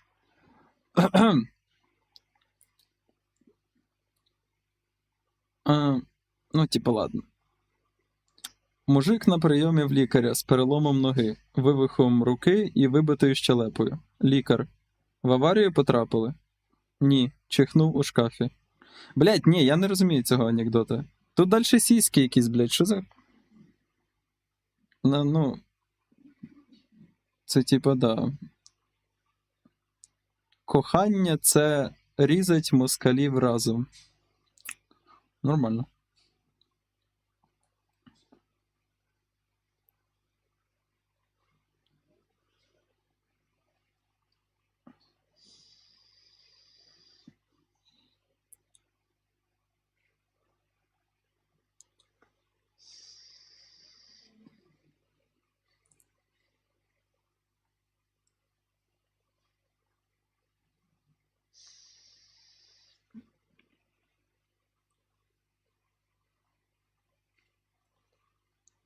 Так, це такий довгий анекдот. На ньому 75 лайків в Ютубі. Він мені скріншоти відправляє. Пара прийшла на прийом до сексопатолога. Докторе, ми живемо в шлюбі 10 років, а дітей все немає і немає. Допоможіть, будь ласка. Лікар каже дружині хлопця. Ви за дверима почекайте, будь ласка, мені з чоловіком вашим поговорити треба. Слухай, друже, ти зі своєю дружиною як коханням займаєшся? Напевно, як зазвичай, двічі на тиждень, середа і п'ятниця? Усе як завжди, усе по-старому. Я тобі, дорогенький, ось що скажу. У ваших стосунках не вистачає елемента несподіванки. Секс має бути спонтанним, несподіваним. Зрозумів? Так, лікарю, зрозумів. Тепер зрозуміло, так і зроблю. Та сама пара через рік приходить із квітами, шампанським, у візочку карапуз. Лікар до чоловіка. Ну розповідай, як ти це зробив, як це було? З елементом несподіванки? Так, лікарю, моя дружина нагнулася в холодильник дістати молоко, но я в цей момент час ззаду підскочив і всунув. Ну і як вона? Не очікувала?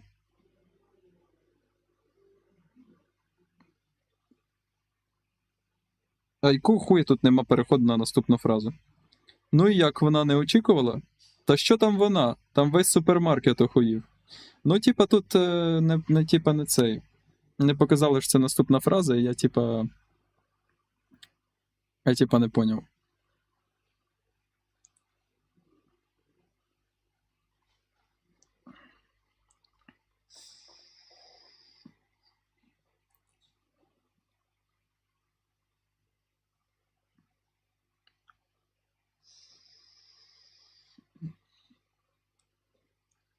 Давайте без тупих питань.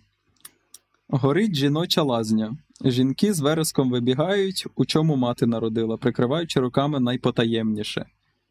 Так і пише, блядь, я не придумав. За цим спостерігає чоловік однієї з жінок і кричить їй: «Дура, обличчя прикрий, по пизді тебе ніхто не впізнає». Блядь, ладно, тут такий... Типа, це досить смішно, це досить логічно і смішно, блядь. Ну, типа, ну хто поняв?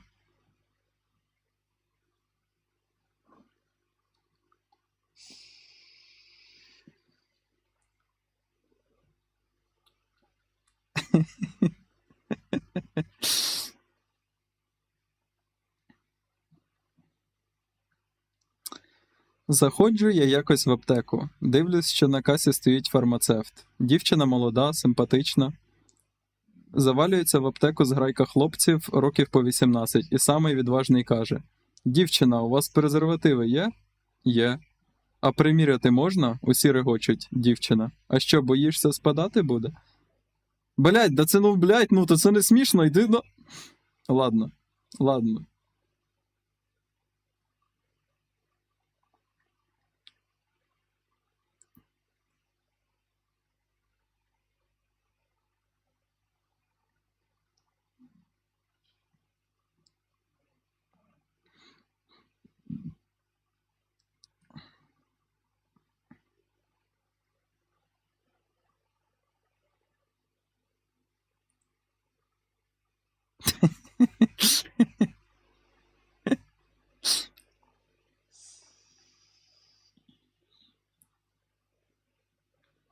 Чоловік з дружиною дивляться фільм жахів. На екрані з'являється монстр. Дружина.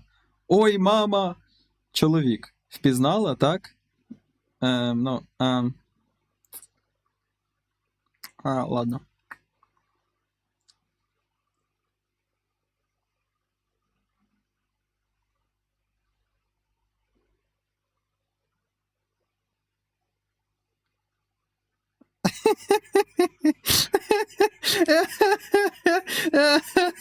Про те, що на це пізне.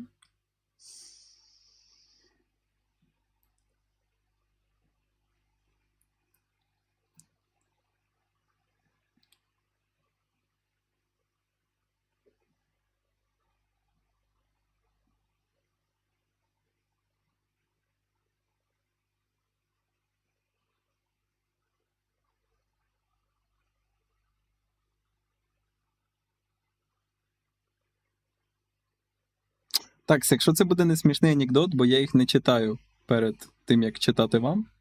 Якщо це не смішний, то я перестаю їх читати. Я заїбався. Машинист поезда забыл отключить громкую связь, говорит напарнику. Ну что будем делать? Тот отвечает. Попьем чайку и потрахаемся. Я так понял, тут 2 смайлика. Потрахаемся с проводничками. С проводницами. Проводница, услышав такое, побежала их предупредить, спотыкается, падает. Бабушка ей говорит: «Не спеши, внученька, они еще чай пьют». Так, короче, все, блядь, хватить з мене цієї хуйні, блядь. Це мені тато відправляє. Це от я читаю те, що мені тато відправляє. Так, все, хватить з мене, блядь. Цієї хуйні, все. Just because they could not provide the camera link of one of their players, so that's basically a integrity question mark on the tournament. So obviously it's going to be an absolute fair event for every single one out there. So it's crucial for you to give out your cameras, which was not really possible for one of the players. So Misa Esports have eventually forfeited their game. That means the win is... Let's go watch the tournament, guys. Let's go. It's a fun thing. A win out there does not really mean that this game is going to follow through just like that. We've got Void Kids taking on fake time out here. Warren, this match seems to be even more exciting than the previous one now. Oh, absolutely, because the previous one shouldn't have been that exciting, since we were kind of expecting that Misa Esports should be the stronger team. Whereas now, I feel the cards are dealt evenly, where if I would close my eyes, get an amnesia, and like get unconscious for 15 minutes, and you would wake me up and tell me... Why is there telling like the game happened actually? Why is there telling us like they actually played Stolen Angels versus Misa team? But nothing really happened. Maybe they fucked up, or what the fuck happened? How it will roll out. People are saying that Zedel can only All people in this chat will go to hell. Bye. And that if you ban him, Mom, he is handless. So we relax. will see We if love you. this will be the case, or or if his Lancelot will go through, or if he had some other pocket picks up his sleeve, because he was saying that he practices a lot and that he has some other I don't know up why. his sleeve. At least that's I have what no got idea. told. So super exciting about this. Of course, there are two stories.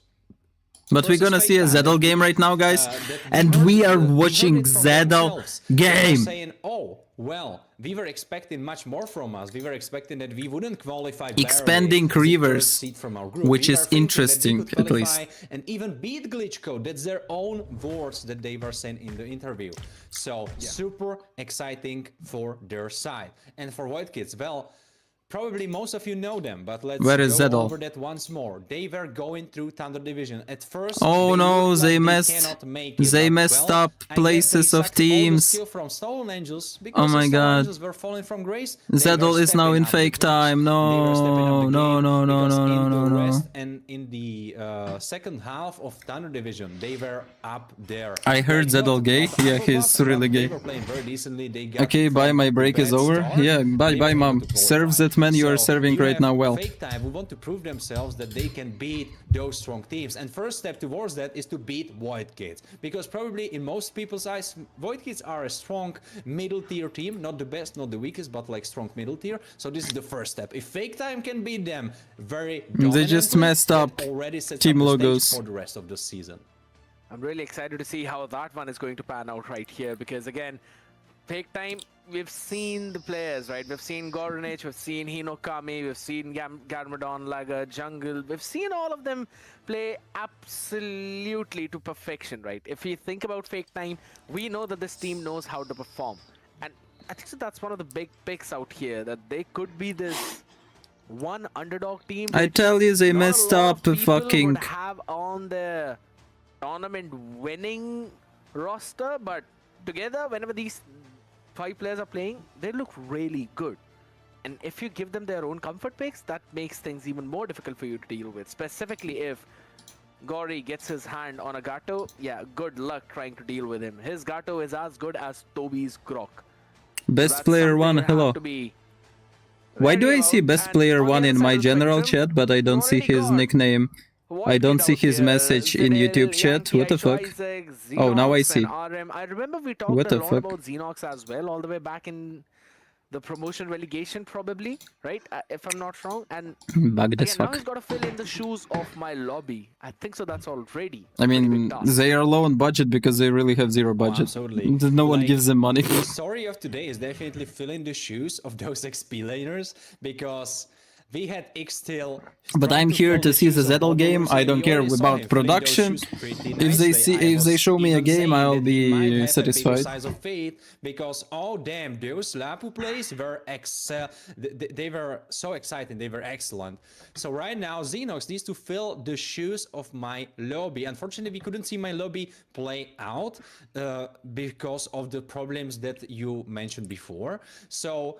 But of course, we still remember my lobby. We can remember him very fondly. He was a very strong player. He definitely still is a very strong player. And right now, Xenox will try to step up to the plate. He will try to be my lobby for his team. Or at least, if not be him, then at least be like him. Be the strong fundament that really turned the tide around for Yankee. Because it's super important. Why is this Yankee guy looks like Ronaldo? Things started to turn around for Void Kids was the moment when my lobby was in the roster. So maybe people could be looking at this change and being like, well, my lobby is gone, so that means all the hope for Void Kids is gone. He was just this strong of a player.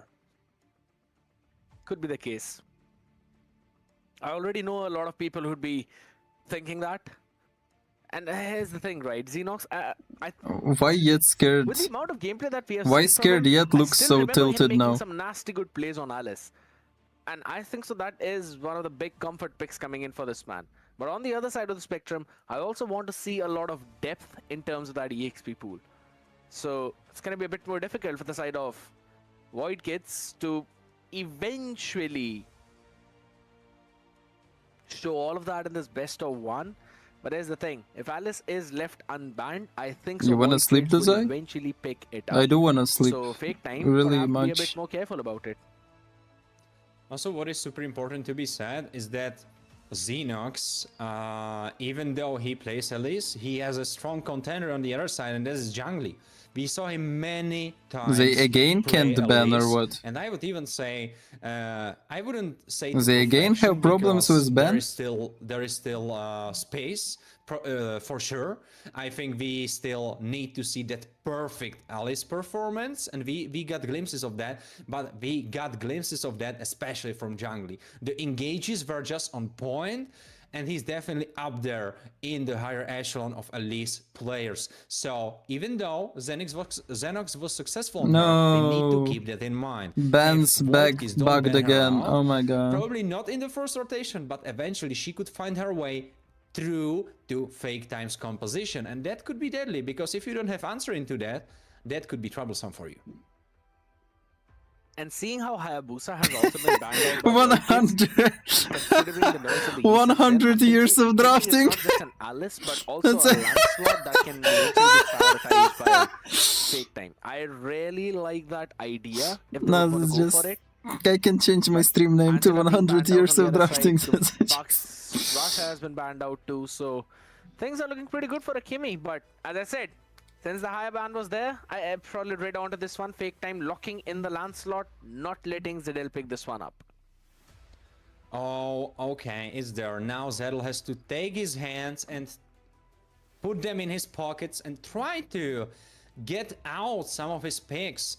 And right now it looks like he's pretty confident in finding something in his pockets, because they are immediately going Elise, they are immediately going Zuxin. And this is the first time that Zuxin will be playing in the regular season, because she was banned 3 times. The 4th game we did not see, so this is the first time she will be played, and it will be in the hands of Yankee in the colors of White Kids. I'm really liking that. Again, Zushin slipping through the drafting phase. It seems like White Kids eventually, read onto what Fake Time wants to do. And they okay, I don't know who is drafting what. On the other end of is it spectrum, you've got the Zushin is it players not on their place, or is it emblems of teams not on their place? I'm not sure. On the other side, while also making sure you've got a lot of room to work with, thanks to Gori being pretty good. Yisanshin got nerfed here. So there should be a Yisanshin lock-in for Fake Time. If not, maybe going in for a bit more comfort. But what can you actually pick now, since the Hayabusa has been banned out? You've already lost the Lancelot. Maybe a Joy? Joy could be the idea, most definitely. It's a Yisanshin. Oh, right. It's a Yisanshin. Even after the nerf, so the players What's are with definitely casters? thinking, oh well, he's still playable. And honestly, I looked once more over it. What happened with casters? CC invulnerability that got hit pretty hard. I think the other part isn't really that important, because why they are so disoriented right now? The stun part got hit. Or I'm just actually, I got over through it, and I have to am I correct it, tripping because or not the stun part didn't get hit really, but the part where he gets vision on his enemies got hit pretty hard. There was 3 seconds downtime from 5 to 2. So you see a little bit more, but the stun part is still there.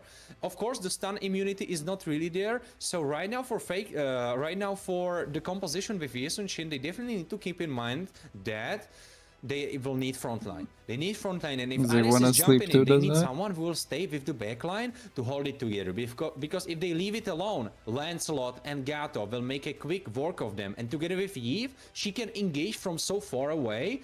Zuxin will have big trouble peeling her away. Seems like something happened now. And considering you've picked up a Jushin, now you can't really go for any pickoffs as well, because your mid is going to be slow. Yisanshin is going to be slow in the jungle as well. So I think so you need someone who can actually stop anyone from approaching. I'm thinking something along the lines of a high loss, or something that can actually protect your backline. Maybe a Khalid.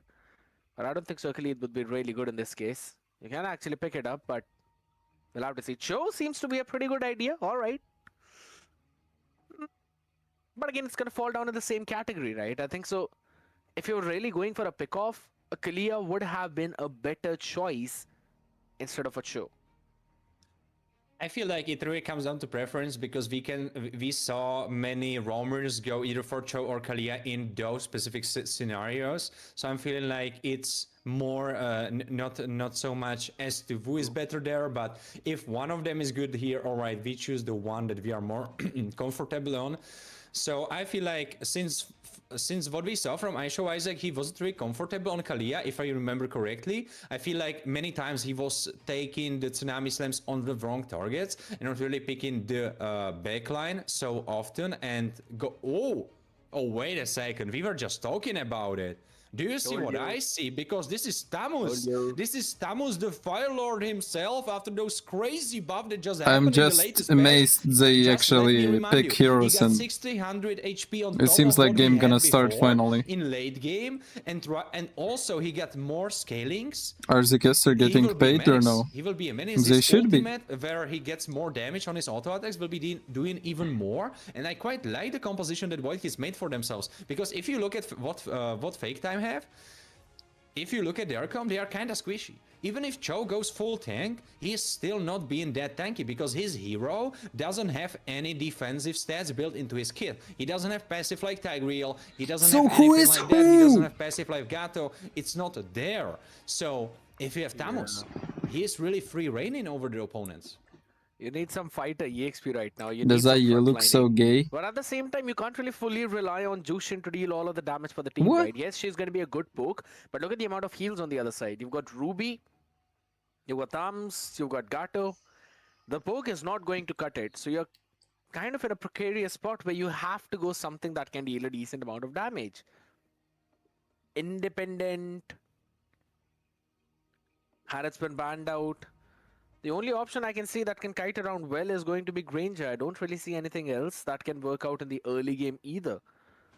So I feel like Void Kids have kind of bit them in there, or rather they've hit themselves in their toes, and it seems difficult. See, they've got to go for the Granger. Can't really go for anything else in that case. So I'd still have to say I'm really liking the composition of Void Kids, but overall, I like Moscow Fake here Time more have got more than DPS Granger. if it moves to mid to late game, because Granger can scale really well in this late game. So it's going to be fun to see which one of them will eventually take the W, but I think so Fake Time has got this one. If I'm gay? Now, there is one super important thing to say. True subscribers know who I am. That I think everyone missed, and that is, honestly, Faveus was a nice pick there. Like, instead of Granger, just imagine Faveus playing into Ruby. She dashes, she charges his passive when she jumps around. You know, just imagine that. It could have went so hard, honestly. Unfortunately, that's not what we will be seeing. We will be seeing the typical lame Granger, let's say it. Like, if Faveus was gold lane, that would be much more let's see how that all plays. That's what I'm interested. So unfortunately, we have to settle with that. But as we will be approaching the Land of Dawn in our fifth match of today, actually the fourth, since the fourth got skipped a little bit, but the fifth match of today, Void Kids against Fake Time. Wow, look at that early fight already. My goodness, the zoning is insane. He's made sure that the Alice misses out a cannon minion. Oh my goodness. Alright, yes, what's the people might... funniest? Yeah. Do you know what's the funniest part? Zhang Li isn't even running the sustain one, because Kaiser is not doing damage to him. He doesn't care. And we were saying, like, whoever gets the Alice is the winning one. But right now, look at him. He is playing into Alice and he doesn't care. He's gonna quickly clear out that minion as well as for the next 5 seconds. But out here in the mid lane, that's where the back and forth fight goes in. Gori is gonna pull back up though, but the revitalize keeps him pretty healthy. It's gonna be absolutely Lancelot already taken turtle. Both the mages will get their level 4, but the turtle prior is for Fake Time. Yankee trying to jump away. His ultimate will be used to get rid of the flicker, so Zhang Li cannot chase him over. Yeah, Thomas dominating lane. Or we were talking about it, right? He doesn't have CC. Well, it doesn't matter. He has the slows, he has the jumps, and suddenly your mid lane doesn't have a flicker. One of the big things out here that I'm noticing, the changes that's happened. Again, I have to give a huge shout out here to the production as well and the entire management, man, because the 3D graphics early on, once we are entering in the Land of Dawn, seeing the emblem set as well, all of that is looking super amazing. So it's not just the team who eventually got a major upgrade, people. It is also the entire Surge Esports themselves. So a shout out to all of you as we have a look at the emblems. No major changes. All seems decent, pretty good and dandy with everyone. Killing spree for Lager. Just wants to get those extra kills on board instantly. And as you rightly mentioned, right, Jungle is not running the sustain. He's going with the Festival of Blood. He's also gone with Swift. So he will have more attack speed along with the War Axe, or rather the... Oh my goodness, that's when the name slips out of my mind. War Cry. Corrosion sight. Come on, Zadol, show something for us. The emblem that he's running with. Show what's your team prepared so much, as huh? you rightly said, he will not go sustain. He will build at least one damage item. And then he'll go for something sustaining. So he will deal a ton of damage too. And that's why I think so Fake Time might actually have an early game advantage. Honestly, I'm sniffing something like Corrosion Sight into Oracle into the new Dominant Size, because new Dominant Size could look super good on Tamus. I would even say it would look hot, no pun intended, on Tamus if he went for that. Right now, Fake Time with 300 gold lead, and so far, Cho wasn't really successful in doing anything in the early game. Look, Tamus eating all this. just You don't really have anyone who can pick the other person off, right? Yes, he can give the setup. He can give a setup on Hinokami if the Purify is off. But apart from that, no one will die by the way of the dragon. Because Yankee is poke.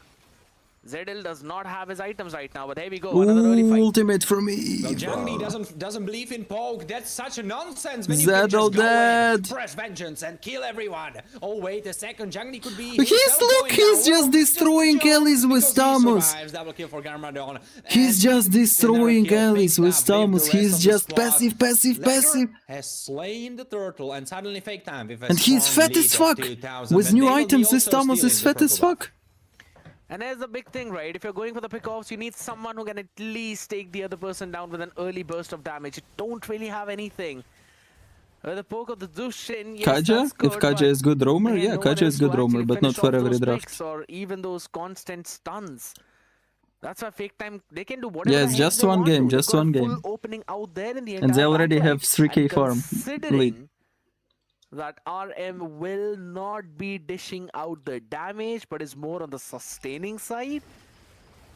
Hinokami doesn't need to cancel out his own ultimate. He can just look, who can kill this shitty Tamus?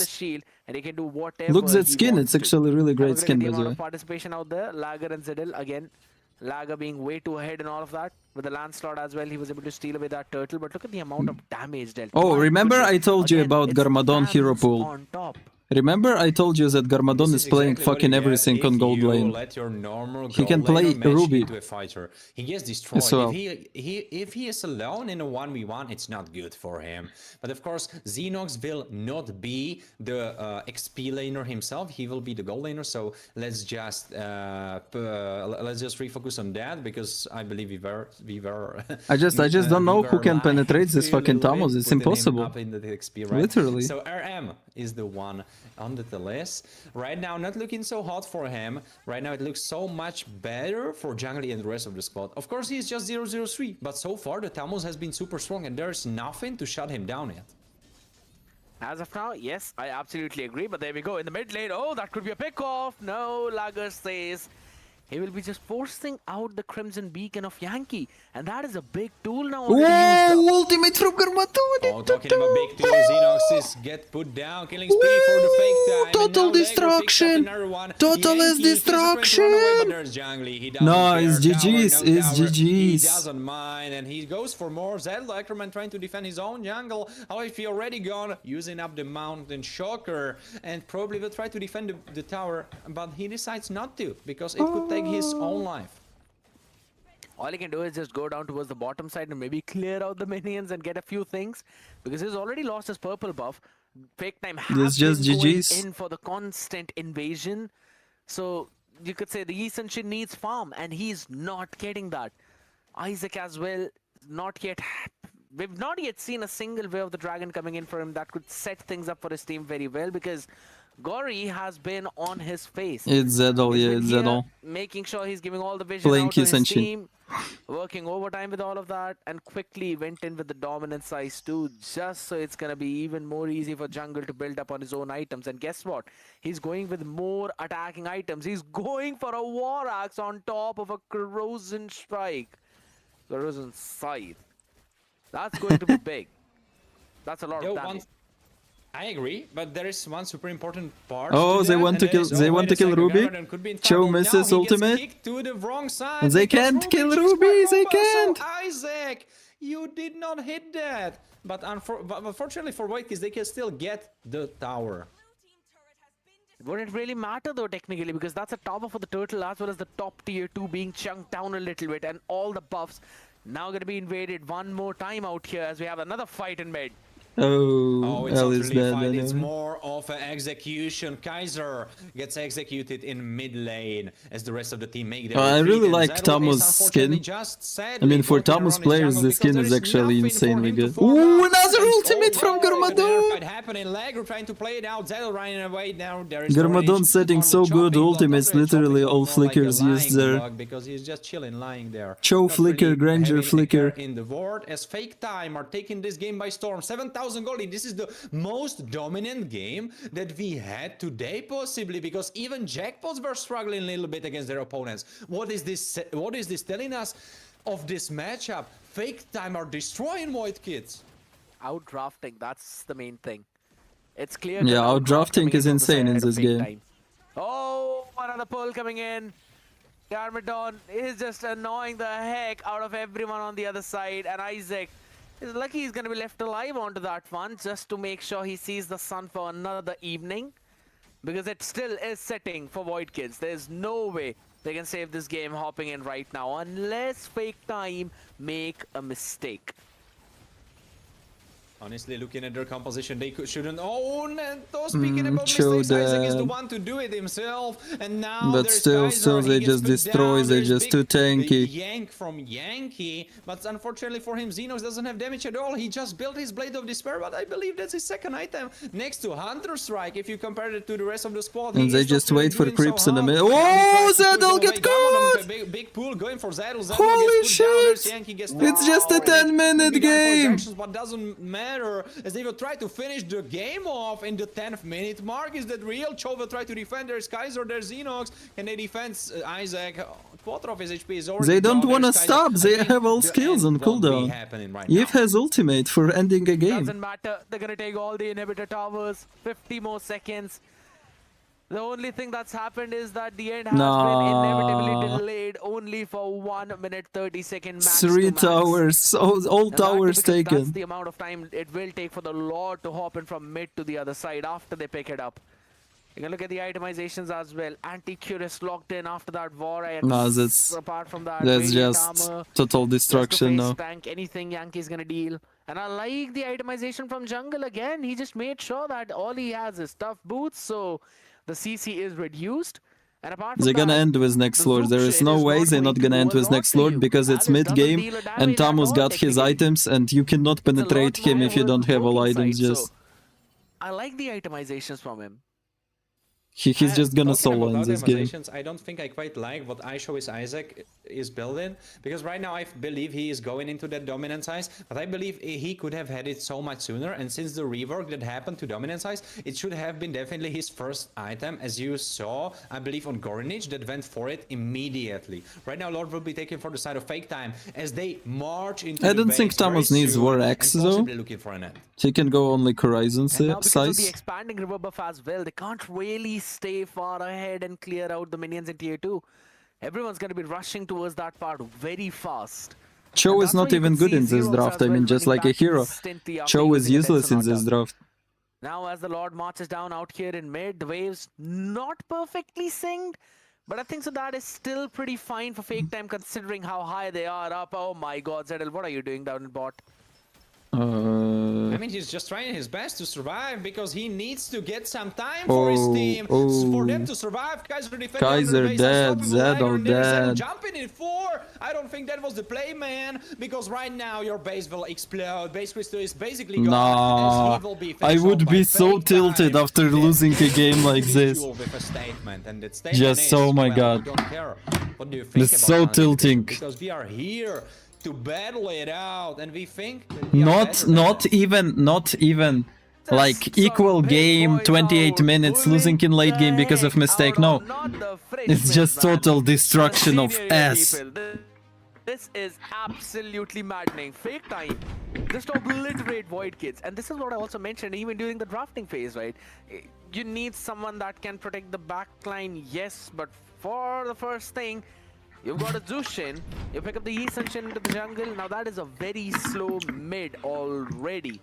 So even if there's someone that's to insane. go with, it could not be a pick-off type person, right? Because then there's no one to follow up on the back of it. It eventually fell down on the other side, the Lagger, just having his own fun time with the Lancelot. And seems like Fake Time with their strategy that they pulled out from their pocket, it was pretty simple running for them. Okay, I go wash my hands, I go clean my phone, and I'm gonna play a little bit of ranked, guys. So if you want to see a little bit of ranked games that I will play, you can stay on stream. I'll come in 2 minutes. I was rooting for them, honestly, and this is a disaster for them. Of course, it's the first day, it's the first game, but what it says, what it kind of translates for the rest of the regular season, it speaks a lot.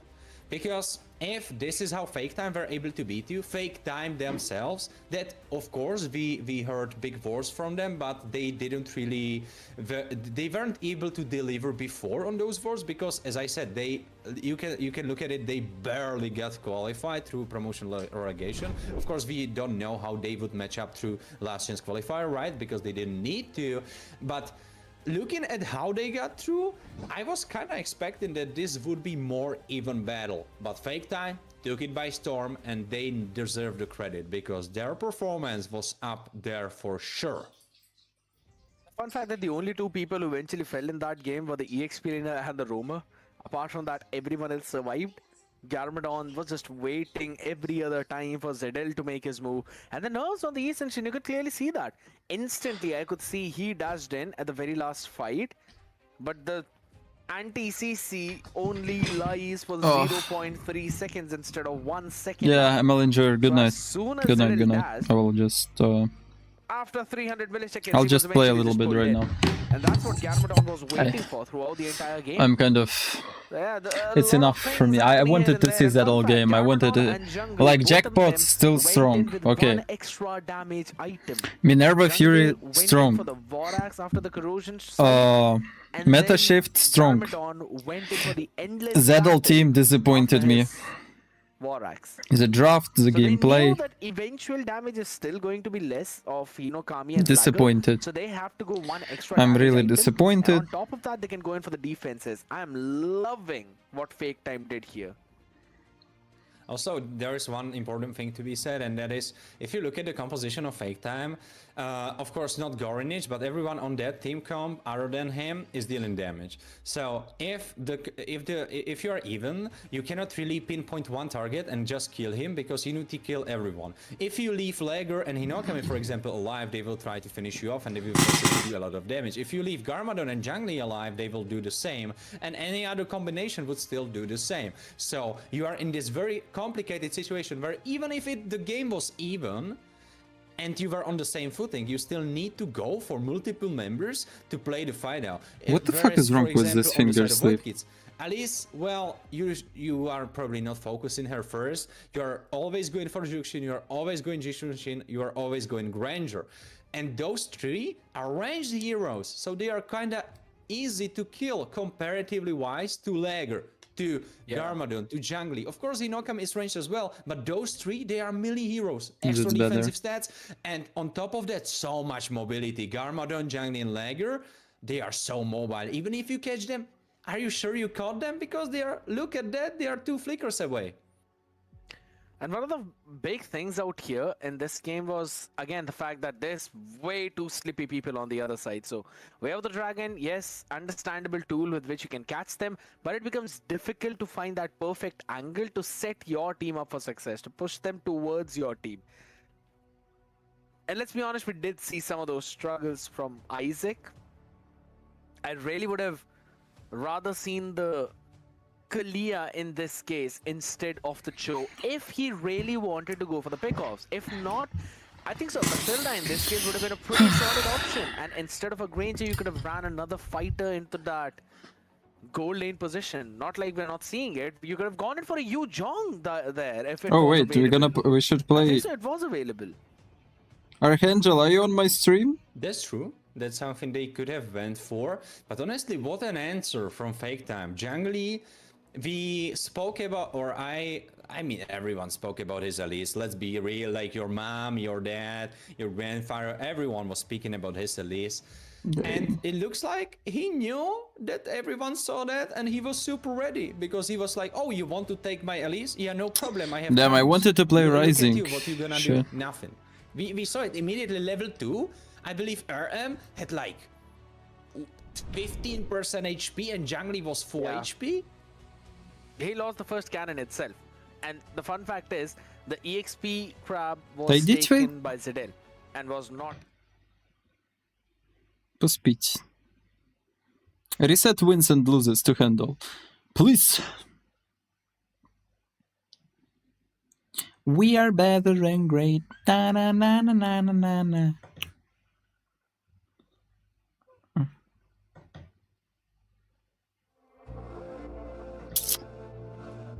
And can you please order a song better than great? She got a body like a goddess, and she talks so sweet. It's like I can't believe I'm the one that she wanted. And if I'm really being honest, I know I could be everything she. Better than great. It's better than great.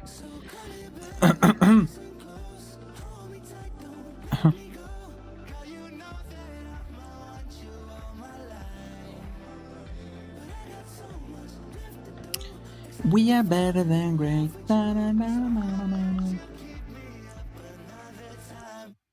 But please don't stay the night. Don't try to change my mind. Baby, please don't stay the night. Let me try to find the team for Rising, okay?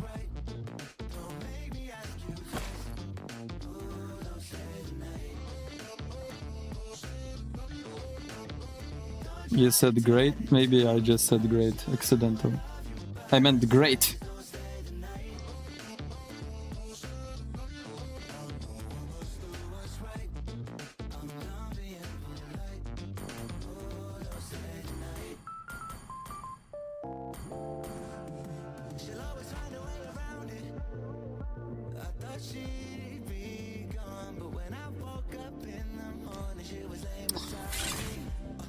Whoa.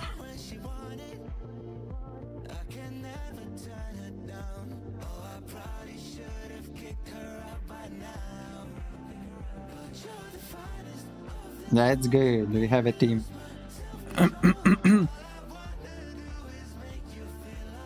Hi pro player. Hi Apple Black.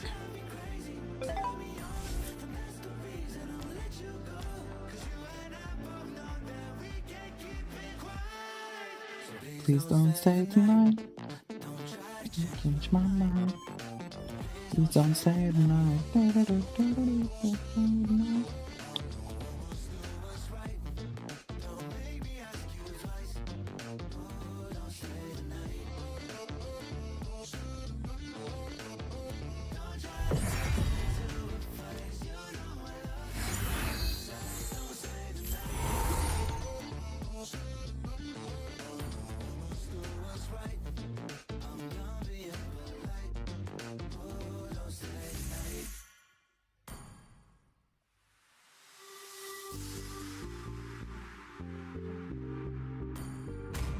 Why didn't order a song? What the fuck? Ah. Whatever. Your team is banning. Kaba.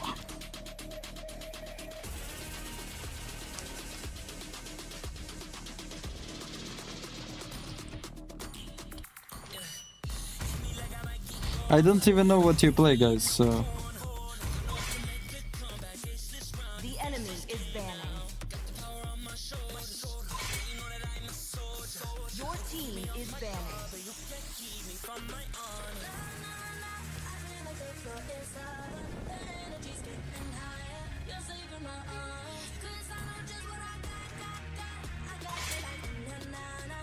The enemy is banning.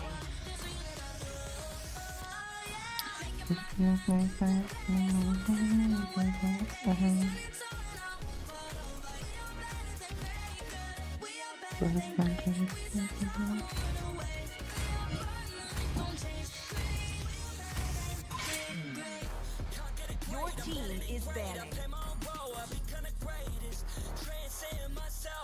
Oh, the enemies just ban random heroes. The enemy is banning.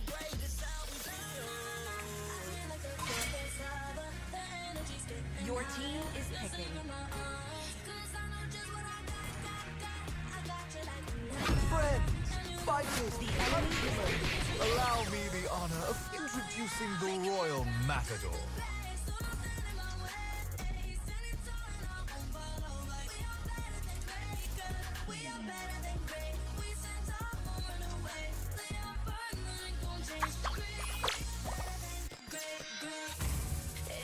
Ninjutsu is the ultimate weapon.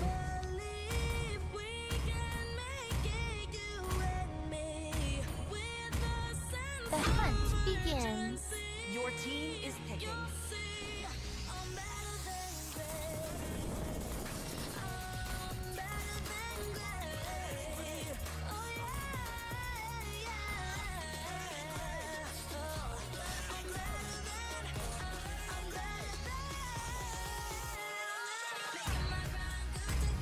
Crowned by heaven's mandate. So this guy is XP lane.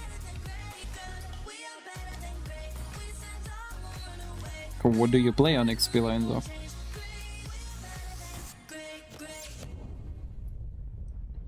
Do you want to make friends with Nana? The enemy is banning. Whatever.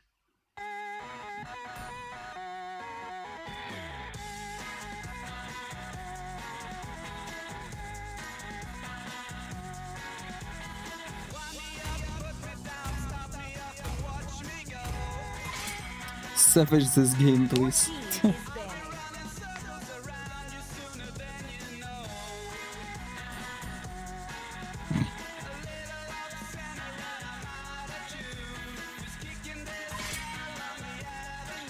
enemy is banning. Your team is banning.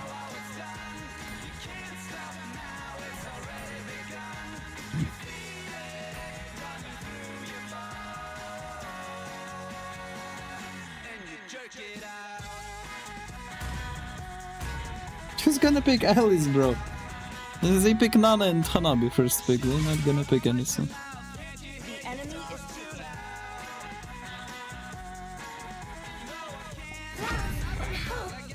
picking. Now they pick Angel. Furious memes, hello.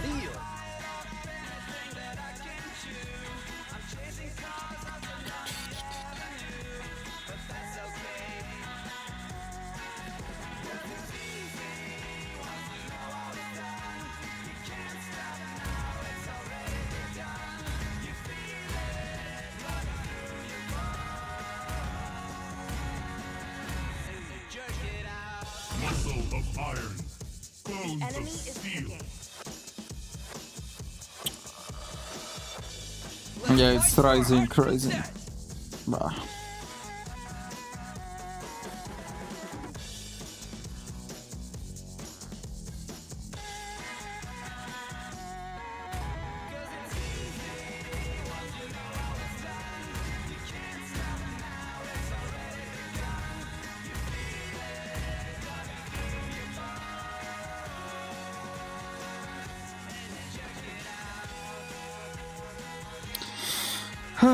Crazy enemies, just crazy.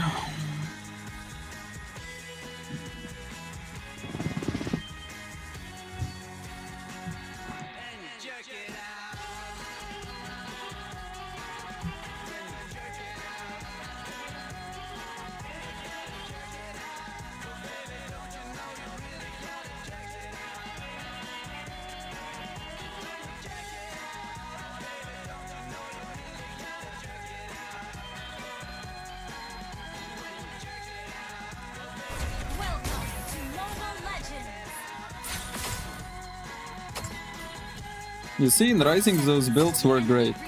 Like, if you set in your build purple retry, you will have purple retry. But in rank, it's fucked up for some reason.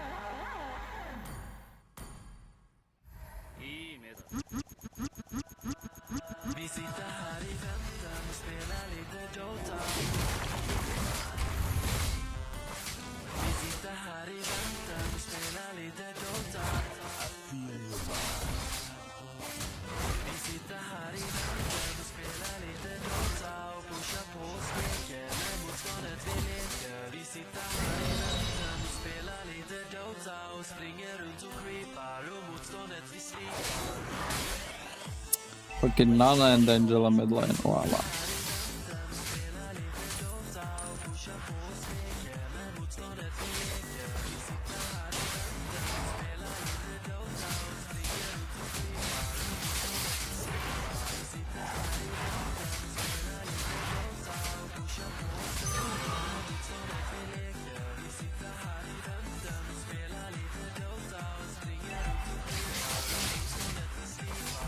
Angela with heal, Nana with flame shot, Ruby with flicker, Hanabi with Aegis. Perfect, guys, perfect. Cannot be better.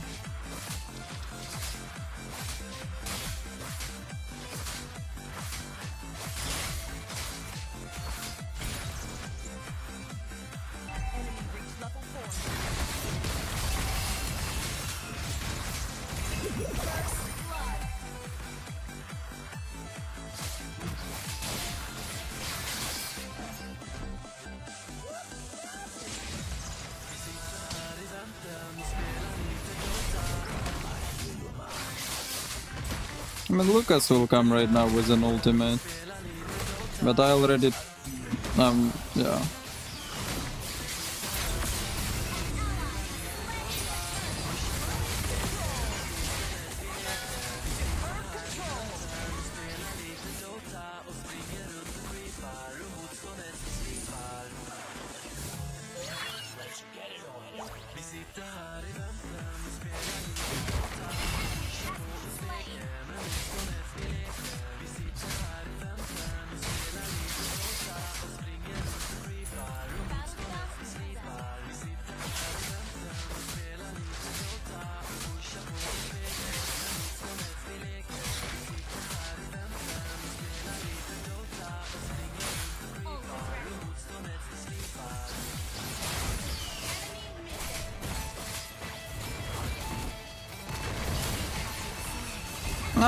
No counter.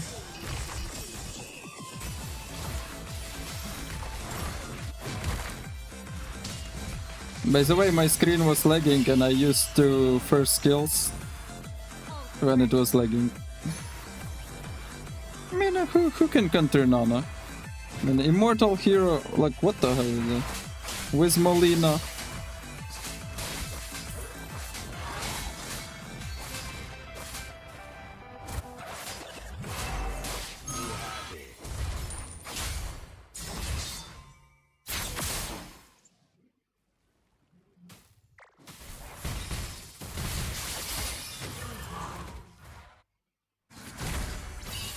I don't have ultimate. Let's just get out, catch and die.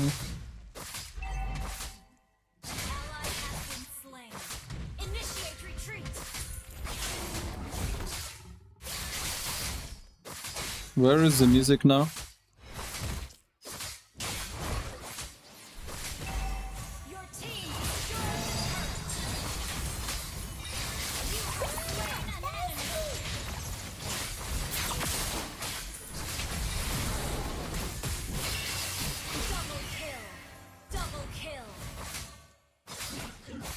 These enemies are crazy. Gather at the turtle. Can you... Bruno is taking turtle solo now. An enemy has been slain.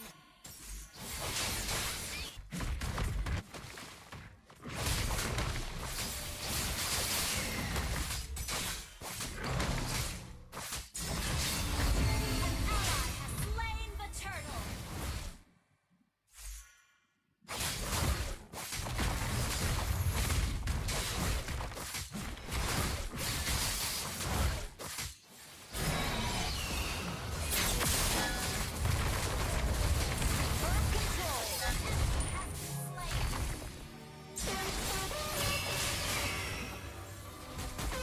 Killing spree.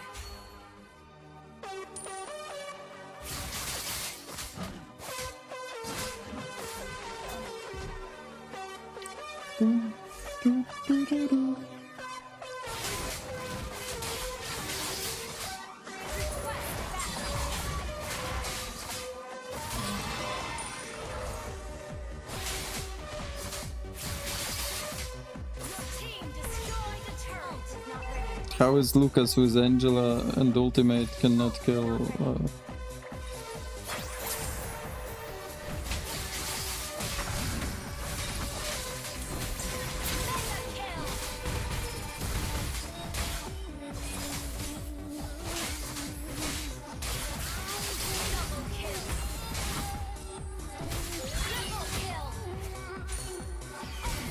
My maniac!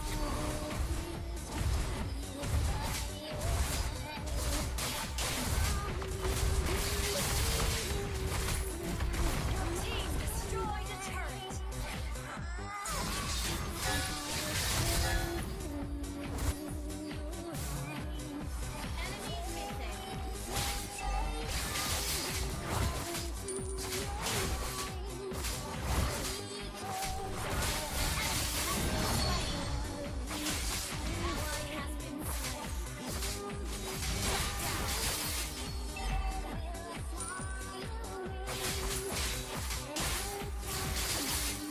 Your team destroyed a turret.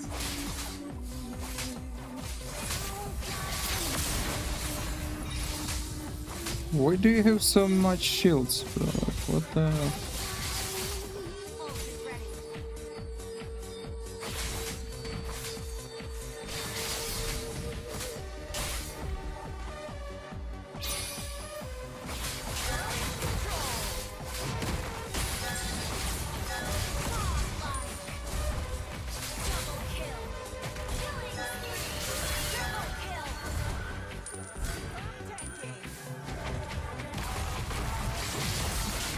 No way! Second time maniac is not mine.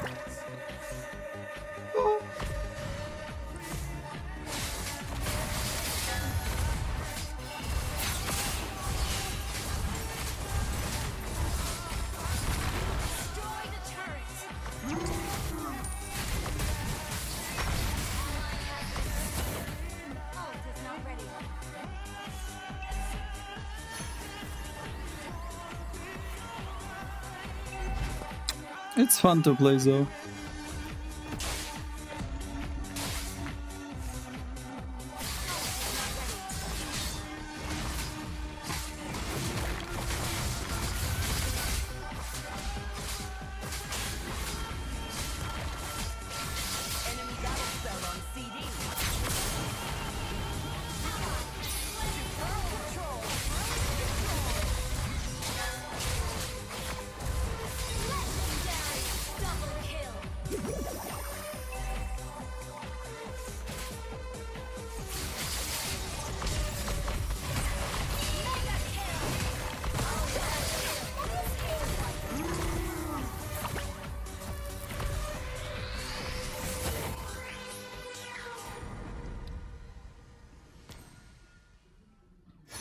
Poor players just went into Rising, searching for victories.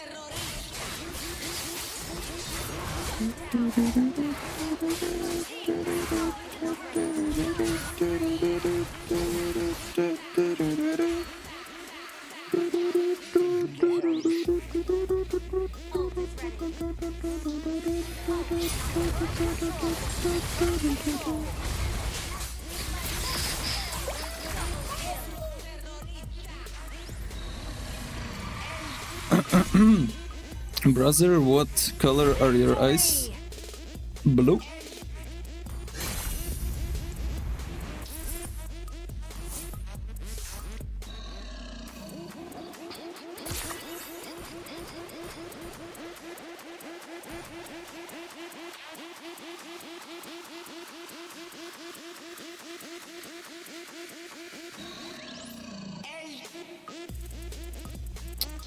Is Zedel tilted now?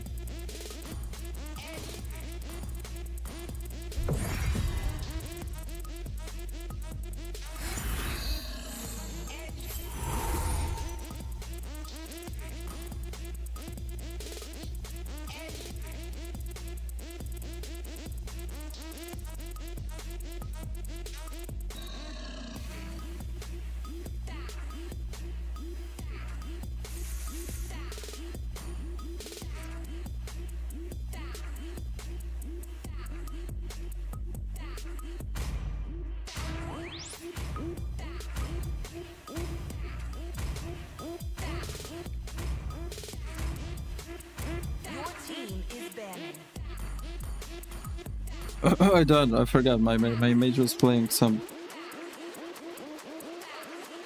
Zetian mostly.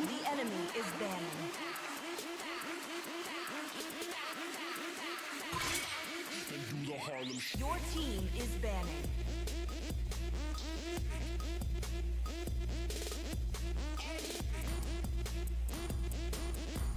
Well, I forgot what he was playing. The enemy is banning.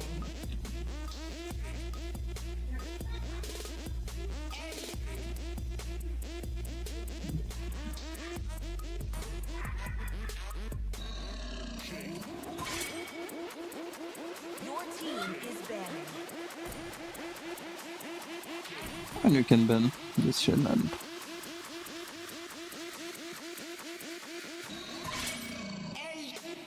The enemy is banning.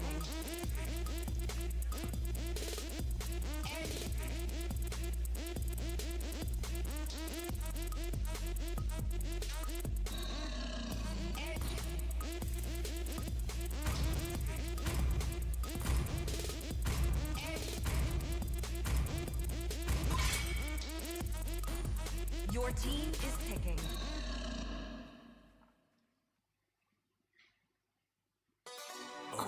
You touch my tra-la-la. My ding-ding-dong. Harley is my most trusted partner. The enemy is picking. Harley is my most trusted person. My kiss. Will it grant immortality or death? Oh, you touch my tra-la-la. As fleeting as a snowflake's Your team breath, is picking. as timeless as a glacier's heart.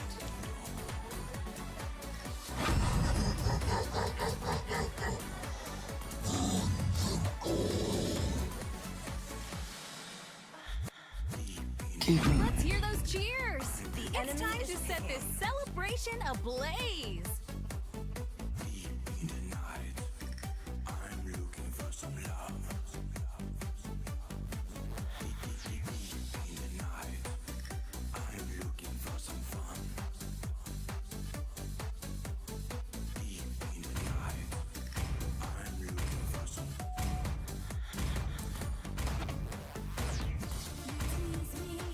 Welcome to the jungle.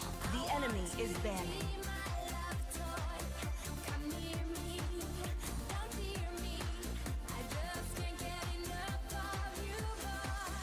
Oh, you touch my tra-la-la. My advance first, right?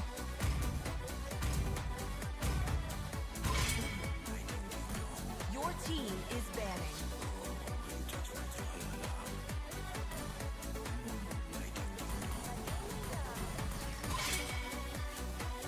The enemy is banning.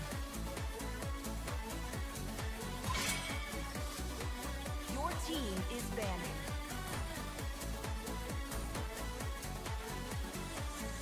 Don't care about that.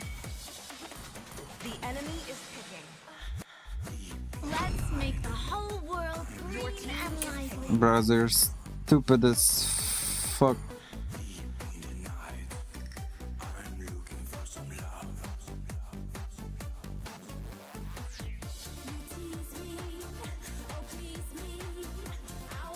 Time to take the field.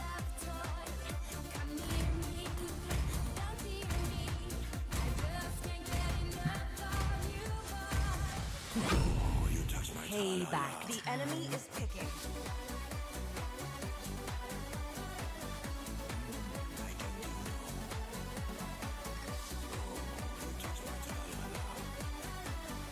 Zedol is playing. Zedol already played. They lost.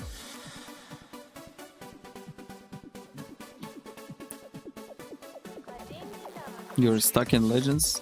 But you told me you reached Mythic, no?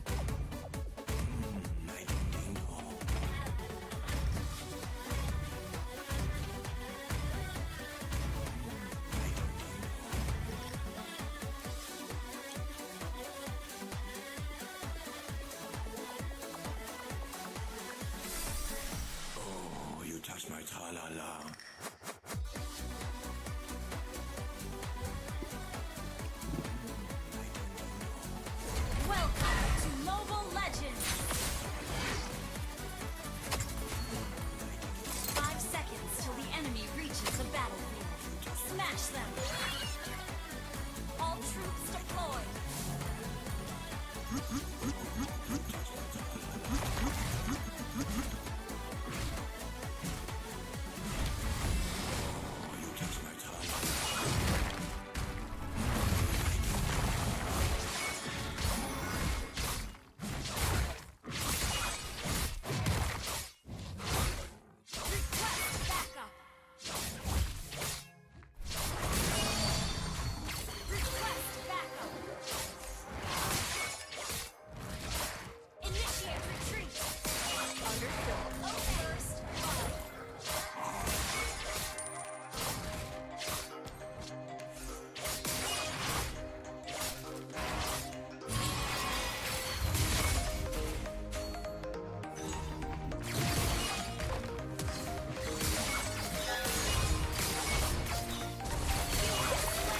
Oh shit.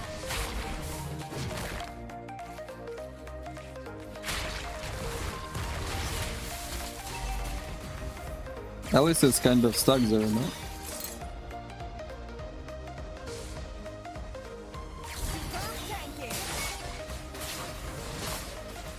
I'm just too sleepy to play some Fennis. My brain is working on 20% probably.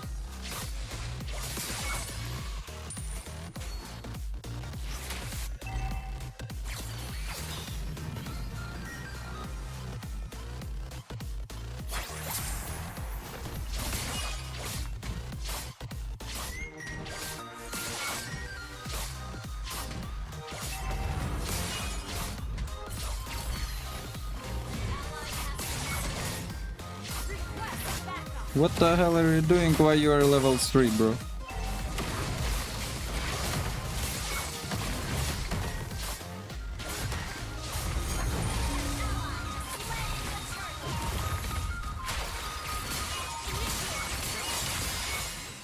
Oh, lags, what the hell? What the fuck, where am I?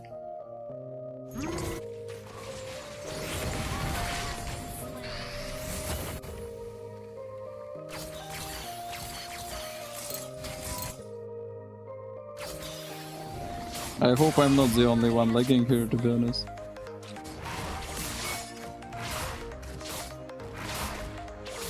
No, this guy is a bad Thomas player.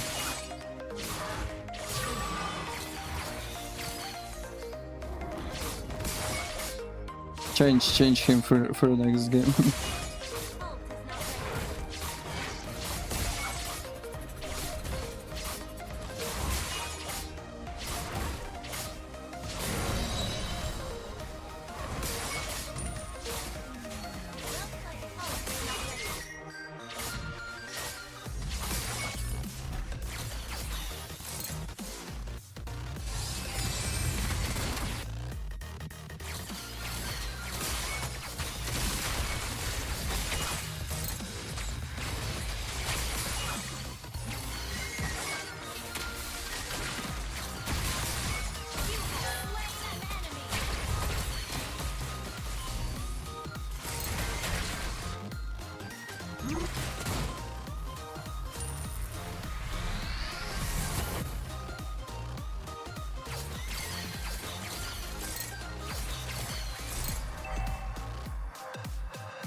spell in cooldown.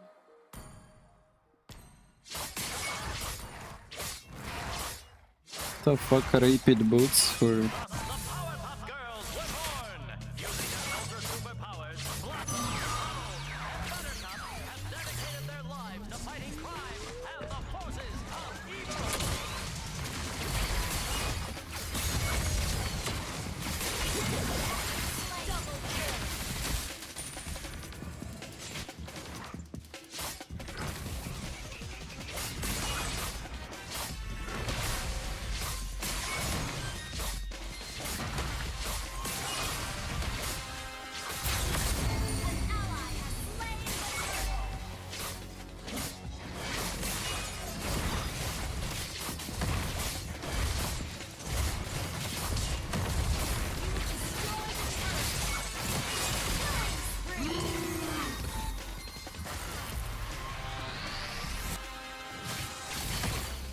She wanted to do that one basic attack, like, oh yeah.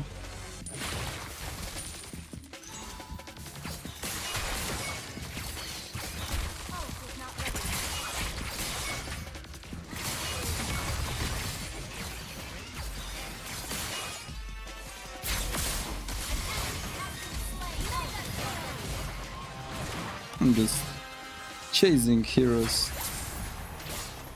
Because why not, yeah?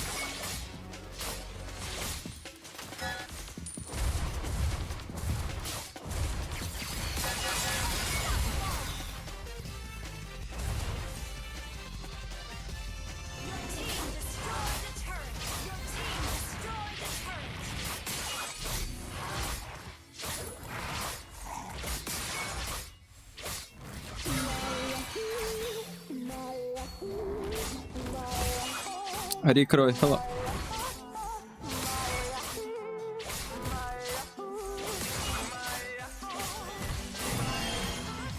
Jenny, you're just a legend. You're bad, of course you're bad, like. I play this game 8 years, that's why I'm good, not because someone told me play good, bro.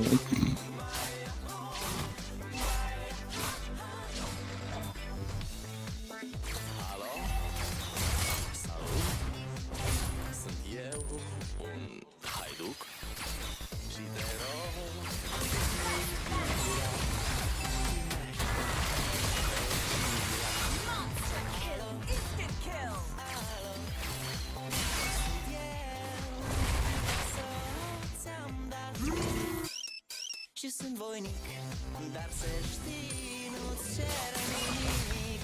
Vrei să pleci, dar numai chipul tău și dragostea din tăi. Despre ochii tăi, vrei să pleci, dar numai Joke, guys, I don't have mana. Oh.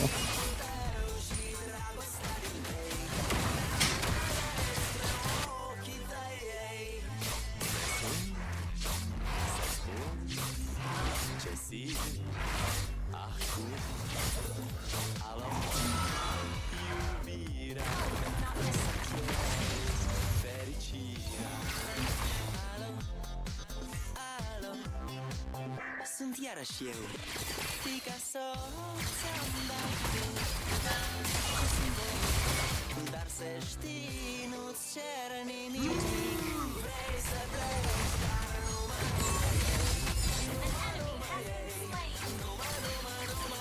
chipul tău și dragostea din tei.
Right into Alice ultimate.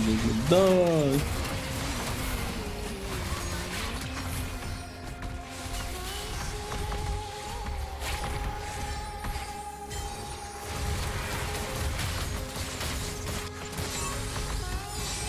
They're going for comeback.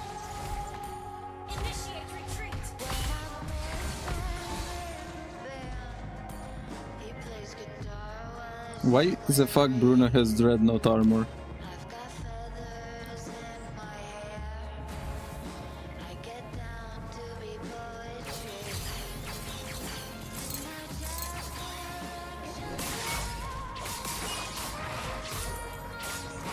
Are you a global player, bro? Yeah. If you mean if I have global titles.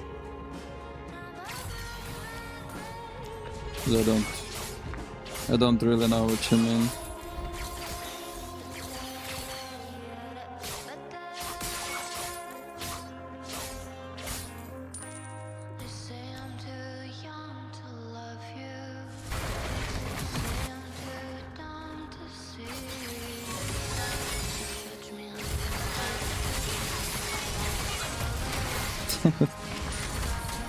I killed Aurora, guys!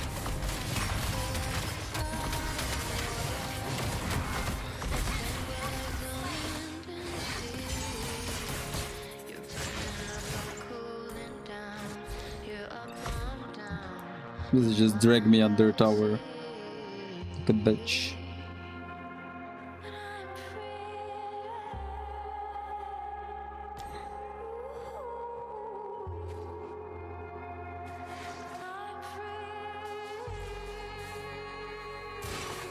I mean, I have a lot of global titles, depending on what global titles are you talking about.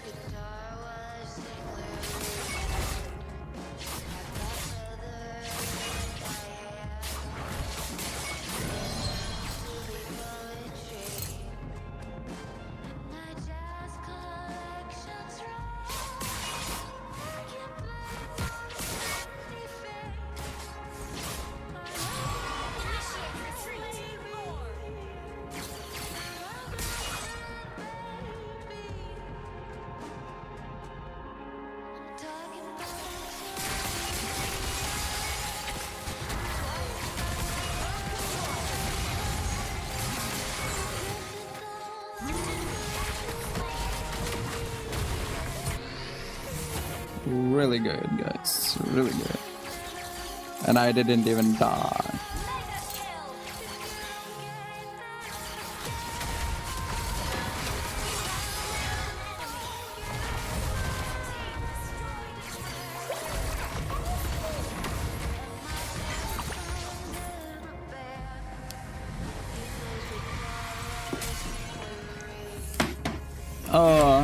I play Rising right now, so I'm not trying not to troll. Playing most comfortable hero for me to carry a game. Hanzo is usually not the best hero to pick. Not the best, I mean, he can be picked, but he's not the best.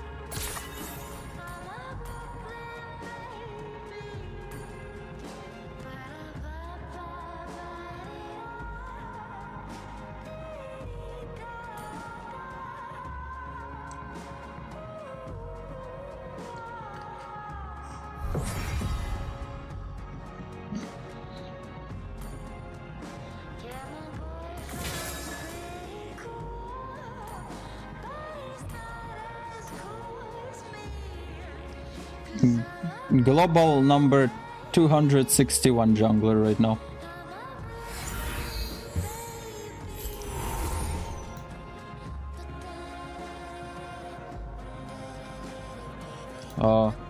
I didn't see.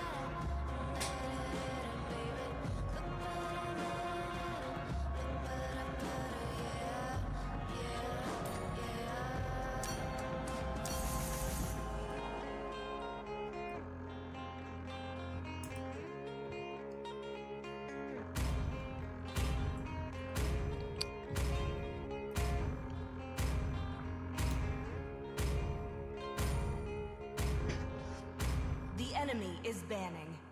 Cannot leave the draft, but I want to go to toilet, unfortunately.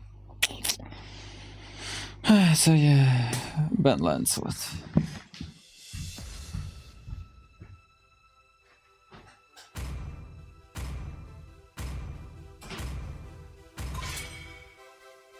Your team is banning. The enemy is banning.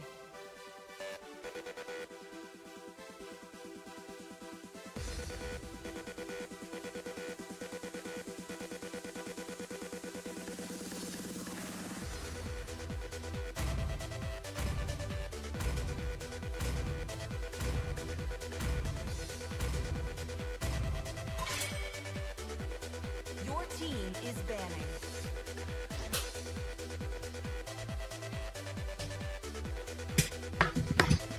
Oh, they ban Estes. Wow, what the fuck is that?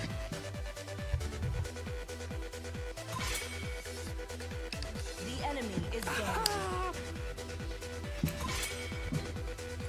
Please ban a hero.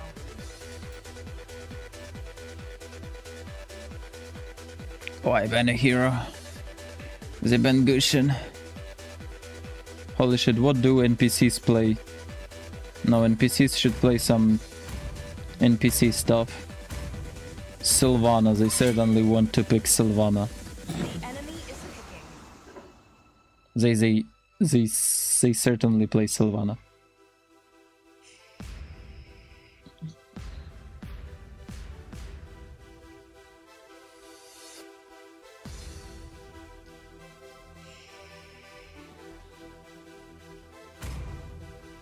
I mean, I want to sleep. It's already like 11 p.m. Come on.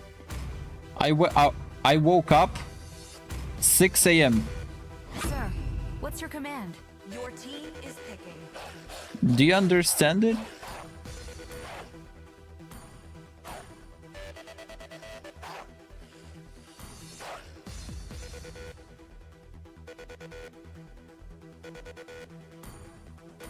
Why Dora? Go Grok. Evolution and research are completely different. Oh, we don't play Mosk. Victory is in sight, soldier. No way they're gonna pick Edora.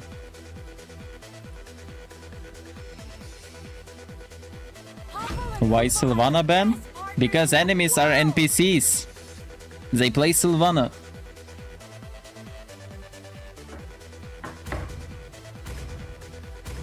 Or Nana. Or Cyclops, I don't know, like what they fucking play. Got a good taste?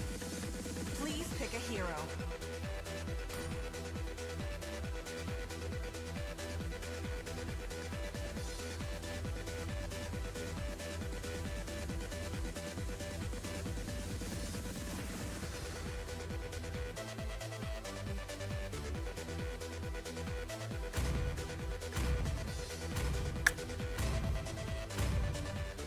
I don't know, I can just go Yisanshin here. If they anyway want to pick Edora, so why not Yisanshin, right? I don't know, Ben Gatotkacha.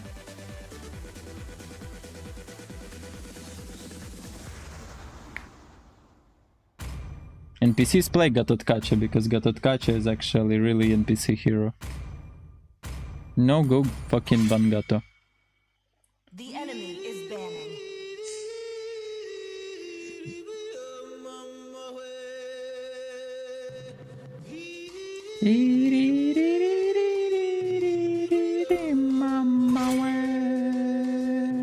Awimawe, awimawe, awimawe, awimawe, awimawe, awimawe. The enemy is banning.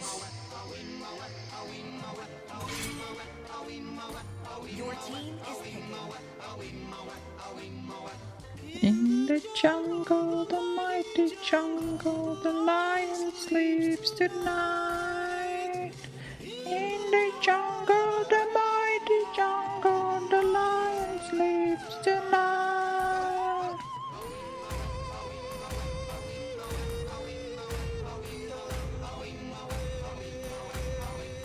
Bedangzen. No one can escape my iron fist. The enemy is picking.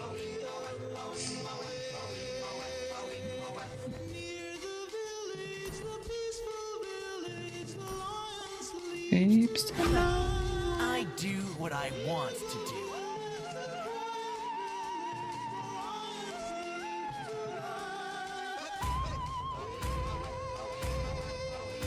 Sun rises when I give the word.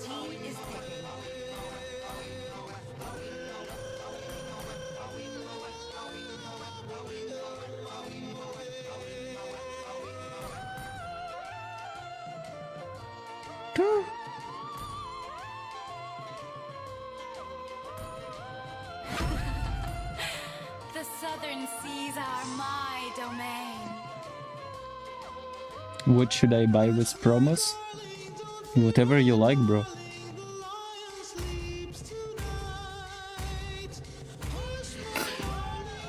Whatever feels close to your heart.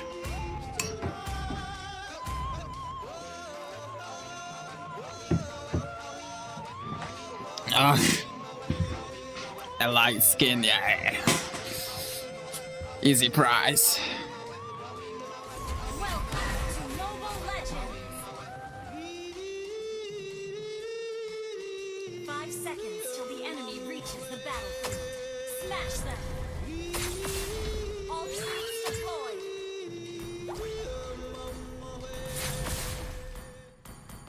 Fanny, oh my god.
Fucking Cyclops.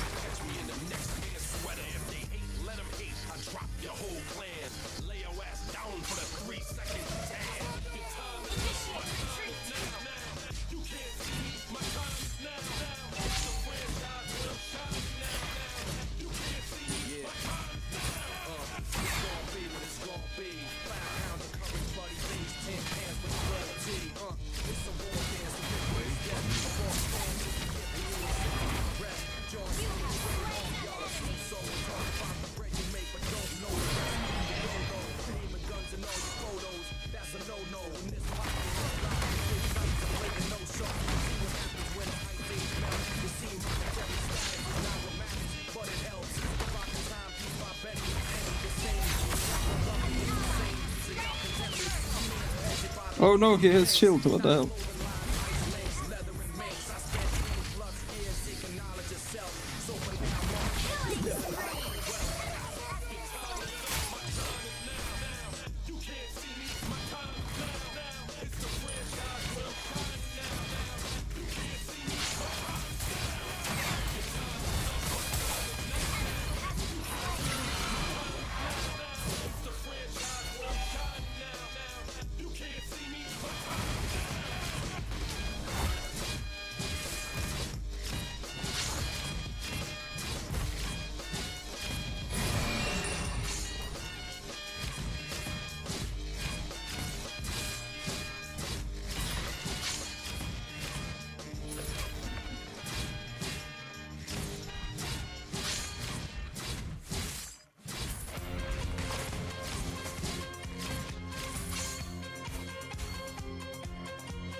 What's wrong with creeps, bro?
What is going on in this game?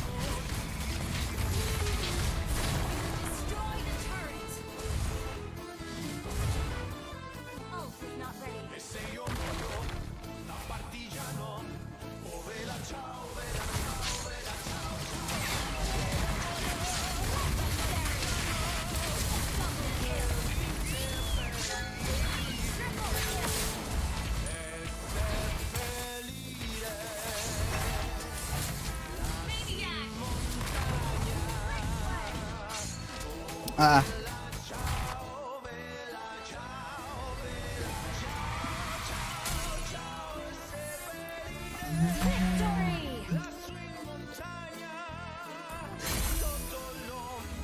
They call me a hero because I saved my nation from falling apart.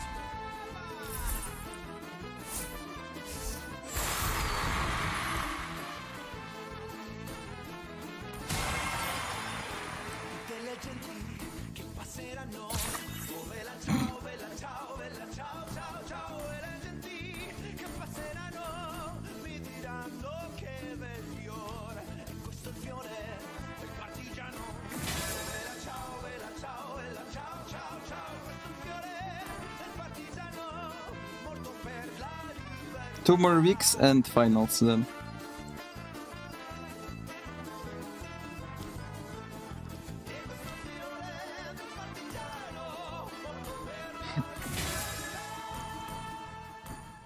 What I did then?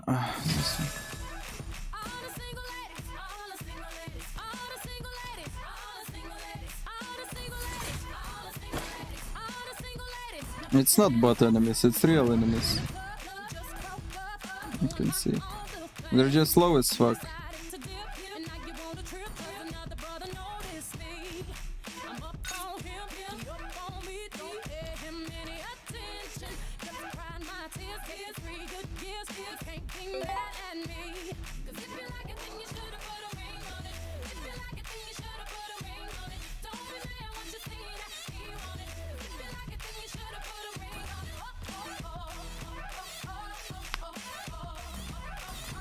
it. Just epics. You see the difference between our skill is so high that you think that epics are bots.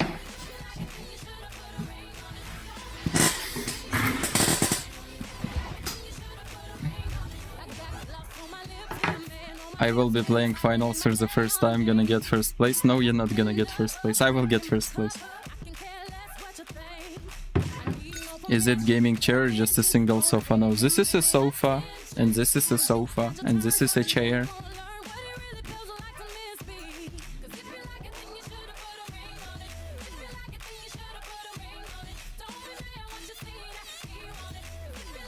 Куда?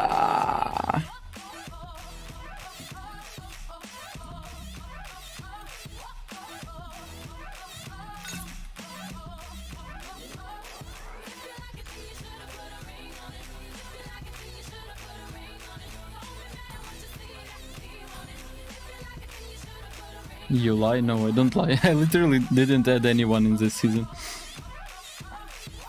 You know this, Dazai? Yeah, I know.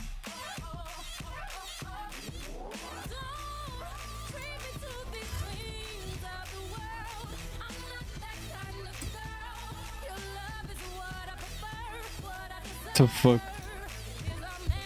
Алло. Алло, та, я слухаю, кажи. Ант. Ну та, то біля мене. Давай ти адресу скину, нажмеш цифру 9, зайдеш до мене, добре? Ну кажу перший там. Давай.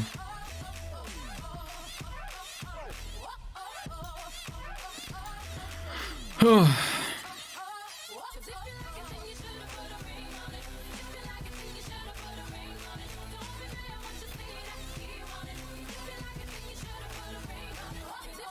What happened with that game, Meloman? I had a great game. How are you doing? Rosemary, I'm good, I'm fine, great.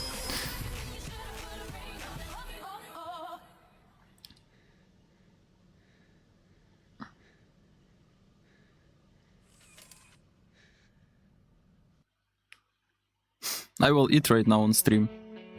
No problem with that. And go sleep after.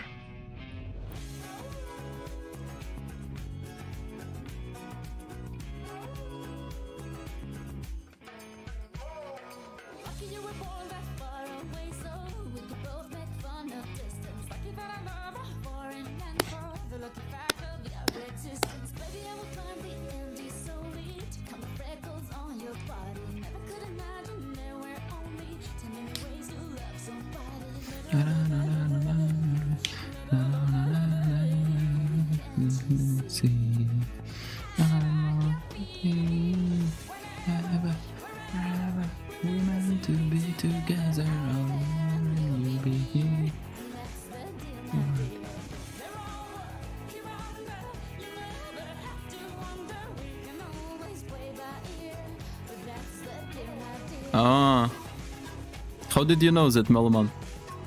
How do you know that? They told this on stream?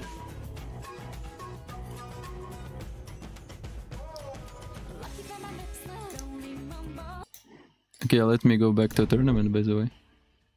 All right, ladies and gentlemen, we back after that wonderful game.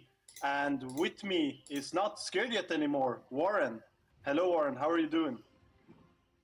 Well, hello, I'm doing absolutely great. Thanks for asking. I caught a little bit of that Scared yet got tired. Hands, but of course, unfortunately, I didn't have the spot there because there was lovely Scared yet.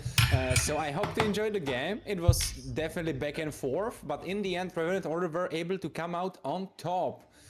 Well, Sint, what a game it was. Yeah, definitely. I think I predicted that win, I have to say, but it was a very close game. 20 minutes. Teeny Bamboozle definitely were fighting until the end, and we saw a lot of respect. Have you eaten? Bans, like No, but I will eat right now, certainly. Banning out, obviously, the Hanzo, banning out the Chi-Chi for the side of Carti, and we saw a lot of back and forth, but in the end, Revenant Order my prediction was Revenant Order because of the experience. And I think that was what really made the difference in the end. I think Teeny Bamboozle made some mistakes where they didn't need to. They were a little bit too eager to fight. They should have pushed a little bit more side lanes, especially against a composition like Baksha, a composition like Matilda. They want to go more brawl. Teeny Bamboozle should play more split push with Hayabusa, but in the end, obviously, Revenant Order comes out on top. And Teeny Bamboozle probably learned a lot from that game. So it was an amazing game. I can confirm 20 minutes. I think that's the longest game so far, Warren. So amazing. Very strong play from both teams. It should be the longest game today for sure. I don't think globally. I think globally we had something like 30 minutes maybe, but today for sure, that's absolutely 100% correct. And well, as I was saying before, it was back and forth. Well, you saw it, you casted it, but you rightfully said there was a moment for Teeny Bamboozle to come back, but they unfortunately slipped and they didn't came. It didn't come to fruition. Well, I welcome Rapfafnir over here. Hello, hello. Hello, Rap. How are you doing? Yeah. I'm good. Doing good. Nice. So this is the MVP from the last game, right? Use that Baksha. I want to say, Rap, I know you for a long time. You didn't play competitive. You took a break, I think, for quite a while. People were wondering, where were you? Maybe Leandro took your spot. But I say, I gotta be, maybe Leandro, maybe you're going to come back. So first of all, how are you feeling back to the competitive scene? And now you're playing with your old friends again. Reborn specifically. I know you guys know each other a lot. I mean, Reborn is ass, so... Reborn is ass, you're taking shots. Okay. I want to get into it right from the start. You're playing against Teeny Bamboozle. And I know that when you played competitive, a team like Teeny Bamboozle, they weren't playing. You didn't maybe face them. Now you're seeing a lot of new teams. I didn't know them. Yeah, so how do you feel now when you... Go to my channel, Meloman. There is my main stream. Were they ass or good? Yeah, I mean, they're good. They give us, hard Who is he talking to right 20 now? minutes game, we didn't expect it. To Rap. So your team's really improved. Filipino team. Yeah, and how do Player, you feel? hello. I know you as like more Player, hello. Player, hi. I'm good. Yeah. It's kind of different, right? Utility. How do you think the draft really helped you? Do you feel that it was your comfort, or what do you feel? Nah, hell no, I didn't like Baksha. I really like to play Lancelot, but they banned it. I really don't like playing Baksha. I didn't even know that I got MVP. It's all luck, I think. And I want to ask you a little bit more about the team. So how do you guys work together? Who's shot calling? Is Kenshin calling the draft?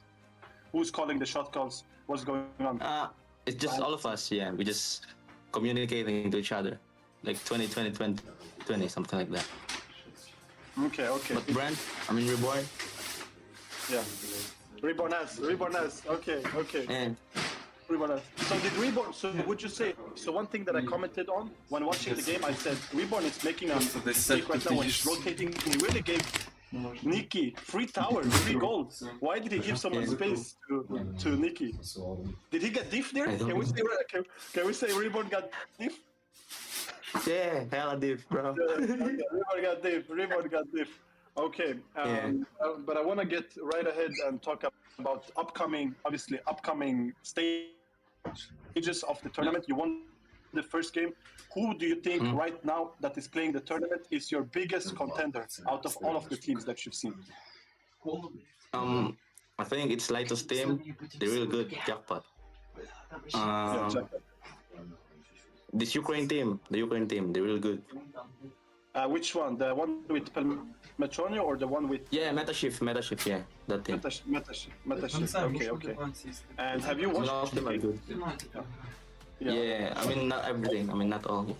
Yeah. So what do you think about the level of gameplay? You said a little bit it was good, but in general, you watched maybe today's games. How do you feel about the level? They really improved, yeah. All of them, yeah. They're really good. They really improved, bro. Okay, interesting. Well, I don't really have that many questions. I'm interested to see you back. How long ago since you really started tryharding? Like few weeks ago, or how long? I think a few weeks ago. Yeah. I feel like. Weeks ago. Yeah, because of my girlfriend. She pushed me. Yeah. And why are you back? Like, if I can ask. Because I just gotta. I gotta give people some context first. So Rap, obviously, you used to play with Light. You used to play with all of these top squads. You won a few tournaments before, and then you took a break. People were wondering, where were you? Maybe, Uzin benched you, maybe Leandro benched you. That was the rumors, but I didn't believe the rumors. I have to say. So now obviously you're back after a long time. You didn't play maybe a few months, 4 or 5 months. I think MEC was the last tournament that you played. You didn't. I'm not sure if you won it. Snapdragon. Okay, Snapdragon. I'm here. Now you're back after a long time. Why are And you I have food that I didn't want. I'm just here, like, I just want to give it a shot. Like, win or lose, it's fine for me. I just try. Okay, interesting. Well, I think that's all of my questions. Maybe one last question. Eternal Oblivion against Memento Mori. What team do you have? Ты что, будешь ты есть? I think Keep white. Не, ну тут до хрена прям. Any follow-ups? Like, any reasoning for that? Or you're gonna drop it at that? Reborn TZ, please improve. Okay, any last words, to Reborn TZ or anyone else in the Filipino community? Shout out to my girlfriend, I love you so much. Bye. Okay. Rap Fafnir, a loyal guy, and Reborn TZ. You are. That's what we got from this interview. Okay, thank you, Rap. Thank you so much. Thank you. Bye, guys. See ya. Okay. That was such a sweet interview, like him shouting out his own girlfriend. Usually it's the girlfriends that fake players from the esports, but now it's the girlfriend putting him back in the esport. So I love this story. It's so cute. Yeah, definitely. She pushed him back, and that makes me very happy. Там те вроді не видно. I know him from before. He's a really good player. So, ну, ні, видно, блядь. На шорці так чувака, який десь там сидить. Obviously, dangerous grass. I have to say, a good map for him. No, it's not my girlfriend, it's my boyfriend. It's different. I'm not sure how that's gonna come into play. Maybe maybe not. But yeah. Hello guys, I'm Delivery Man. Eternal Oblivion against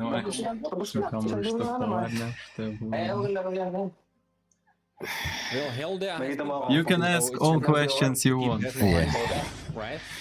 Since she can be a threat on this map for sure, as you have already said. But I definitely think Eternal Oblivion should be the stronger team coming into this clash, at least like paper-wise, I feel like. Because even though they didn't match up in their group, right? Because Memento Mori was in the other group, together with Glitch Code, together with Fake Time, and I believe Metal Black it was.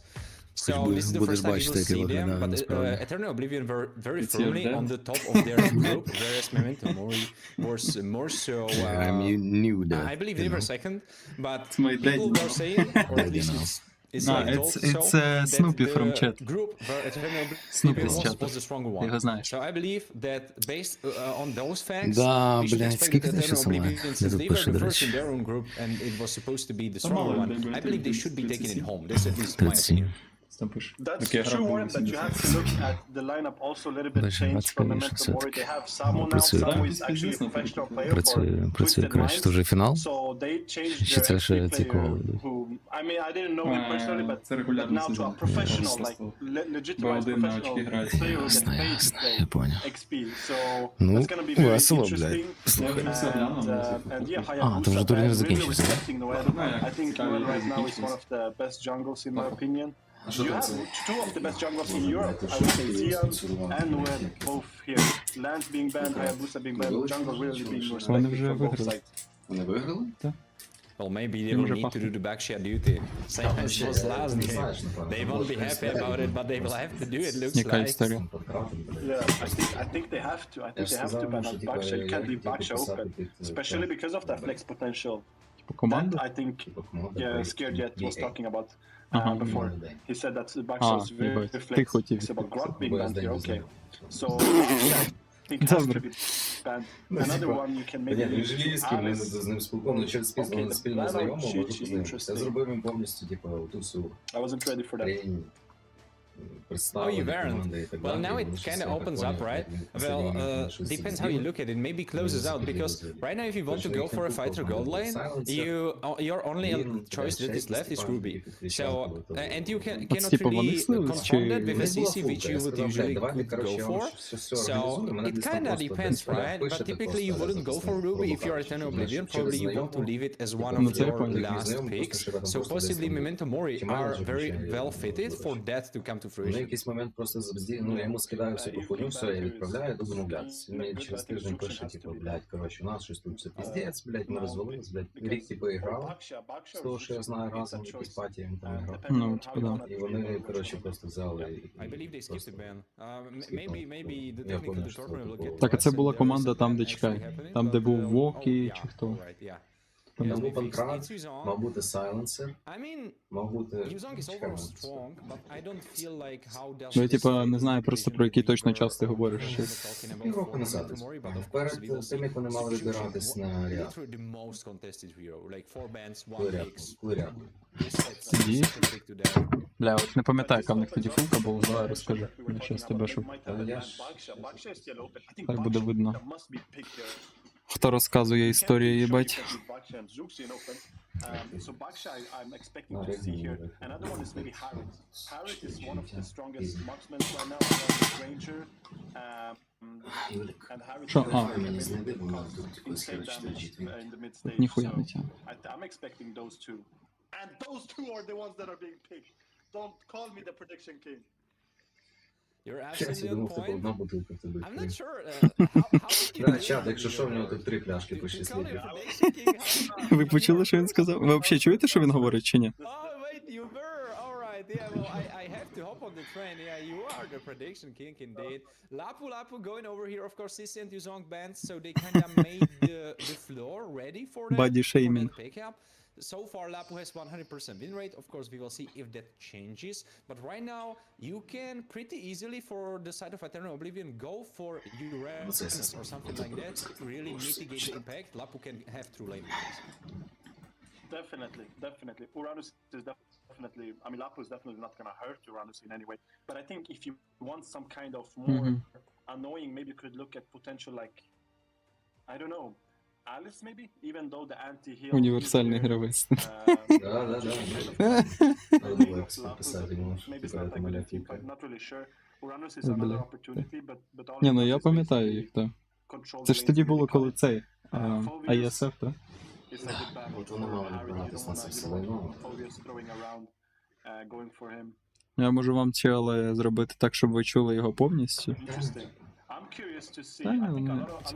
Сейчас буду чуть. Типа, блядь, тип пишет, спасибо, очень приятно, но уже ничего не получится. Это Панкрат? Но уже ничего не получится, только винокринцы, короче, блядь, ну, типа, мне тоже было обидно, потому что я пиздец забрався. Так яка причина, що він сказав? Якийсь... Там розвал, якийсь конфлікт стався між ними. Я пам'ятаю, що це тупо стадо малолеток, блядь, які просто не можуть зібратись в купу і, блядь, почати нормально по-дорослому щось робити. Блядь, ну я б погодився на ізі. Ну, типу, та підписують під якусь команду. Та, блядь, ти розумієш, що, типу, тут були прям умови. Тобто це вже контракт, це, ну, організація. Ти розумієш, що, типу, бейт, це РГ, яка грає по КС на мажора, ну, запали на мажор, на мейджор. Команда, яка грає в доті, є офіційно. Тож там так само пробивається. Ну, типу, блядь, типу, я не знаю, що стало. Вони засали, чи що вони зробили, я типу просто, блядь, ну, кинув ідею, і він кажу, що з составом, Джел, це ж було рік тому, ні? Чи може 2 навіть? Що? Ну, це фігня за ESF. Це було буквально десь, ну, може, до 8 місяців, 7 місяців. А, це, ну, може це було весною. Це, напевно, коли він там грав. Я там розписував просто їхні заслуги.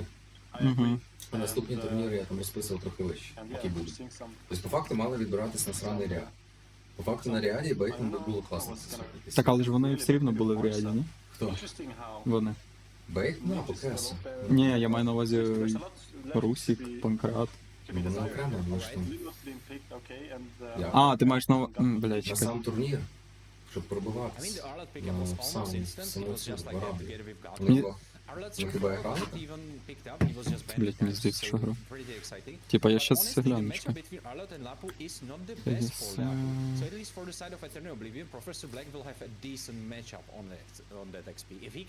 Ще я гляну. Цікаво просто, бо я пам'ятаю, що грав.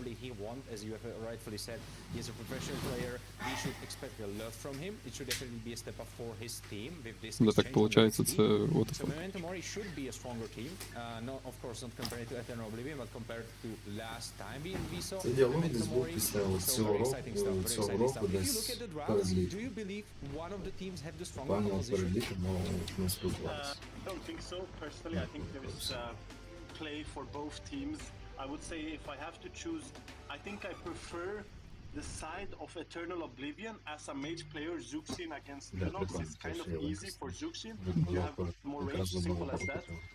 But as the general team composition, I mean, it really depends on the lane. Хіба не було? Ні, VEC був, блядь, я пам'ятаю. VEC 2025, mlbb, ну. Чого воно мені? Щоб ти поняв, там запит був максимальний дешманс.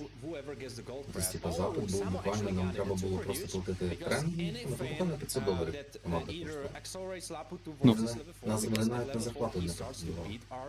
Просто $500 ти в місяць платиш чисто, я не знаю, хто там з них мав тренувати, непонятно, ти розумієш, хто. І все. Просто той, що і капітан, і тренер одночасно. Все, блядь. І там би ніяких не було. Що там не сталося, так і до кінця. Ну, як я дивлюсь тут щас, то, ну, це було 2024 рік, це було минулого року. То, що зараз буде 2025, воно буде вже... Ну, то, що мало бути, мільярд вже пройшов. Ну, я поняв, то я... То, що минуло. І от я щас знайду українську команду, от тут є... Поїхав, получається, Хаук, Макарон, Сенсей, Владосик і Фрістайл. Бля! Я згадав, якого хуя сталося. Я ж тоді теж участвував в цих кваліфікаціях, і там було, типа, 4 команди, які могли пройти. Ні, навіть 3, я би сказав. Моя, Fake Time, якою я грав, команда Прімо, Панкрат і оці всі чели, і оця команда, про яку я тобі ще сказав, от якраз вони. Хаук, Макарон, Сенсей, Владосик і Фрістайл. І, коротше, блядь, в останній момент вони камбекнули катку проти Панкрата в фіналі. І поїхали. Та-та. Ну, кажу, переписка закінчилась 4 місяці назад. Тут їх, ну, типу, 4 місяці назад ніхуя не було, я не знаю, що мало бути. Тобто вони мали відбиратися. От 4 місяці назад, там мав бути турнір, вони мали відбуватися до цього стилю. Ряд десь був зараз, правда? No, absolutely. Those Mino buffs, yeah, they are there, but they are not strong enough for you to tank 4 місяці назад мало організуватись нормально. Який турнір, блядь, хіба десь в Індонезії є. Гралась фулка, типу, блядь, просто проїбали момент підписатись під нормально. Ну. От і все. Не їбу чого. Вони ж взагалі по різних країнах, здається, Панкрат в Ісландії. Це було зручно, щоб возити людей, поняв, їхати на турніри, нікому не треба було звідси виїжджати. Тоді ще не було цієї херні, що до 23 років можна було свадити. Ну так. Короче, хуй знаєте, що вони слились. Зараз нормально грають, ну як. Ну та зараз класно грають, але, блядь, може нахуй не треба. Просто тоді дуже багато, блядь, було зроблено для того, щоб хтось організувати. Просто, типа, у нас конкуренція не така велика в цьому, поняв, типа, в Мелці. Щоб пробитись туди ж. В Європі, мається на увазі. Ну да, у нас нема. В суті, вони були найсильнішою командою. В чому була проблема, я просто не розумію. Там є фінансування і, блядь, ну, їбать, Денді сам. Власник, типу, сидів без ними, грубо кажучи, в Діскорді. А Денді власник, то і все, як контент? Так, організатор. Повністю його гра. Він живе, блядь, на цьому, біля Костя Левицького. Не знаю, чого вони слились, ну і похуй. Не знаю, діти, блядь, просто страшно стало. Такий Панкрат не подібний на дитину, в скільки йому? Так. Він 21 чи 22. Він подібний на якогось мужичка 25. Ну, так, він доросло виглядає, але я не знаю, не дуже дорослий. Костя Левицького 5А, мій сусід, чел пише. Рублять.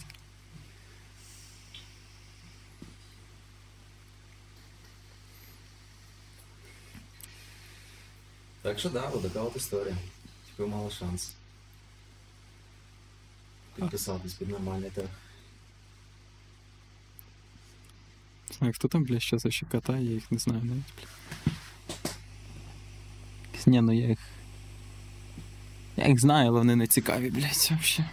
Блядь, я більше охерел, що можна ставки на МЛК робити, я вообще охерел. Так я чекав спецом, я ще навіть дивився на ці катки. Ці вроді немає. Ну, якісь новенькі, я пам'ятаю, можна було. Ні, там були точно на МПЛ. Індонезійський, філіппінський, типу. Бля, якщо тому шарить, ну на тому можна нормально пропустити. Там ніхуя не ясно. Просто, ну, типу, от є, допустим, команда Аврора, блядь, і Team Liquid.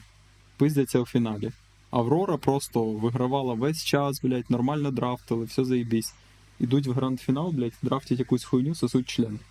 Непонятно з якої причини. Ну, типу, чи там якийсь договорняк, чи вони просто йобнулись. Ну то, блядь, тут договорники можуть бути, звісно. Сюди. В МЛЦ плюс, блядь. Я собі уявляю, що зараз в СНГ там рашці твориться, там вообще пиздець. Ми ж відкрили лінію, напевно. Там типи просто, ну, блядь, малолетні типи грають по 16 років. Типу, блядь, як наскільки ж їм пиздати, блядь, проти себе їбашити. Ну просто, блядь. Ну а чого ні? Типу, в чому проблема? Заробляти бабки якісь умовні. Це у них там розвинутий регіон плюс-мінус, вони заробляють. Ні, на жаль.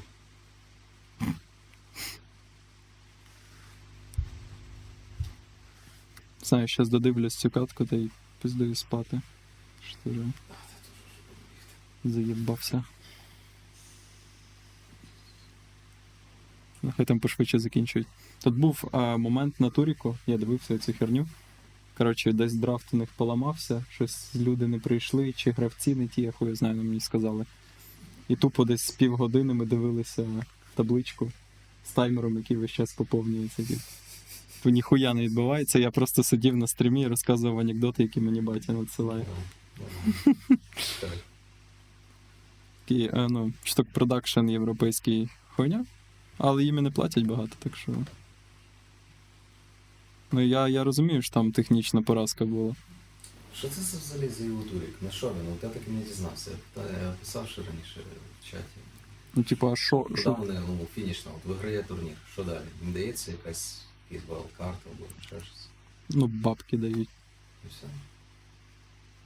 Ну, коротше, зараз така ситуація на європейському турнірі, що от з'явилася організація, вона там, блядь, була колись одною, інша була іншою. Вони, коротше, об'єдналися і вирішили зробити туріки в Європі. Так, щоб якось сильно розвинути кіберспорт, щоб нам потім дали ті слоти якраз. От вони почали це все розвивати, підсадили на це стрімерів, як мене, там, чи якихось відомих.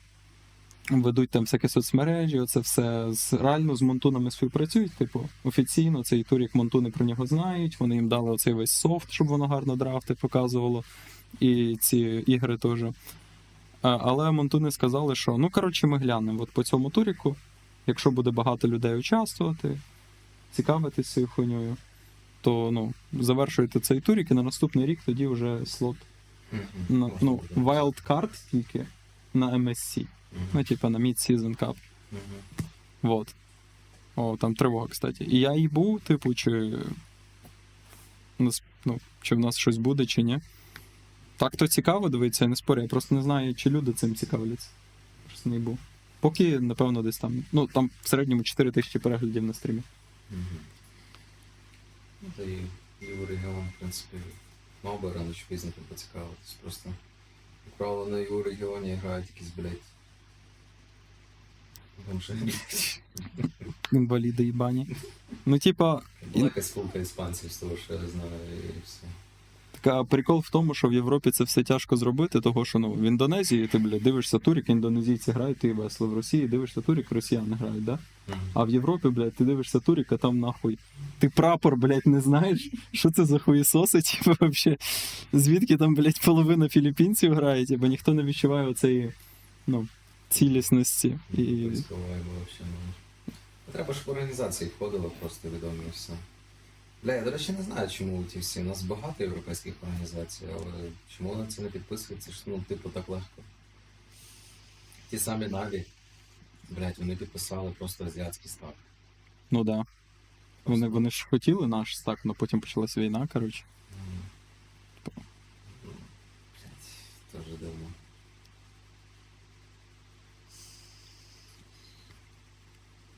Ну я не уявляю, як це. Я не був тоді, блядь, дорослим, щоб зрозуміти, як вони, наприклад, КС-ку і Доту зафорсили в Європі.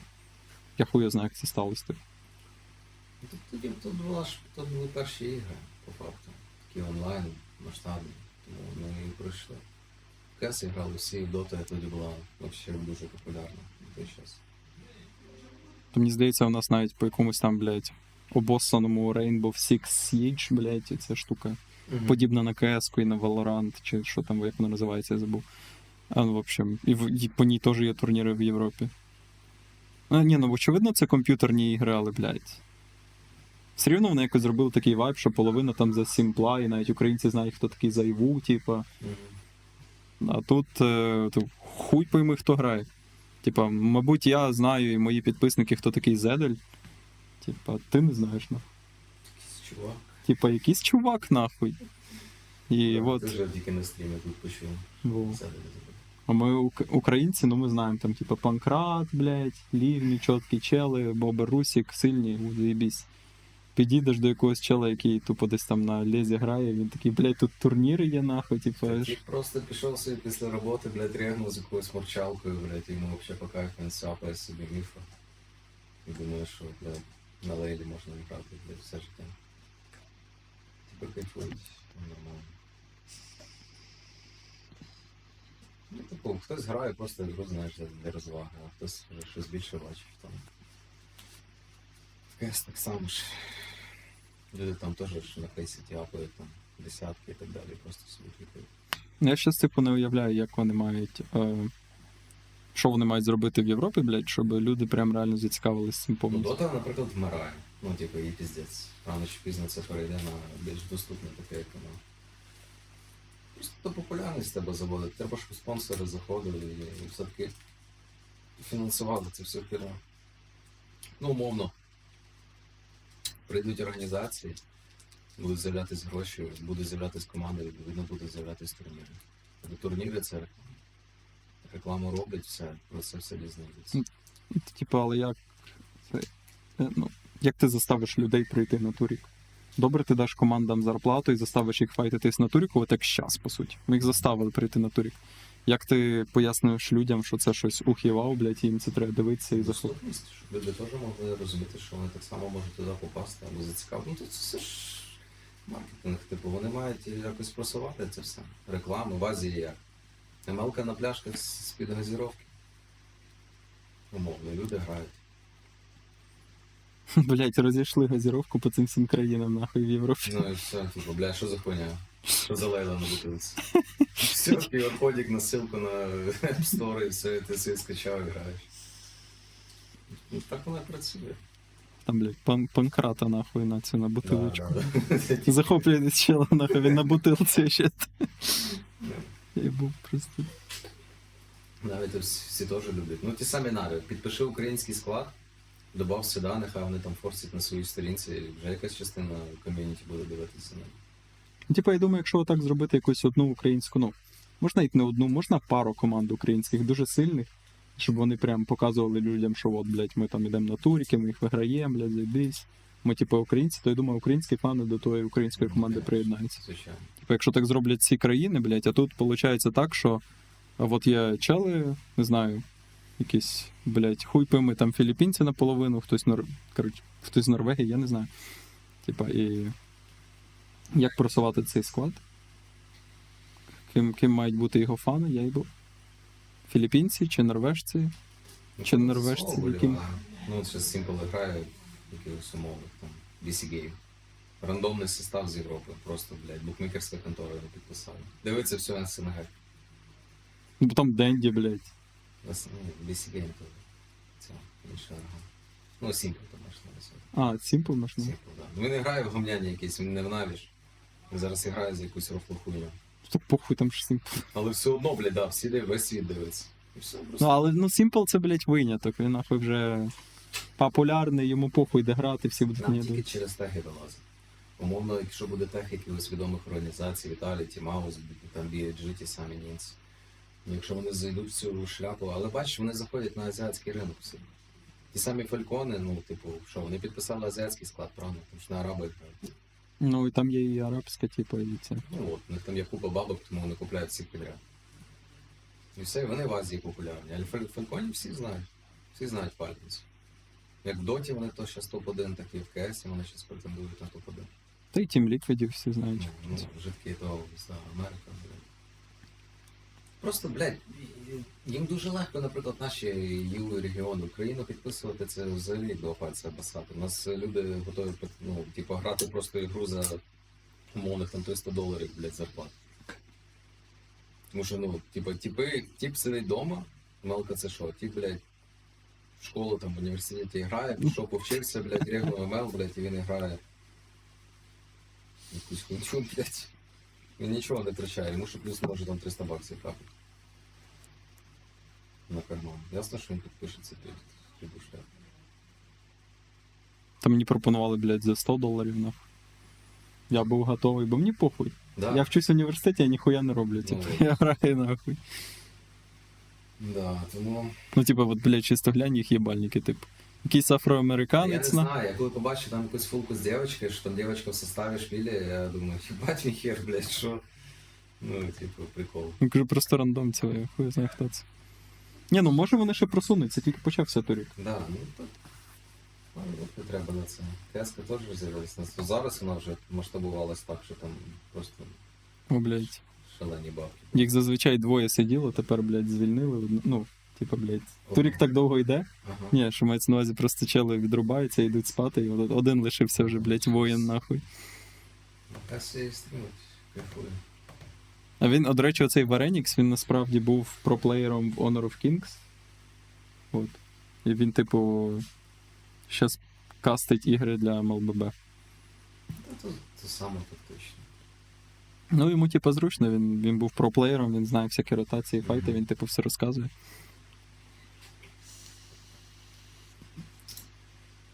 Да, цікаво.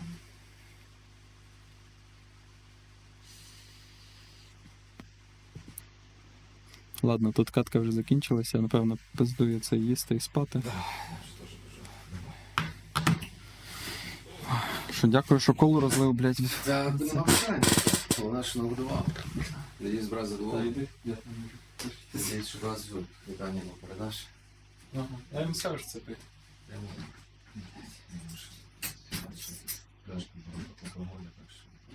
Піду додому йду.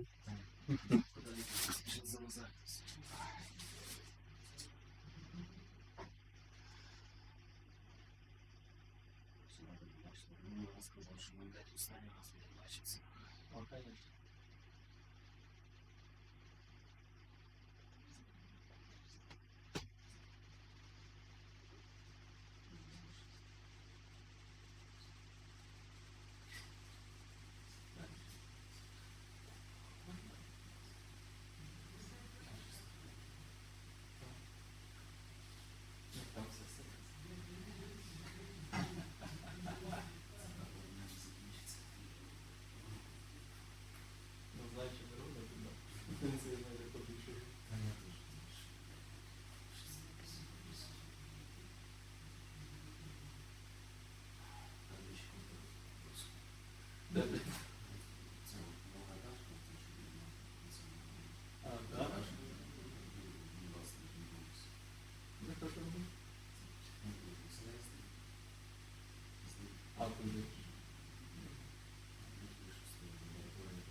Так, що? Що ти питаєш, to handle? Це, блядь. Небриті підмишки ентертеймент, єбать. What a nice play rotations-wise from Samu. He was never really off the map where we said, where's the XP lane? He was always... Як його звати, кажеш? Снупі його звати. He made sure to give space. And I think the early game is really when it went extremely wrong for him. Називай його Снупі. He made a, you know, a big mistake which later on I would say cost them the game. Just right off the bat, that initial stage where Fushi got the triple kill, when it was over, because after that, Його точно назвати Снупі. Zhuxin has to play more careful. I mean, the game completely shifts in the favor of Memento Mori. Later on, we would see Noel getting the turtles, Minotaur playing a lot less safe and more aggressive. Yeah, I would say most of it came down to that triple kill by Fushi. Maybe the team fight communication wasn't there for Eternal Oblivion. I don't know. But I made you eat your words, though. I did say Memento Mori is my prediction. And I you was got me there. I have to say, yeah, you got me. And yeah, very fast game. I have to say, very fast game. I think this is a much faster game than people expected. But yeah, this is the game. This is the. Віктор? Ну нехай буде Віктор. In this case, maybe Memento Mori surprised a few people. So. Нормально. Well, they definitely surprised me, and I'm looking forward to seeing Victor, can I? Because especially after you spoke about it, he was so on point. I have to remind everyone that his rotations were so on point. He was always in the right fight. Even though Professor Blake was trying to catch up, Okay, guys. and he was trying to be there as well. I know Rosario that not much people that are on shorts. But whatever. Okay, guys, I'm really tired. I'm really tired. If you want to watch full tournament, you can go to their Sarge Europe YouTube and watch the full tournament. Because I'm literally dying already. I don't know what's happening. Head overheating. I'm like. Yeah, we're going for a break, so we'll see you guys when we're back from the break. Get your popcorn, go bathroom, do something. But yeah, see you guys when we're back from the break.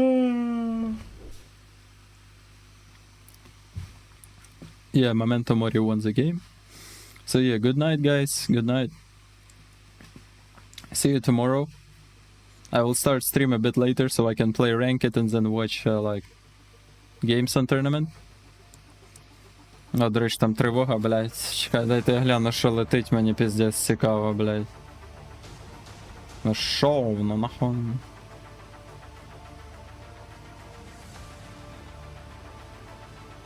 А, шахеди, блядь.